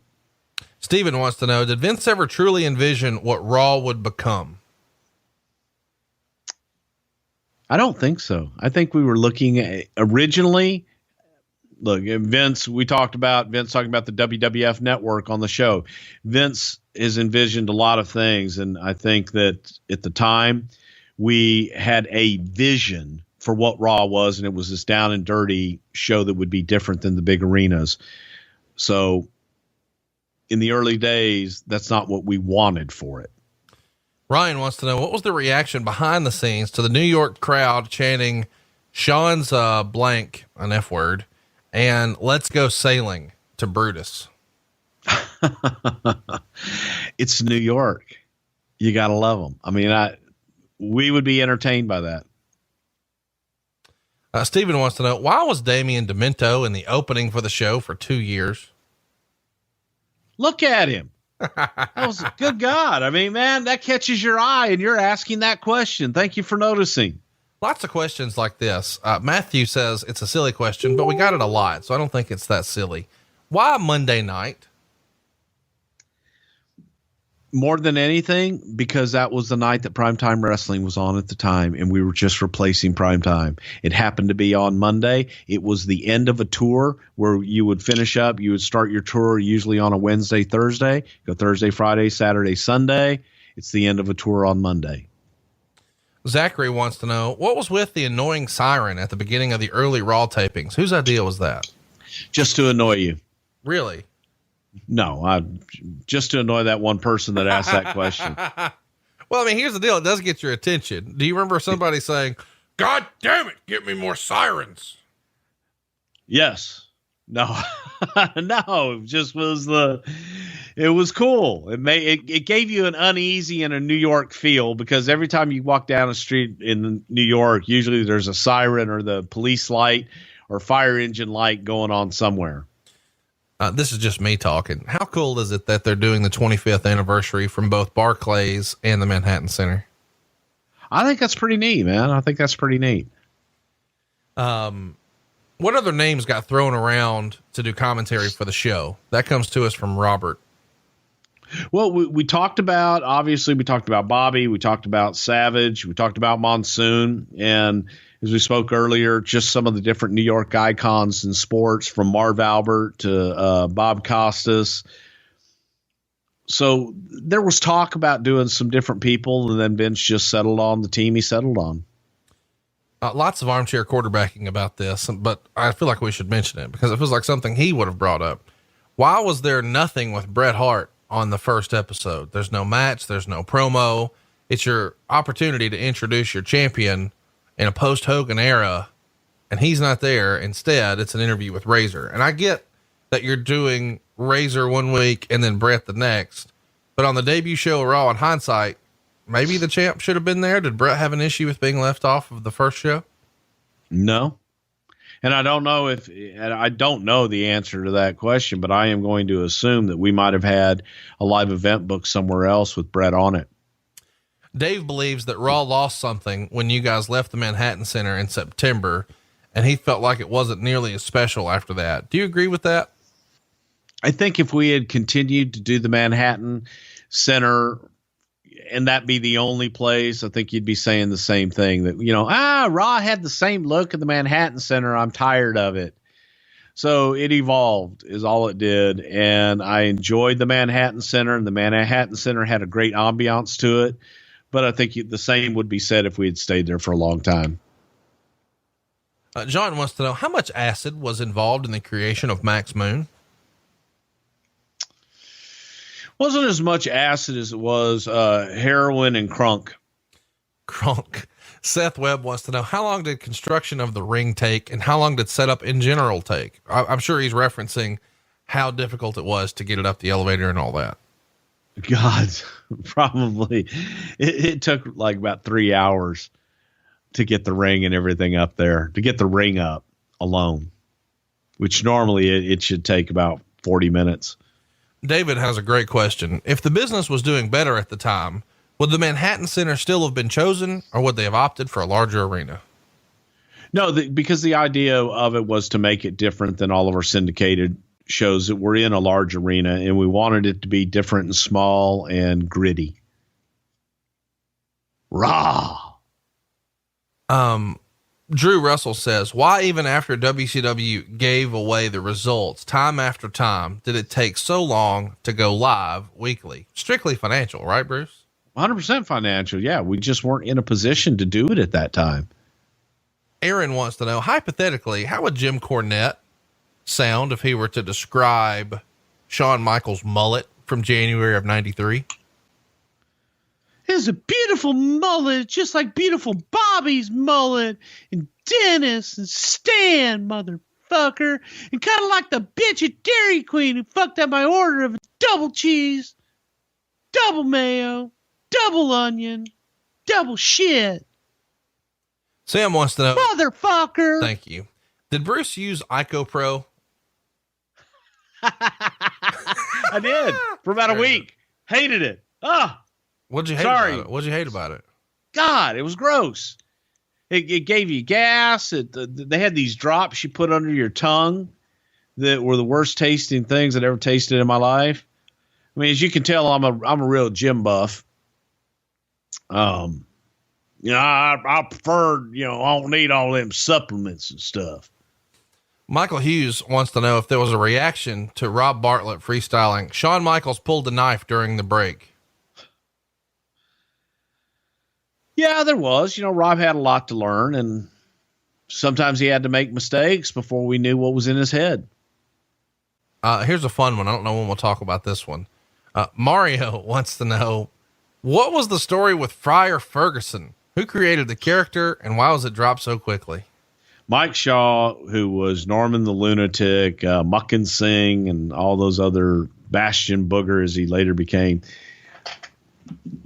Mike had a meeting with Vince, and Vince looked at him and saw a monk. Vince wanted to have a mad monk that didn't say anything, that was quiet, but yet when he took off all of his stuff, he was crazy in the ring and really destroyed his opponents, but essentially preached peace and tranquility.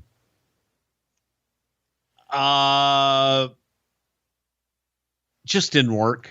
We tried it in dark matches a few times and it just didn't translate. And so while we were doing it on TV, also at TV in dark matches, we would have him work and it just, Vince didn't see it. Lots of questions on here about Ico Pro because they were such a big part of the early days of Raw. Is there, I don't know that everybody knows this. Vince owned Ico Pro, and this was his opportunity to develop a new revenue stream. How big of a mandate was there in the office amongst the boys on television? Push the goddamn powders. No, it was big. Everybody got, their supplies of Ico Pro, and we did a lot of commercials for it. But yeah, it was kind of like the magazine. It got pushed. Why did it flop, do you think? I don't think it was a good product.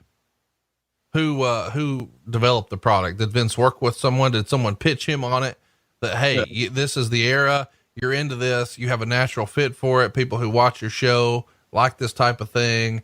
If you have some of your talent endorse it, it's a natural fit because you have the endorsers and the vehicle to promote it.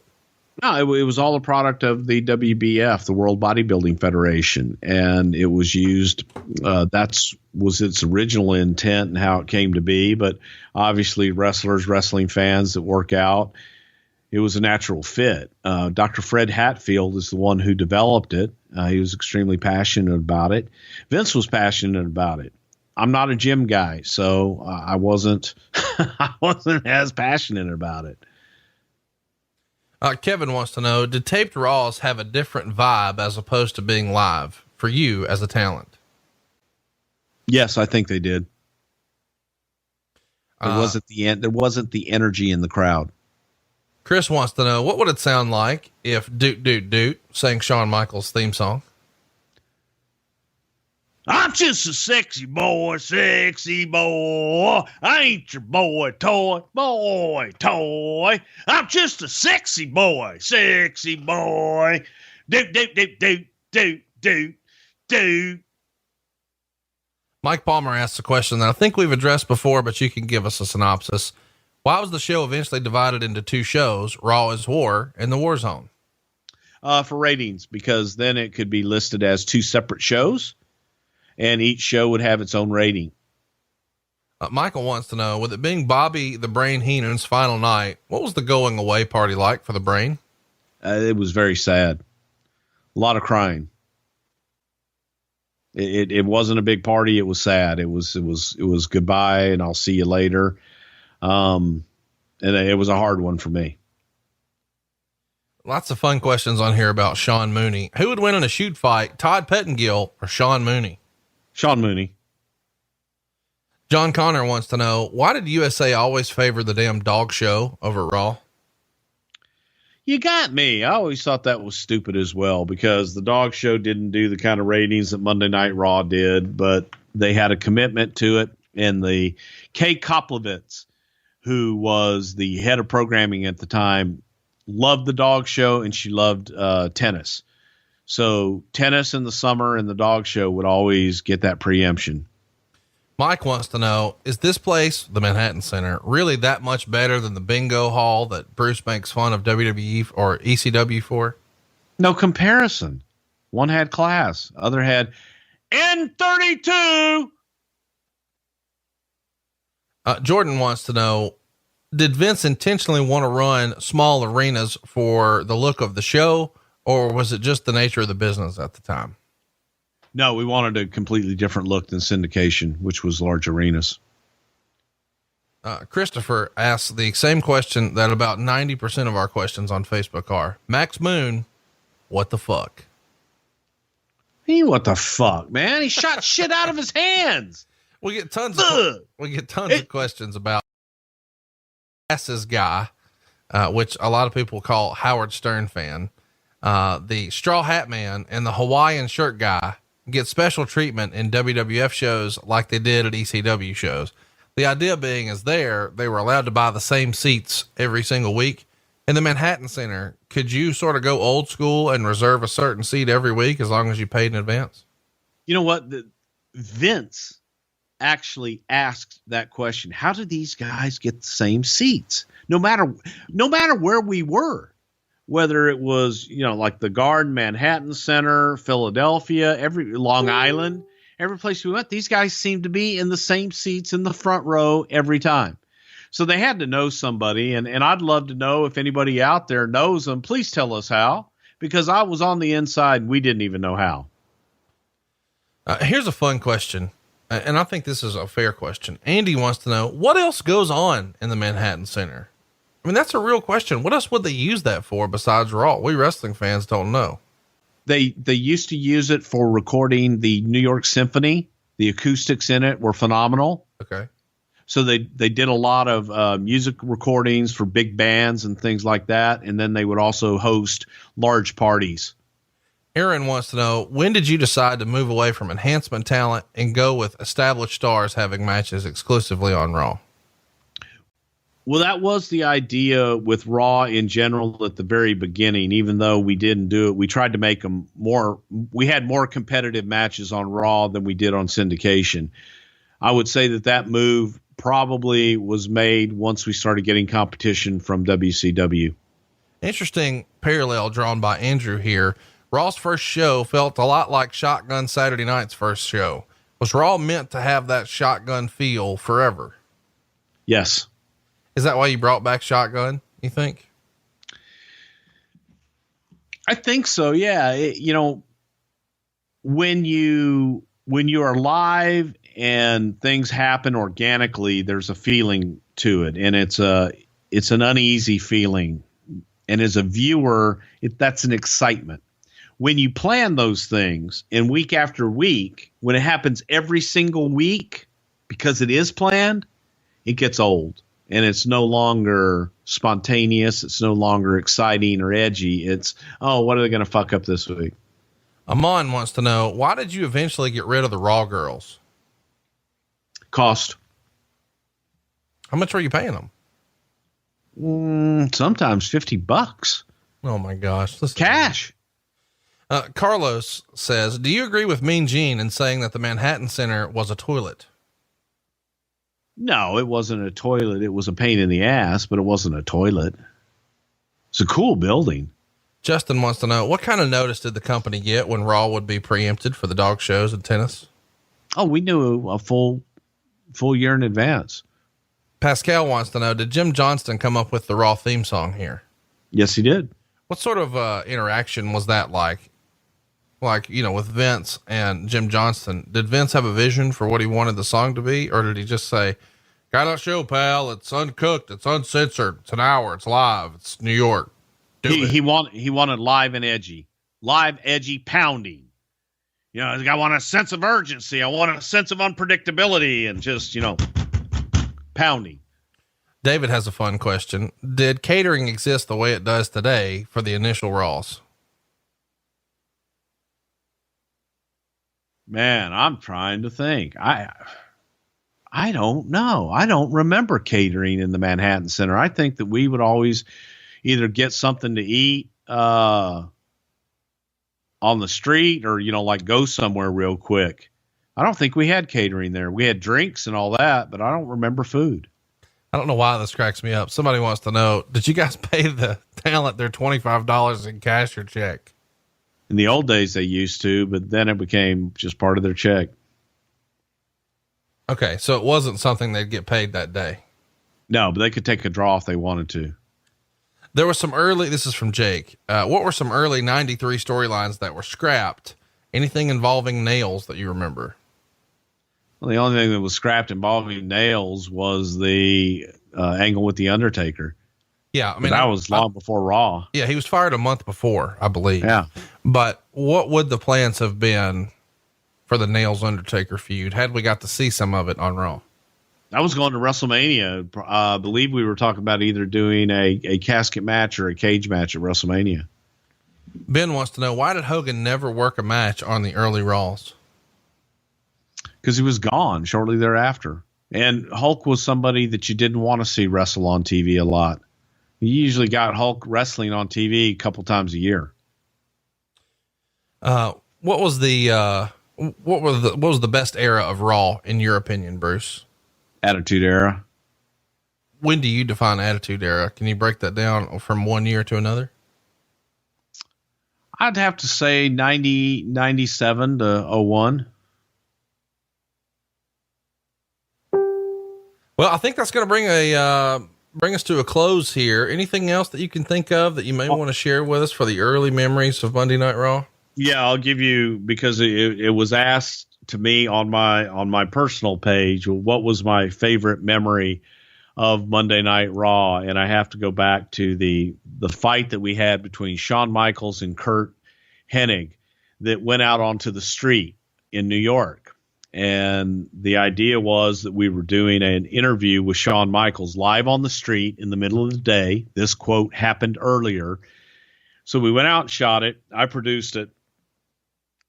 And Kurt was going to arrive in a car and see Shawn there and just attack Shawn, and they would have a wild fight onto the street. And then we would have people come out and pull them apart, get them in the building, and that was to kind of start their angle. The question was, okay, what if the cops come? And if the cops come, we had a plan to get the talent in and basically get them away, so on and so forth. What I didn't expect is that when the cops came, the cops just sat in their car and refused to get out because it was a mob scene. People were everywhere. And the question was asked, whose car was it that they used that we went through the windshield? That was Howard Finkel's brand new car that he was so proud of and talking about how he got this brand new car. And so Vince wanted Kurt to arrive in kind of a new car, and Vince had his driver, Bobby, drive Kurt up there. The car stayed there, and that's the car that Sean went through the windshield. They kind of dented up the sides. But the real damage came after the fact when the wrecker came to pick the car up, because the audience came out after the matches and they beat the living shit out of that car that was sitting up on the flatbed wrecker. And Howard Finkel ended up getting a new car out of the deal. Hilarious. One of my favorite early memories of Raw is the 1, 2, 3 Kid and Scott Hall. Can you think of another favorite early, just as a fan, not necessarily a backstage story? Well, see, you stole that one. I look at the Flair leaving, the Hennig fight, and then the creation, because that New York crowd named 1, 2, 3 Kid. And that was a very special moment. He is at Bruce Prichard. I am at Hey, it's Conrad, and we are out of time. We'll see you next week here for the Rockers and all things Marty Jannetty. Ask a question right now at facebook.com/something to wrestle. And be sure to tune in next Friday at noon to Something to Wrestle with. The world of MLW radio never stops. Bruce Prichard.